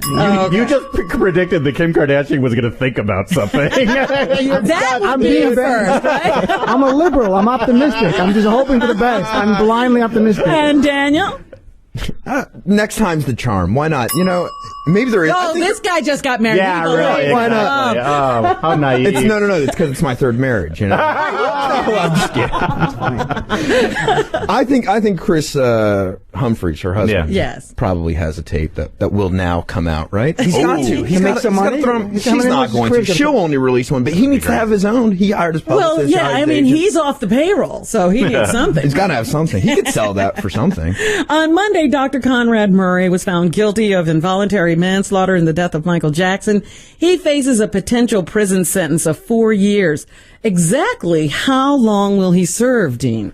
In reality, I don't care. Just one day with the coach from Penn State. They put that guy in the prison cell. That Sandusky guy? Put Sandusky in there. He might too not old for Sandusky. He might not. No, but I mean to put him to sleep. That's what I'm saying. Michael Jackson. Just get ready. Sandusky's an evil man. He was having sex with children in the shower. It's all alleged right now. Oh my God! I mean, over 10 years, he might not serve at anything with the overcrowding problem in L.A. County right now. He might get probation. Right now we're hoping that he serves longer than Lindsay Lohan. Exactly, matter more than hours. Yeah, Larry. Long enough for his pruno to ferment, I hope. Yeah. I know he's not going to be in there very long. I agree. It's because of the overcrowding, and that's also even if he gets the maximum sentence. Yes, he'll still be out in 9 months. And also, by the way, the overcrowding in California prisons, it's actually a conspiracy between Obama and Governor Jerry Brown. Because if I can't talk it's true. to you. No. If Hollywood celebrities are in jail, they can't do fundraisers for Obama, so they've got to get out. Theories. I will show you a chart later. There are black helicopters everywhere. All right, how much time? I just hope that we don't have to watch any more of this trial. It's over. I know, but just go to jail so we don't have to watch you again because it's such a boring trial. Well, that's what I said. If Michael Jackson could have just lived a little longer, this trial would have put him to sleep. Yeah. So anyway, yes. So Conrad Murray, we figure the judge is probably going to throw the book at him, but it won't really mean anything. Listen here. Yeah. Question number 4, the Green Bay Packers are off to an 8-0 start, while the Peyton Manningless Colts are at an abysmal 0-9 start. There are 16 games in the NFL season. How many wins will the Packers end the regular season with, and how many losses will the Colts have? Daniel. At least the Falcons beat the Colts last weekend, and that's what I care about. I think the Packers want to not go in the playoffs undefeated. Then there's too much pressure for them to, and then they'll lose. So they'll just drop one at some point. Yeah, they should drop 1 or 2. Why not? And the Colts, come on, have a little pity. Give them 1 or 2. I say they each lose 1. When was the last time anybody went completely winless? Wasn't it like the Dolphins? That would be the Owens. Oh, completely undefeated? Yeah. That was the Dolphins. No wins. No wins was my Detroit Lions 0-16. Wow. Yeah. Okay, and so it's time for that. Yeah, well, here's the thing. The Packers are going to lose. They're going to win 14 games. Their first loss will be to my Detroit Lions on Thanksgiving Day. And the Colts are going to win 2 games, I think. Okay. They're going to lose 14. And I actually think the Dolphins, they won last week. That'll be their only win. They're going to win the Andrew Luck sweepstakes because, come on, Andrew Luck, he's got to take his talents to South Beach. That's going to be the place they'll for beat him the to Redskins go. this weekend. You think? They're falling apart, the Redskins. I think the Colts, I hope the Colts lose every game. There's something joy in that. I'm not sure why. So Peyton Manning can just watch it from the bench as his team collapses. I think the Packers, it doesn't matter if they win every game, because look at the Patriots won every game and lost to my Giants in the Super Bowl a few years ago. True. And it's even more fun. So let it happen. Right. Let them go all the way in the Super Bowl and lose in the Super Bowl. Well, they won't lose to the Giants, though, in the Super Bowl. That would be hard in NFC. Yes. Question number 5. A 4th woman came forward this week claiming she was sexually harassed by presidential candidate Herman Cain. How many more women can we expect to come forward, Larry? Having sex with a donkey? Okay. I really think that this number is infinite because there are no repercussions for coming forward at this point. I think I'm going to come forward. It's free publicity. Absolutely. Get to sit with Gloria Allred. Here on the chatter. Can we just say that if you do decide to come forward, don't do it with Gloria Allred at the Friars Club with Benji as your opening act? I mean, doesn't that kind of destroy the credibility of the whole thing? Hasn't that become tradition? It sort of has. It made the Breitbart Wienergate press conference look look like it was, like I have nothing for this. I'm sorry. I had no analogy to finish that with. Dean. 999. I mean, just using a number. He loves that number. It could be. Who knows how many women are going to come out? Now, I don't even use the term presidential candidate for Herman Cain in front of it. Seems useless at this point. I would just call him pizza guy. You think he's done? I think he's done. I mean, let's be honest at this point. Well, it sort of reminds me of the Tiger Woods thing, because at a certain point, it didn't matter if you really had credibility at all. Oh, it reminds you of the black athlete, Tiger Woods. I see what you're doing, Robin. Why doesn't it remind you of John Edwards, Robin? I see. No. The number of women coming forward, Larry. Oh, my Tiger Woods was successful with those women, number one, and they were a lot better looking. So there aren't parallels sort of drop off. It doesn't quite work. It wasn't sexual harassment with Tiger Woods. I'm not talking about sexual harassment. Right. I'm talking about, some of those women may or may not have ever seen Tiger Woods. Right. And if women keep coming forward, they may or may not have ever met Herman Cain. My favorite part of the press conference yesterday was when Herman Cain was like, there might be more. I don't know. He does. Well, that was the thing that I really loved. He couldn't remember. He didn't remember what happened.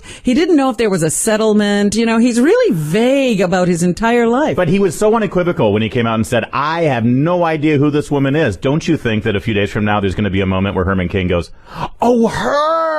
Right, there'll be a picture of the two of them together somewhere. I think it was the angle. She turned around. Maybe he could. Okay. By the way, what he was accused of, what he was accused of in the car there, he basically pushed her head down and tried to get it. That would have been one more job he created than Obama did in the entire 4 years. I don't know that they ever really sealed the deal. I understand. Actually, her story drops off though. She's like, and that's the end of the story. You don't know whether she went back to the hotel, whether he came with her. And it's not. He took no for an answer. Isn't that what we've been told? I mean, it's okay. He's my hero. I love Herman Cain. Oh my goodness! I don't know what to do with you. Oh yeah, you that's do. Enough. That's your problem. Numbers for today. Let's move on to Chatter Court. Chatter Court. Welcome to Chatter Court. I'm the Honorable Judge Robin Quivers, and you three will argue a case in front of me in 30 seconds or less. Larry and Dean, you're up first. Whoever I rule is the winner will take on the Kenneth Starr of Chatter Court. That would be Daniel. So our first case, this is for you two, so listen very closely. All right. And I think this will be right up your alley. You look great in that black robe, by the way, I have to say. A man in Zimbabwe was charged with bestiality after he was caught having sex with a donkey. After the arrest, the man told police Who does the research on this show? It's all sex with animals. The donkey was actually a shape-shifting prostitute. Oh, yeah. He claimed he picked up a human female prostitute at a nightclub and didn't know he was being intimate with a donkey until he was arrested. Dean, you've been hired to defend this man. Please state your case. Well, Your Honor, two things I have. First of all, in my client's defense, the documentary True Blood shows that people are shapeshifters and have sex with them. So that's one thing. Second, let's be honest. We've all met women in bars that we thought were women. You get home, you sober up, and they're an animal. I mean, donkeys, cats, whatever they might be, parrots. I don't want to get into my own life. So in his defense, things happen in the nightclub, and you get home, and it's just confusion. It's a good-natured mistake. All right, Larry, you're lucky. Tell me why this man should be prosecuted. Well, Your Honor, a good-natured mistake? Tell that to the donkey. The donkey, an innocent bystander, four-footed bystander, I should say, there's no reason why the donkey should have to endure this kind of thing. And if you're going to come up with a story, a shape-shifting prostitute, really, everybody knows that shape-shifting prostitutes end up turning into sheep, not donkeys, all right? So you've got to throw the book at this man. All right, you both have presented your cases. I will now rule. And to my dismay, I have to go with Larry. Wow. I'm so sorry, Dan. The donkey was asking for it, by the way. The bitch set him up. I didn't want to say that during the trial, but the donkey asked for it. How dare you denigrate the character of that donkey? You see the way the donkey was dressed? Are you kidding me? He came to his hotel room? I didn't want to get into those facts. This is an outrage. I was trying to be a good lawyer. On to our next case. Dean, you lost. You have to be quiet. Now it's up to Larry and Daniel to argue in front of me. Here's our next case.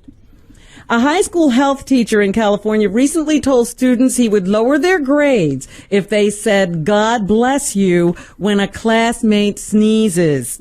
The teacher claimed the ban wasn't based on religious beliefs, but said the phrase was too distracting to the classroom.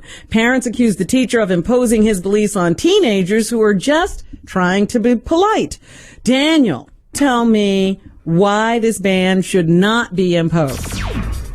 Let the children speak. Teach them some manners. They shouldn't be raised to be like their teacher. They should be human beings, gentle, kind, and they should believe in benevolent God, and be able to say "God bless you" when their kid sneezes. All right, Larry, you're representing the teacher. Oh, good.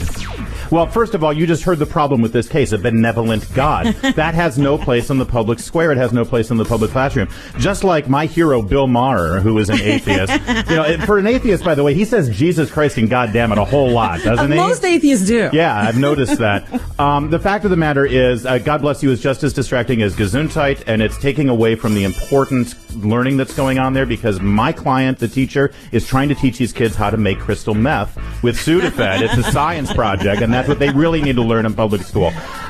Listen, I sympathize, I really do, but a benevolent God, many people disagree with that, and frankly, I don't want our tax dollars going to the idea that God needs to promote it one way or the other.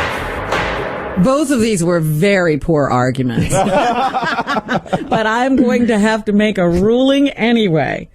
I think that this is another one of those things that we debate about in public that absolutely has nothing to do with really getting the job done. The children are there for an education. If you didn't make a big deal about God bless you, you could go on. How it's becoming this great distraction is you're shining a light on it. So what I'm going to say is that it should be ignored. Children shouldn't be punished for trying to be polite. We should be teaching. And as long as the kids are getting the information, whatever they do in class is fine as long as they're not disruptive. So I have to give it to Daniel. Wow. Yeah. I was sleeping through the presentation. It's the last time I filled your hole. I'm glad you beat Larry. That's all I cared about. I'm on. It was a setup. She gave me the weaker side, let's face it. Thanks I'm to glad Daniel won. all of my panelists today. Court is adjourned. When we come back, we'll say goodbye and hello to our favorite moment. This is The Chatter with Robin Quivers on Howard 101. The Chatter with Robin Quivers. We'll be right back. Howard 101. There is more so-called chatter going on. Now, back to The Chatter with Robin Quivers. Welcome back, and we have time for one more. Hellos. Can't you just say hello like a normal person? And goodbyes. I just came to say goodbye. Hellos and goodbyes. Okay, Larry, you're up first. All right, goodbye to sexual harassment as a serious issue. It's been blown up this week. It's a joke at this point. You can't say anything. You can't even grab a woman's head and put it on your crotch without somebody thinking there's a problem. So that's the great. Unfortunately, the liberal media has now destroyed sexual harassment as a legitimate issue that we have to worry about. And by the way, I think that if you're really grabbing someone's head and putting it in a crotch, I think that's sexual harassment. Did she want the job or not?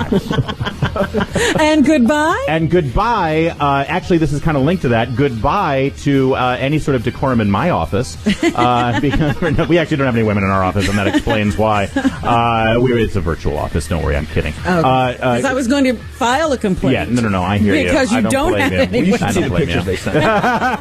Wait, that was references, research. Goodbye to the Herman Cain presidential campaign. I'm sorry. You were enjoying it. I was, but you know what? It's not him. I love him, and I really think that he's a great guy, and I want his voice. Want him as a president? No, I didn't say that.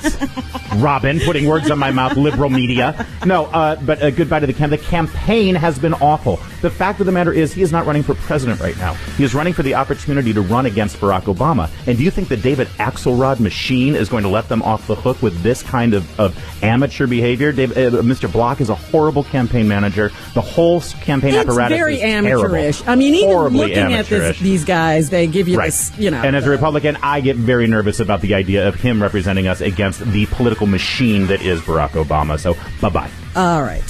Dean, your hellos and goodbyes. Let's see. My hello is that President Obama's re-election chances took a big step up after the election on Tuesday, where he won, where Republicans' initiatives were turned back in Mississippi, in Ohio, in New Jersey. Democrats won in the state Senate. So I think there's a chance that Obama could get reelected and Rush Limbaugh's head might actually explode, which is one of the greatest would things be a ever. great Unbelievable. thing. I would pay to see that. Absolutely. That would be great. Violent fantasies against the conservative. Excuse me, you forgot to mention that Obamacare was voted down in Ohio on that same election. Is that It's a non-binding referendum. What does that matter? Come on. And goodbye actually is to Herman Cain as well after this week's news, but inversely a hello to possibly Prime Minister of Italy after this.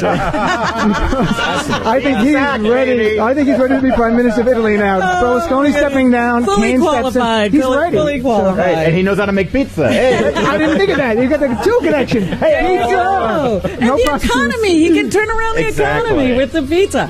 All right, Daniel. Can we say goodbye to Occupy Wall Street? It's over with. Stop. Absolutely Look, not. you want to talk about sexual harassment? Go down to Zuccotti Park. It's happening there. You have rapes. You have real sexual harassment. Shows you that there's a major problem, not only in this country, but the entire world with the relationships between men and women. Is that what Zuccotti Park is all about? I had no idea. Absolutely. Here are a bunch of people. It shows you everywhere. Didn't the 60 Minutes woman get raped in that Freedom Plaza in Egypt? Yeah. So you're saying this that is what we're Zuccotti talking about. Park is Men like are fighting for freedom for themselves, but they don't have any respect for women. But isn't it true that here in America, women have more rights and more opportunities than anywhere else? Still, we have sexual harassment. Those people at Occupy Wall Street are fighting against the Americans. Daniel, go ahead. Let me finish my Damn you, Daniel.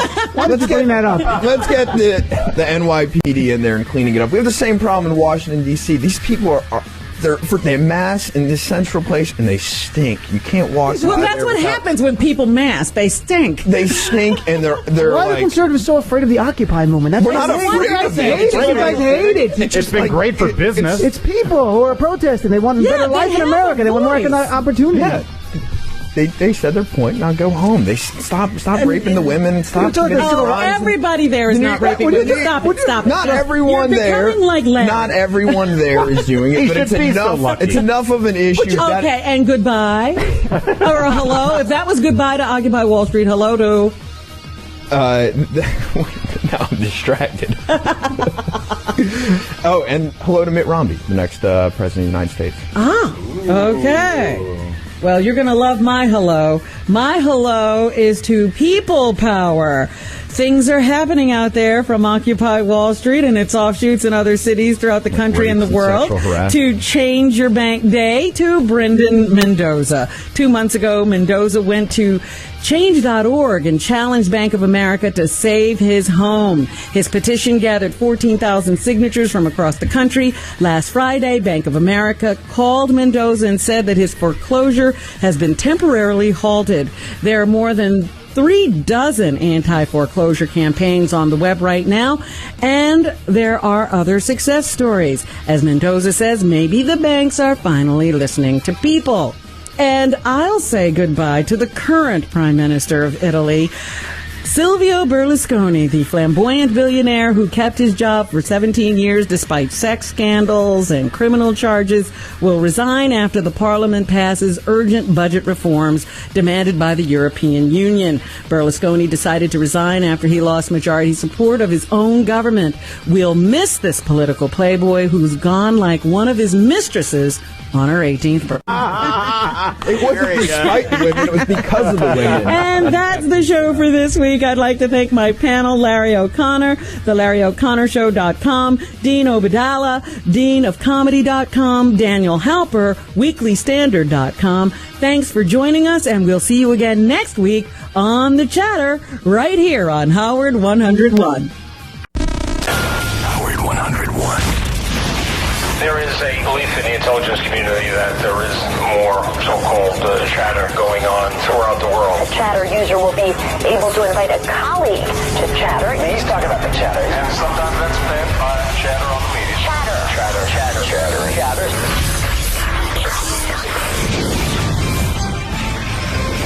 Chatter with Robin Quivers. Hi, I'm Robin Quivers, and welcome to The Chatter, the show where we cover a week's worth of news in just 1 hour. Later, I'll be joined by a fantastic panel, but first... Sound off. Just 1 week ago, I thought we finally had gotten to the point of having a serious discussion about spanking in this country after I watched that YouTube video of the 16-year-old girl being beaten by her father and mother. And then the Penn State scandal broke. Forget about spanking. That's nothing compared to child sexual abuse. Reading the grand jury testimony of the children in this case is like reading the playbook of a pedophile. Isn't it interesting that Jerry Sandusky, the man accused, is a coach? Sure, some children fall into the clutches of strangers who just grab them off the street or from their homes, but more often than not, the pedophile is a trusted family member or friend. The whole thing starts out as a great friendship, something special. Your family loves this person and he or she is respected in the community. It's a long, slow seduction, not an outright attack. I say this because I keep hearing people ask the question, why didn't they tell? When this starts to happen in your childhood years, you are not supposed to be capable of handling it. The question, why didn't they, is exactly why a lot of kids don't tell. It's the second victimization of these children. It's like telling them that they should have known better, and it's all their fault. Let me tell you as someone who knows. When this happened to me at the age of 11, I was petrified and shocked as it was going on. And later, when I tried to figure out what to do, it was overwhelming. I thought my head would explode. I spent every day in terror and agony, wondering what to do and trying to figure out how to keep it from happening again. Why didn't I tell? I was afraid of the consequences. I didn't know if my molester was wrong, if I had done something wrong to cause it, and I didn't know what the outcome would be of telling. Would I be punished? Would I be believed? Would I be thought of as a bad person? I saw no way of controlling the future. Being quiet seemed a lot easier than dealing with the firestorm telling would create. We have no idea what was happening in the worlds of these children when they wound up in the situations they described. We only know that they were involved in a program for at-risk boys. That tells you something. Meanwhile, they are also not victims. They are children who were victimized. One of the reasons people believe children never get over this is because we forget everything else about them except something that happened a few times in their lives. I was once at a function for a child abuse prevention program. A woman came over to me to thank me for my participation. I turned to her and said, "And you are?" She replied, "Oh, I'm a victim." I replied, "I was looking for a name. Labels don't help. What will help is realizing and reminding these kids that they did nothing wrong. Something wrong was done to them. We also need to arm our children with the knowledge that their bodies belong to them and no one has the right to touch them or to introduce things to them that make them feel uncomfortable, no matter who they are. Arm your children with big mouths. Molesters know to avoid the talkers. And sometimes all it takes is a good, loud no. But your child won't know this unless you talk to them about it. The Chatter. Joining me now is my producer, Will Murray. The Front Page. All right, Robin, let's talk winners and losers for the week. I'm ready. President Newt. And here's a comeback of a different kind, one no one saw coming. Newt Gingrich is surging to the top when it comes to the GOP presidential candidates. In fact, in a recent head-to-head matchup with President Obama, Mr. Gingrich has moved within 6 points, 44% to 38%, that from a 15-point gap only a month ago. So do you think Newt has real staying power, or is he just the flavor of the week? This is just another indication of how poor the Republican field is, and I think what the Republicans are saying now is if we could only take Newt's brain and put it into one of these other heads, because he actually sounds good in the debates and he seems to say things that make sense and he doesn't forget the departments he would like to eliminate. But I don't think because of his past history and reputation, he makes a good candidate either. Yeah, and it doesn't sound like anybody likes Mitt Romney, right? It's anything but Mitt. It's anything but Mitt, and Mitt is going to be the guy left standing, and they're going to have to, hold their noses and accept it. Waterboarding. Mr. Kane, of course, you're familiar with the long-running debate we've had about whether waterboarding constitutes torture or is it an enhanced interrogation technique. I don't see it as torture. I see it as an enhanced interrogation technique. If I were president, I would be willing to use waterboarding. Well, waterboarding is torture and many other things. It's illegal under international law and under our law. Where do you stand, Robin? Is waterboarding torture? Here's the deal. I come from the old school, the good guy school of the way things go. We don't use the techniques and the tactics of our enemies. We're more honorable. We're more just. We're moral. We have legal obligations. And so I'm against not only waterboarding, but these quote-unquote enhanced interrogation techniques, because it's not just the waterboarding. God knows what else they're doing to people. Right, but do you think as a Republican candidate, you have to say you're for waterboarding just because Obama is against it?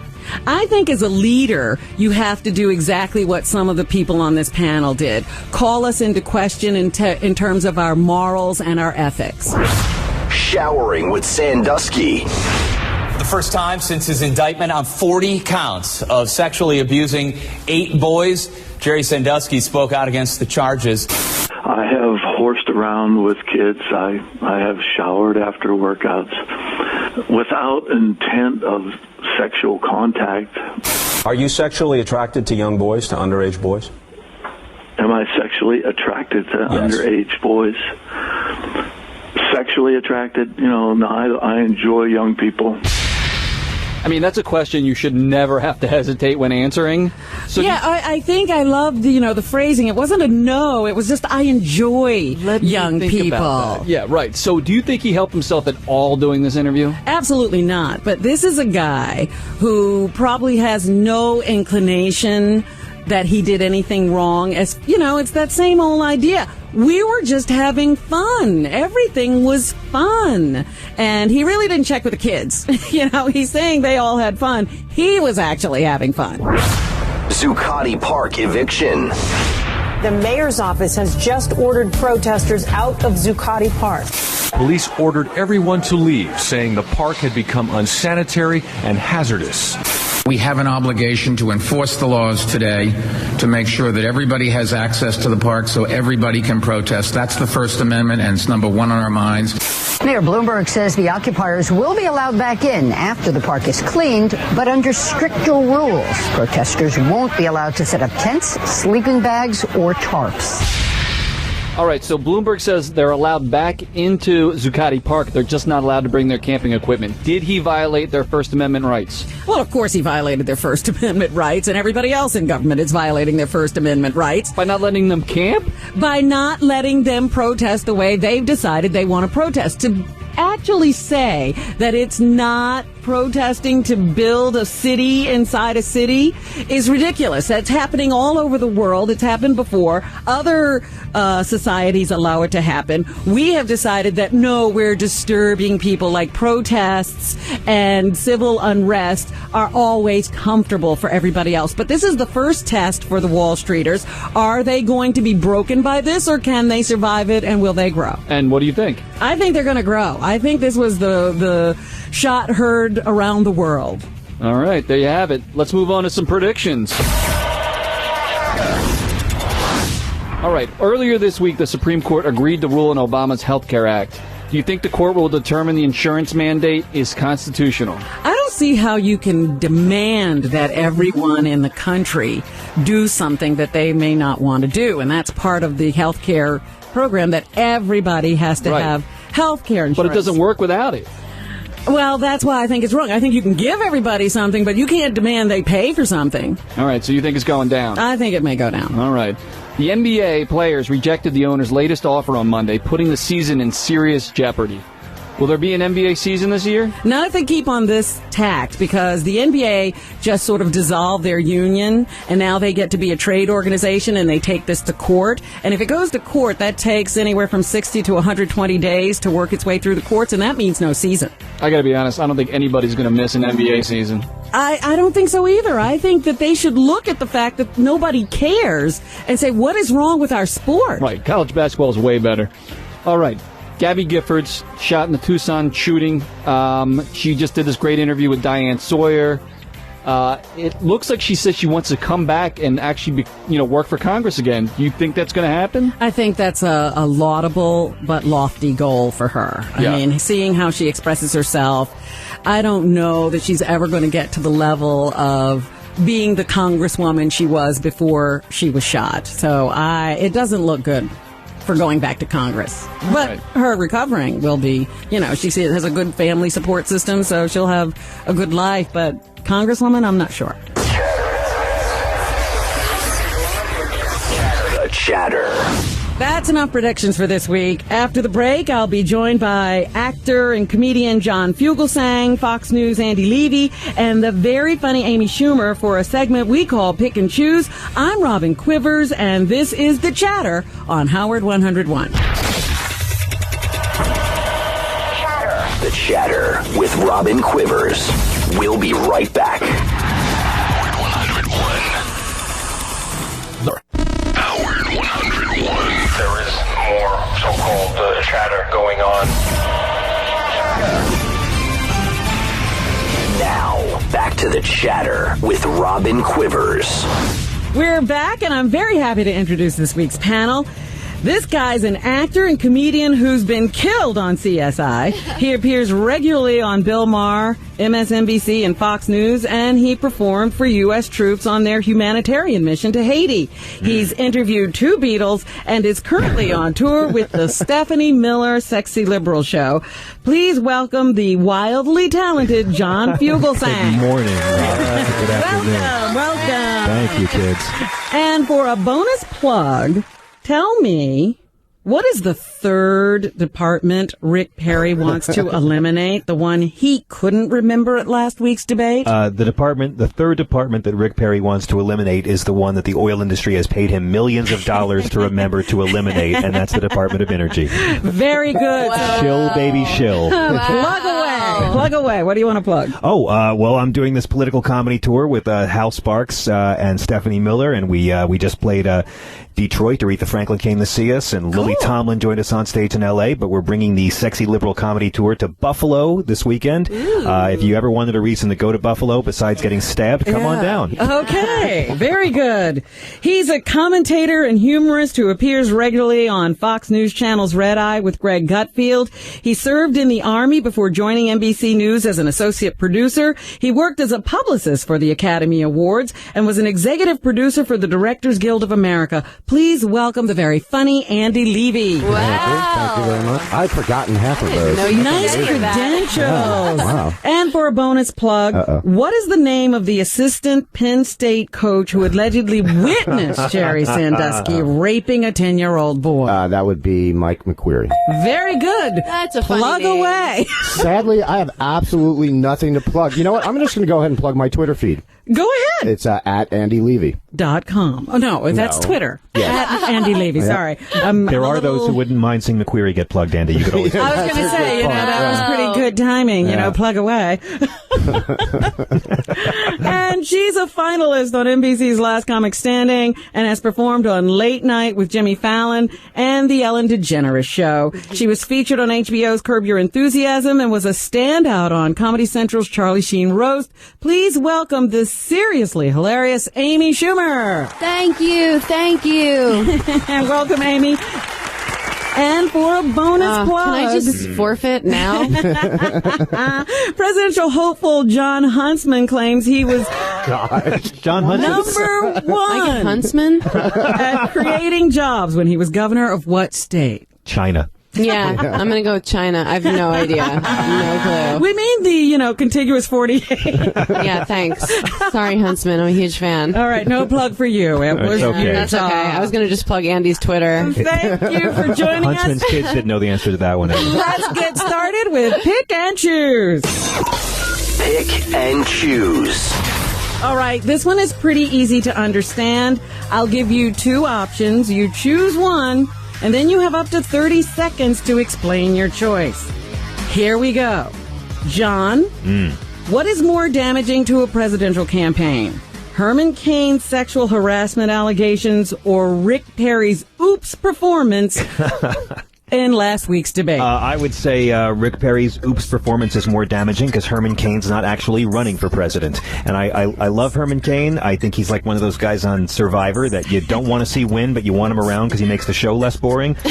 But ultimately, Herman Cain may be the first black man to ever get another black man reelected president. So Rick Perry was more hurt. Okay.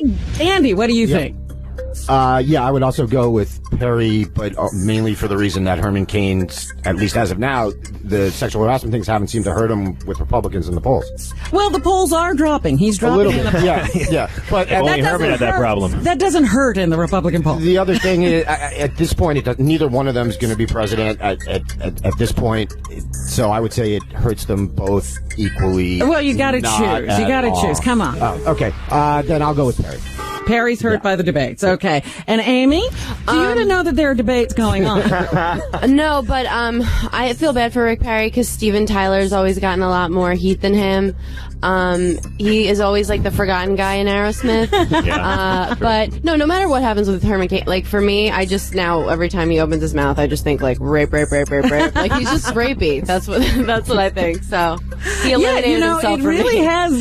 His explanations have hurt him in the polls with female Republicans. So that's where he's finding a drop in his support. But every time Rick Perry speaks now, I feel like it's sort of like Talladega Nights, like the Ballad of Ricky Perry.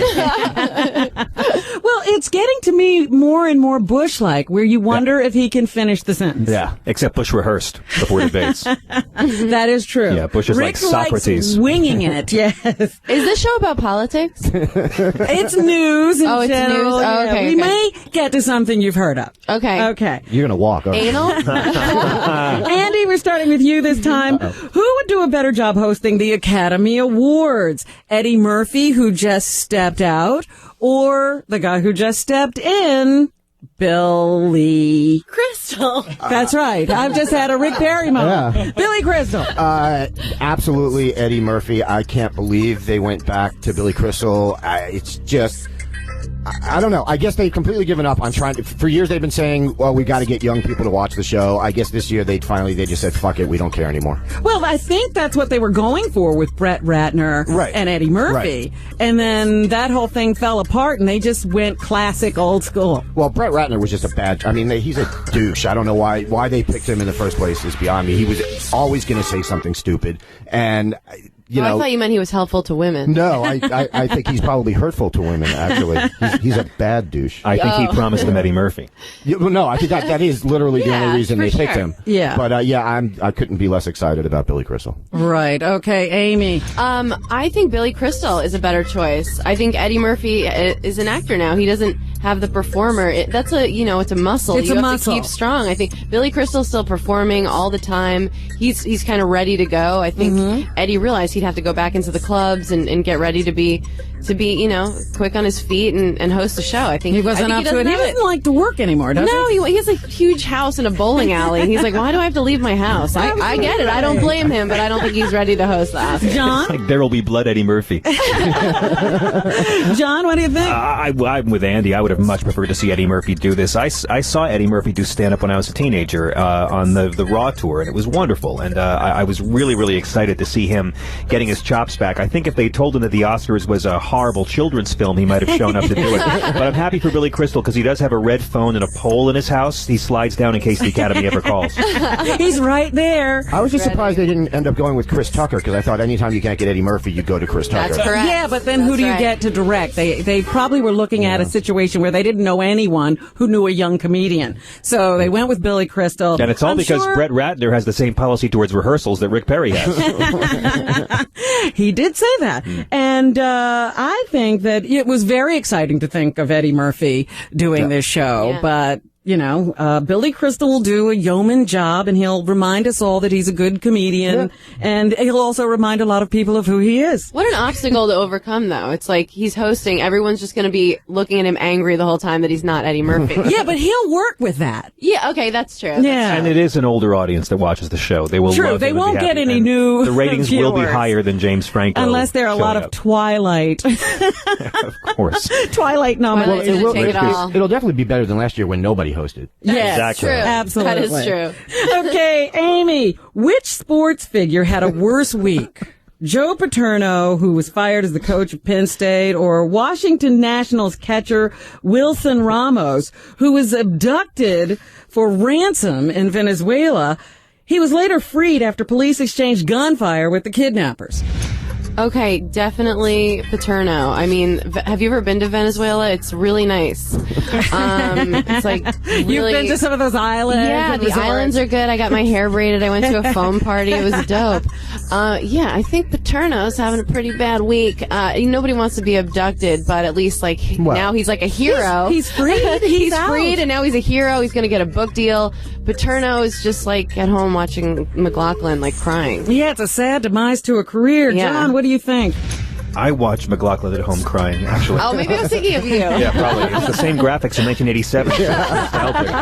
Well, obviously Paterno's had the worst week. Guy gets kidnapped in Venezuela and exchanges gunfire and gets released. He's got a hero's welcome. How exciting! Right now, he's talking with his agent about getting Antonio Sabato Jr. to play him in the TV movie. That's right. So he's fine. Right. Whereas Paterno, look, it doesn't take anything away from his coaching record that he was fired. I'm glad he was fired. I wish the Penn State Board of Directors would be the next pope, because they know how to fire somebody and call the cops.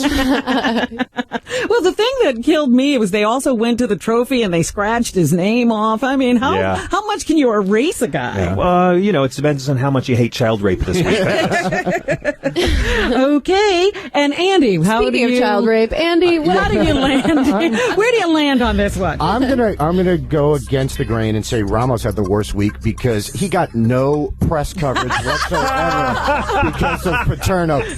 ESPN, the All Sports Network, you had to go like 40 minutes into Sports Center till Ramos' name. The guy got kidnapped. He got kidnapped in Venezuela, and he couldn't get on the news. That would have been a big story. Yeah, You're right. I felt really sorry for him. Not for the abduction, but because he didn't get on the news. I'm going with you, because that lowers the book deal and the movie deal. Oh, true. He got completely screwed. No heat. Yeah. Also, Amy, you said nobody likes to be abducted, and I don't think you should make blanket statements like that. You're right. You're right. I've seen I Survived enough. You're right. All right, John, starting with you this time. What's the bigger challenge facing Occupy Wall Streeters?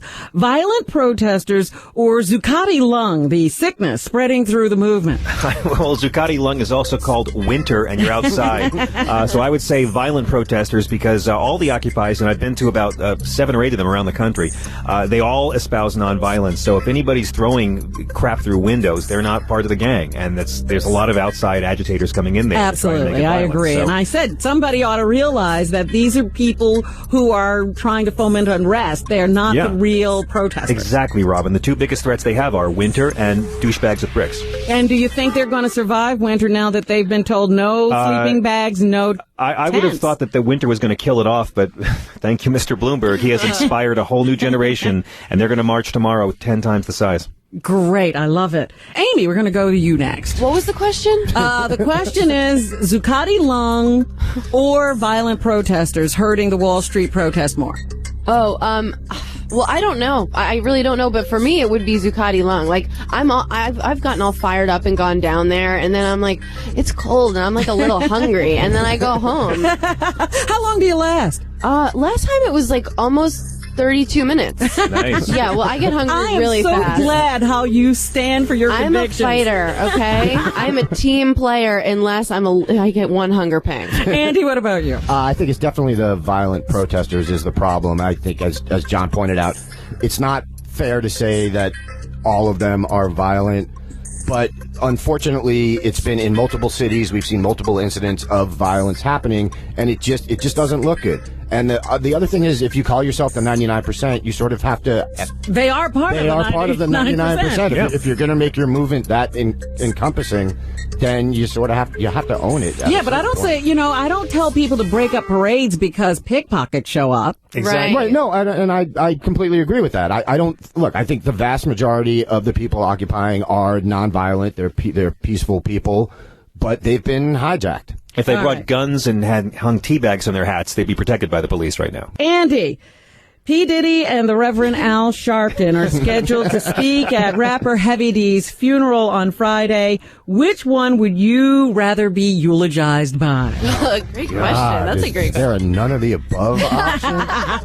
I would have to say P. Diddy, because at least he's not a race-baiting hack who makes up false charges and then somehow still has a career afterwards. Yes, he is. Amy, who are you choosing as your eulogizer? Can I pick Chuck D? No! Chuck D? He wasn't in this group. They didn't say Chuck D was going to be there. Can I pick Rev Run? Yeah, no, I guess I would, I wouldn't want Sharpton there. I guess I'd go P. Diddy if he promised not to rap. But don't you want one of those, feet stomping, arm waving? Yeah, I would want Nicki sermon-y Minaj kind of eulogies. Not from Sharpton. I'm over it. Oh, God, with his page boy haircut. Get out of here. What about you, John? These are two guys who both need to apologize for everything they did in the 80s.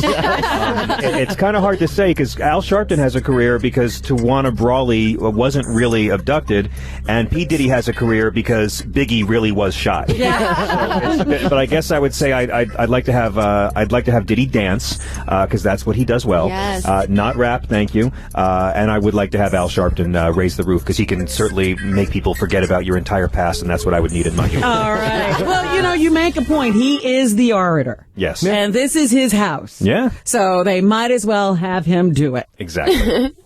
Although I will say he reads teleprompter like George Bush spoke off teleprompter. Yeah, that is not his house for sure.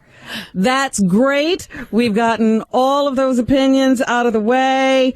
And now, let's lay some blame. Don't even go there. Oh, yeah. Don't blame yourself. The blame game. Ooh, my favorite. Nobody likes to take the blame, and that's why we're here to pass it out. Andy, Michelle Bachmann's campaign claims that CBS intentionally cut her time during the last debate in an effort to manipulate the results and to suppress her message. CBS says it limited her questions because she's currently at about 4% in the polls. Who's to blame for Michelle's lack of airtime, her polling numbers or the liberal CBS producers? It's her polling numbers, and the fact of the matter is suppressing Michelle Bachmann's message can only help her. Okay, Amy, Louisville's football coach Charlie Strong blamed his team's 21-14 loss to Pittsburgh last weekend on the new video game Call of Duty Modern Warfare 3. Strong said his team looked flat and unprepared because they were obsessed with playing the new first-person shooter instead of getting ready for the football game. Is it really fair for Strong to blame the loss on the video game? I blame the juice. I just want to say that first. Get that right out of the way. Let me just get that out of the way. I think that it's not the game. Don't blame the game. Blame that you're letting them play video games aren't that you long. the coach? Yeah, aren't you supposed to manage their time? Isn't that why you're there? Yeah, they have to be police, these guys. They're like, well, at least they're not banging prostitutes. I guess that's like something to smile on, but no, you can't blame the video game for being sweet. It just so shows you up as a bad coach. Absolutely, but I do think that those games are crazy intense, and it's not their fault. But the marketing is... Amy, don't they say don't hate the player, hate the game? They do say that, Andy. Thank you. Is that what they mean? Is it things like I think that's what they were talking about, Call of Duty. Yeah. John, when Herman Cain was asked his thoughts on Obama's handling of the Libyan uprising, this is what he said. So you agreed with President Obama on Libya or not? Okay, Libya. President Obama supported the uprising, correct? President Obama called for the removal of Gaddafi. Just want to make sure we're talking about the same thing before I say, yes, I agreed, I know I didn't agree. I do not agree with the way he handled it for the following reason. No, that's a different one. I got to go back to see. Got all this stuff twirling around in my head. Okay, we can cut it off right there. Libya, Even blamed his muddle dancer on 4 hours of sleep and all the stuff twirling around in his head. So what's to blame? A lack of knowledge or a lack of sleep? Well, it's actually, the truth is he was up till 4 a.m. playing Call of Duty 3. I actually couldn't sleep because I'm so disturbed by the commercial of Skinny Jonah Hill fighting in Call of Duty 3. Yeah, I mean, he's, look, Herman Cain's not really running for president. He's running for higher public speaking fees. And every time he speaks like that, I think, oh, someone went to Godfather's and ate all the crazy bread. And again, he's going back now and saying that, trying to change the story, just like he did with the sexual harassment charges. He's a very entertaining guy, but he's gone back and changed his narrative like George Lucas with the Star Wars movies. And this was just the final nail in his campaign's coffin. Again, Libya is not that remote an issue. Well, especially because he made so many speeches about it already, but it's just, you could see he was searching for the talking points. It was the Rick Perry thing, and he hasn't really been through the issue. I guess it's sad. And when he finally did speak, I do want to give him credit, because he was right. It's always been very vague who the Libyan opposition was. We've never really known. So at the end of that incoherent mumble, he made a few coherent points the media totally missed. He did. Is that right? It took him 4 minutes to get there. To get it together. And nobody made it that far in watching the video. Yeah, you see where I bailed. Yeah, but before that question on the tape, he'd already used up his 50-50 and phone a friend. So he was really fun. And does he think he's going to be getting a lot more than 4 hours of sleep a night as president? I know. Well, again, that is not a good argument. I don't do well on 4 hours of sleep. I'm really tired. Oh, okay. The other thing is Herman Cain said, I don't know if it was today or it just came out today, that he says a presidential candidate doesn't have to know about foreign policy. Yes, he did say that. He will have people around him to do that. Well, yes, he's made that claim before. So we're ready for another president. That another president who thinks Rwanda was JJ's sister on Good Times. It's a beautiful thing. I love that. That's enough blame for now. When we come back, we'll see who's on board with this week's newsmakers. This is The Chatter with Robin Quivers on Howard 101. The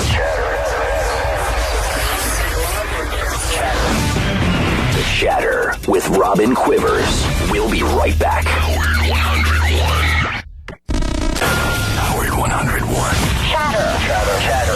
Chatter.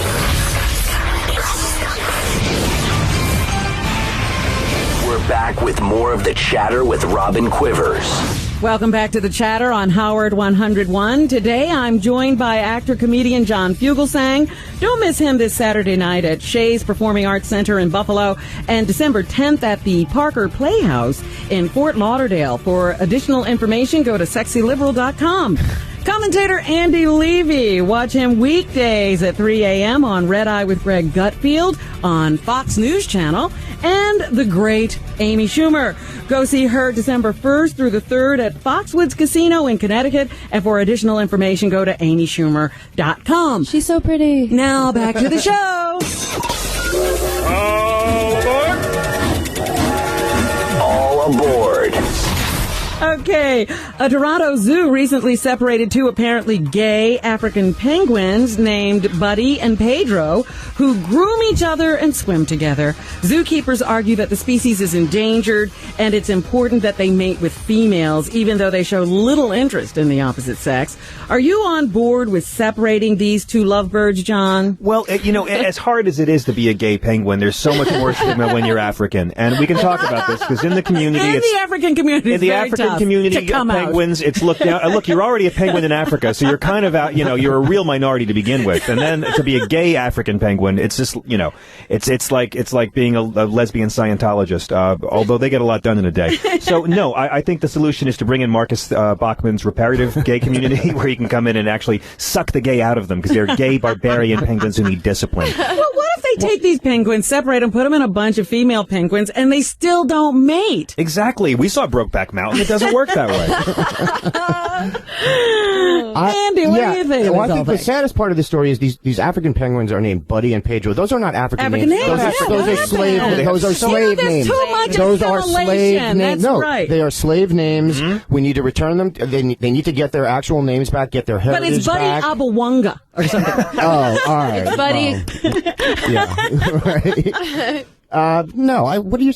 I don't understand why you're separating gay humans, let alone gay penguins. It's because we're trying to teach other species homophobia, because we're the only species that has it. And Amy? I think they should let those fags do whatever they want. I don't see what the problem is. The problem is that they're rehearsing all the time. That's true. They're always they dressing spend fabulously. all day rehearsing. And their tuxedos are Armani. You don't want to host the Academy Awards I don't either. think this is my year. I don't think so. That's sad, though, that they would make these gay birds have sex with ladies. That's not fair. And it's so hard to find someone. And by the way, can we be honest? All penguins are gay. They are. Didn't you see that in that movie that everybody loved? Oh, I see. Because the male takes care of it. Feet. The male watches. The male hatches an egg for a year, and that makes him gay automatically. All right, I get it. Wearing a tuxedo around the house. That's true. John. He's All right. Because the women have to go out and get the Last weekend, Obama said the United States has become a little bit lazy about attracting foreign investment and needs to be more proactive in selling America and trying to attract new business.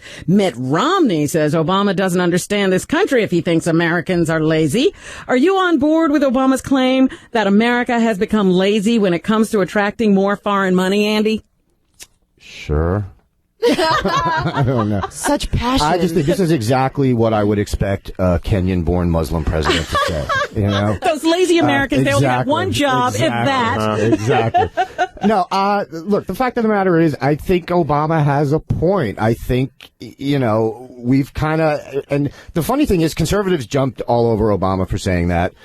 But the conservatives also rail against the way that we sort of raise kids nowadays to sort of like all be social workers. Well, no, like where we give out trophies for participation and it doesn't matter if you win. Right, no competition. But to me, there's sort of the same. I think they're kind of saying a similar thing. It's something that's become in our culture.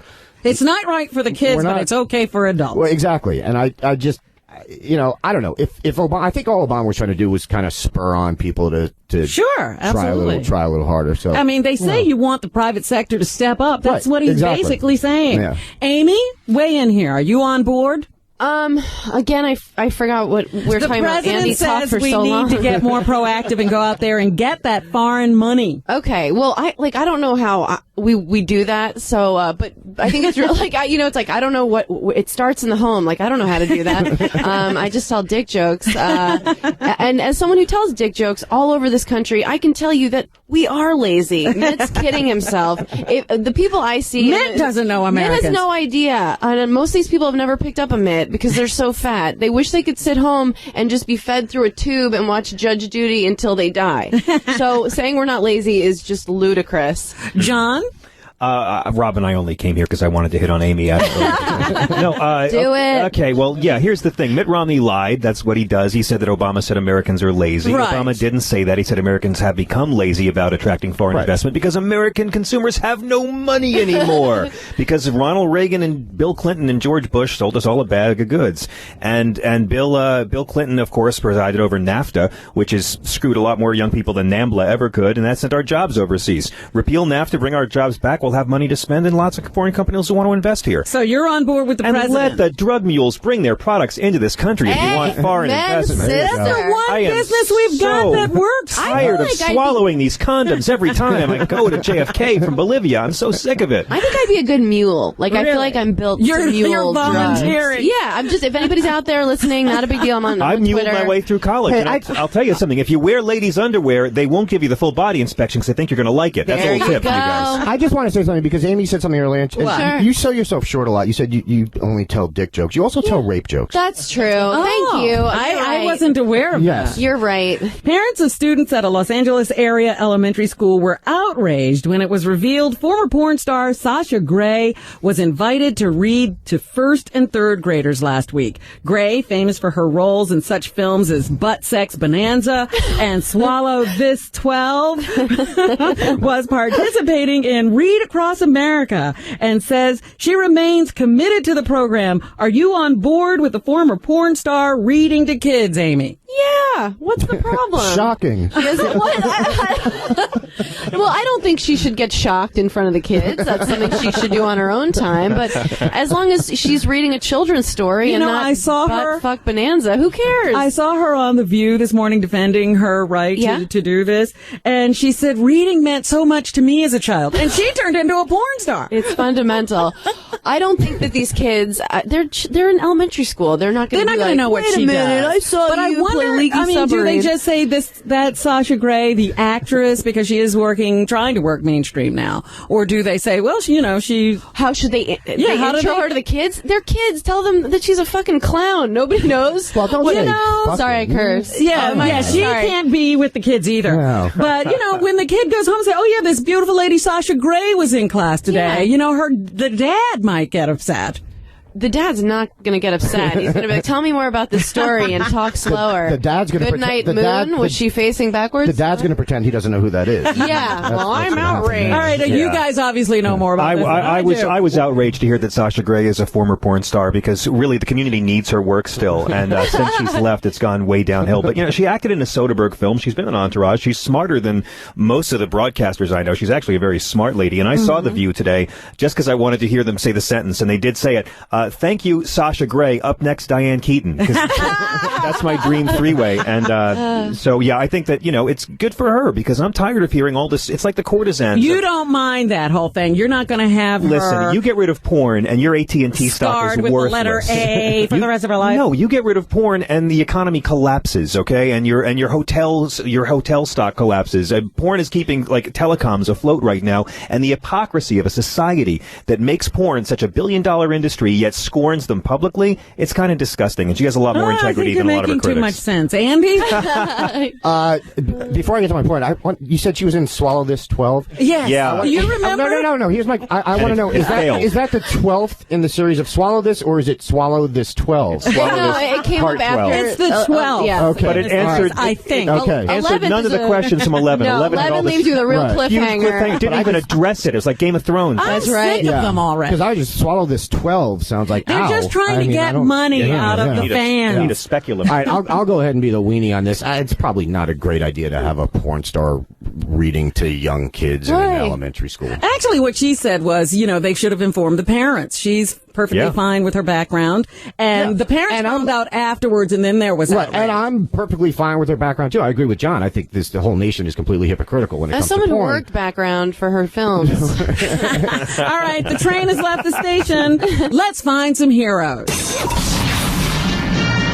Headline Heroes. Okay, it's time to crown the headline makers of the week. What's the first category? Worst week for a celebrity. The nominees are Ashton Kutcher, who came under fire this week after tweeting, "How do you fire Joe Pa? Hashtag insult, hashtag no class. As a Hawkeye fan, I find it in poor taste."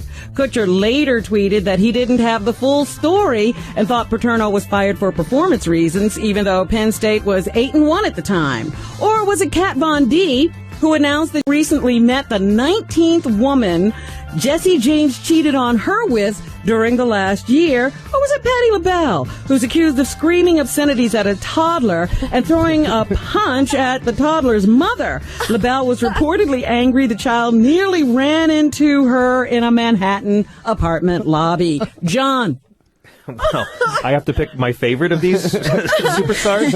Well, I mean, it's hard to say because I love the Jesse James story because he gets a bad rap. He among you who's never cheated on his Oscar-winning wife with a white power tattoo model can cast the first stone. But I got to give the award to Ashton here because I just love his tweets because he proves that you can have 7 million followers and still no access to spell check. So that's why I like him. And again, it was just, guys don't like to read. And I think his story actually is interesting because the people who really got angry about Paterno's firing were the ones who hadn't read anything about it yet. And so I think there's a teachable moment. You there. Believe him. I believe what? That he had no clue as to what was going on. I believe he has no clue about a great many things. But I hope the camera commercials are giving him all the alimony money. Well, you know what? He has now turned his tweeting over to some company because he doesn't trust himself anymore. Because he can't be trusted to manage his own tweets. Yeah. Yes. Okay, Andy. Definitely going with Ashton because I don't believe that Kat Von D is a celebrity. I refuse to accept that. And Patti LaBelle yelled at a child, which we've all loved to do. But Ashton is just the saddest thing about this whole thing is that I think I think many other people now, I don't get my news from Ashton Kutcher anymore because I don't trust that he has all the facts. That's another source gone. I just don't trust that he has all the facts. And it really, I now have to, I'm going out, I'm reading newspapers now, I'm watching TV news, I'm reading magazines. Yeah, it's affected me greatly because it was so much easier to just get my news from Ashton Kutcher's tweets. Amy? Wow, you've been through so much. It's been a tough week It's for been me. a horrible week. I, too, think of Ashton's my NPR. Am I allowed to say that? It's serious? I never really thought about Patti LaBelle that much, but now I'm the biggest fan she's ever had. Right? Exactly. Yeah, she yelled at that toddler and took out the mom. Mm-hmm. I want to see footage of this. That is, and I like that it's like, well, what did that toddler do? It just kind of ran into her in the lobby. Like, do not mess with Patti LaBelle. And I think, gosh, the Ashton Kutcher thing, it's like, so annoying that we care what celebrities have to say. Like, he's some sort of a political Who cares figure. what he has to say? Who We cares? loved watching him get smashed for being stupid. Yeah, we all just like, we like to point the that's finger what at somebody. Twitter's all about, finding out how stupid your celebrity idols are. Exactly. It makes us feel better about ourselves. That's right. I feel like I should be in Mensa after reading Ashton's tweets. I'm like, I'm a genius. Now I gotta follow Noam Chomsky. Next category. Dumbest criminal of the week. And the nominees are... First nominee is Raymond Harris, a felon out on parole who proposed to his girlfriend with an engagement ring he stole from an elderly woman he beat to death. Or is it the Tennessee resident Erica Wilson and her friend Jessie Brooks, who got into a physical fight with scissors after Wilson told Brooks she didn't just want to be a booty call anymore. And oh yeah, they're first cousins. And 3 is Michael Allen Skopik, who was arrested after calling 911 5 times because his iPhone wasn't working. Andy? The first story sounded romantic, right up until the part where you said who he beat to death. Yeah, if he had just stolen it from the elderly woman, then it would be sweet. I thought that was actually kind of sweet. You can't afford a ring, but you want it. You want to show a woman how much you love her, so you steal it. But beating to death is going too far. Yeah. Well, maybe not for you, John. I'll probably go with the iPhone guy. I love stupid 911 calls. Why are there so many people who don't understand what 911 is all about? I don't know. It blows my mind. Also, learn how to use a fucking iPhone. It's not that hard. Get the manual. It comes with the manual. The whole point of the iPhone is you tap the thing and it works. Yeah. And it's like, come on. Amy. Well, I think that first story may be romantic. We don't know how close that woman was already to death. Maybe she had like one foot in the grave or two. Or she asked for it. Yeah, maybe she was wearing something. She was wearing something naughty. I think she was wearing something deathy. She was wearing something very deathy. I think what was the other one? What was the other one? There were 2 others. Yeah, but there's the 911 call. Oh, the 911. I love stories like that. That's why I like watching Cops, because sometimes crackheads will call because like someone stole their crack. Right, yeah. They call the cops. Like they're just like, who's going to govern us? It's like, no one. You're a crackhead. And to call 5 times to say, look, my iPhone isn't working. Yeah, but then the second one, were they a gay or straight couple? No, they are first cousins. First cousins, a man and a woman. Yeah. And scissors. And she didn't want to be a booty call to her first cousin anymore. Well, she shouldn't. I mean, she loves him mostly because they have the same DNA. Whether it's right or wrong. Yeah, we're talking about the dumbest criminals of the week. Yeah, I guess I'm going to go with the iPhone. The iPhone guy. All right, and John? Well, the first one isn't really dumb; it's evil, and the last one isn't really a criminal; it's just dumb. So I'm going to have to go with the couple. But they do arrest you when you abuse 911. Well, how does one abuse 911? They've got all calling them because you don't get the right order at Burger King. The last good Public Enemy song was abusing 911. But I would say that I'd have to go with the couple in the middle, because if you're actually first cousins and you're willing to have sex and fight each other with scissors, and you're not selling this as a reality show to Bravo or some tasteful outlet like that, you're pretty dumb. You're right. But I have to say, John, they could have a deal with Spike tomorrow. John, I think the point is that while this guy was calling 911 with his stupid questions, this elderly woman was getting beaten to death with her engagement ring. And she couldn't get through. Line was tied up. She couldn't get through to 911. Then they should have to fight it out with scissors. Okay, that's all the time we have for Heroes this week. When we come back, we'll say goodbye and hello to our favorite moments of the week. This is The Chatter, and I'm Robin Quivers on Howard 101. The Chatter with Robin Quivers. We'll be right back. Howard 101. There is more so-called chatter going on.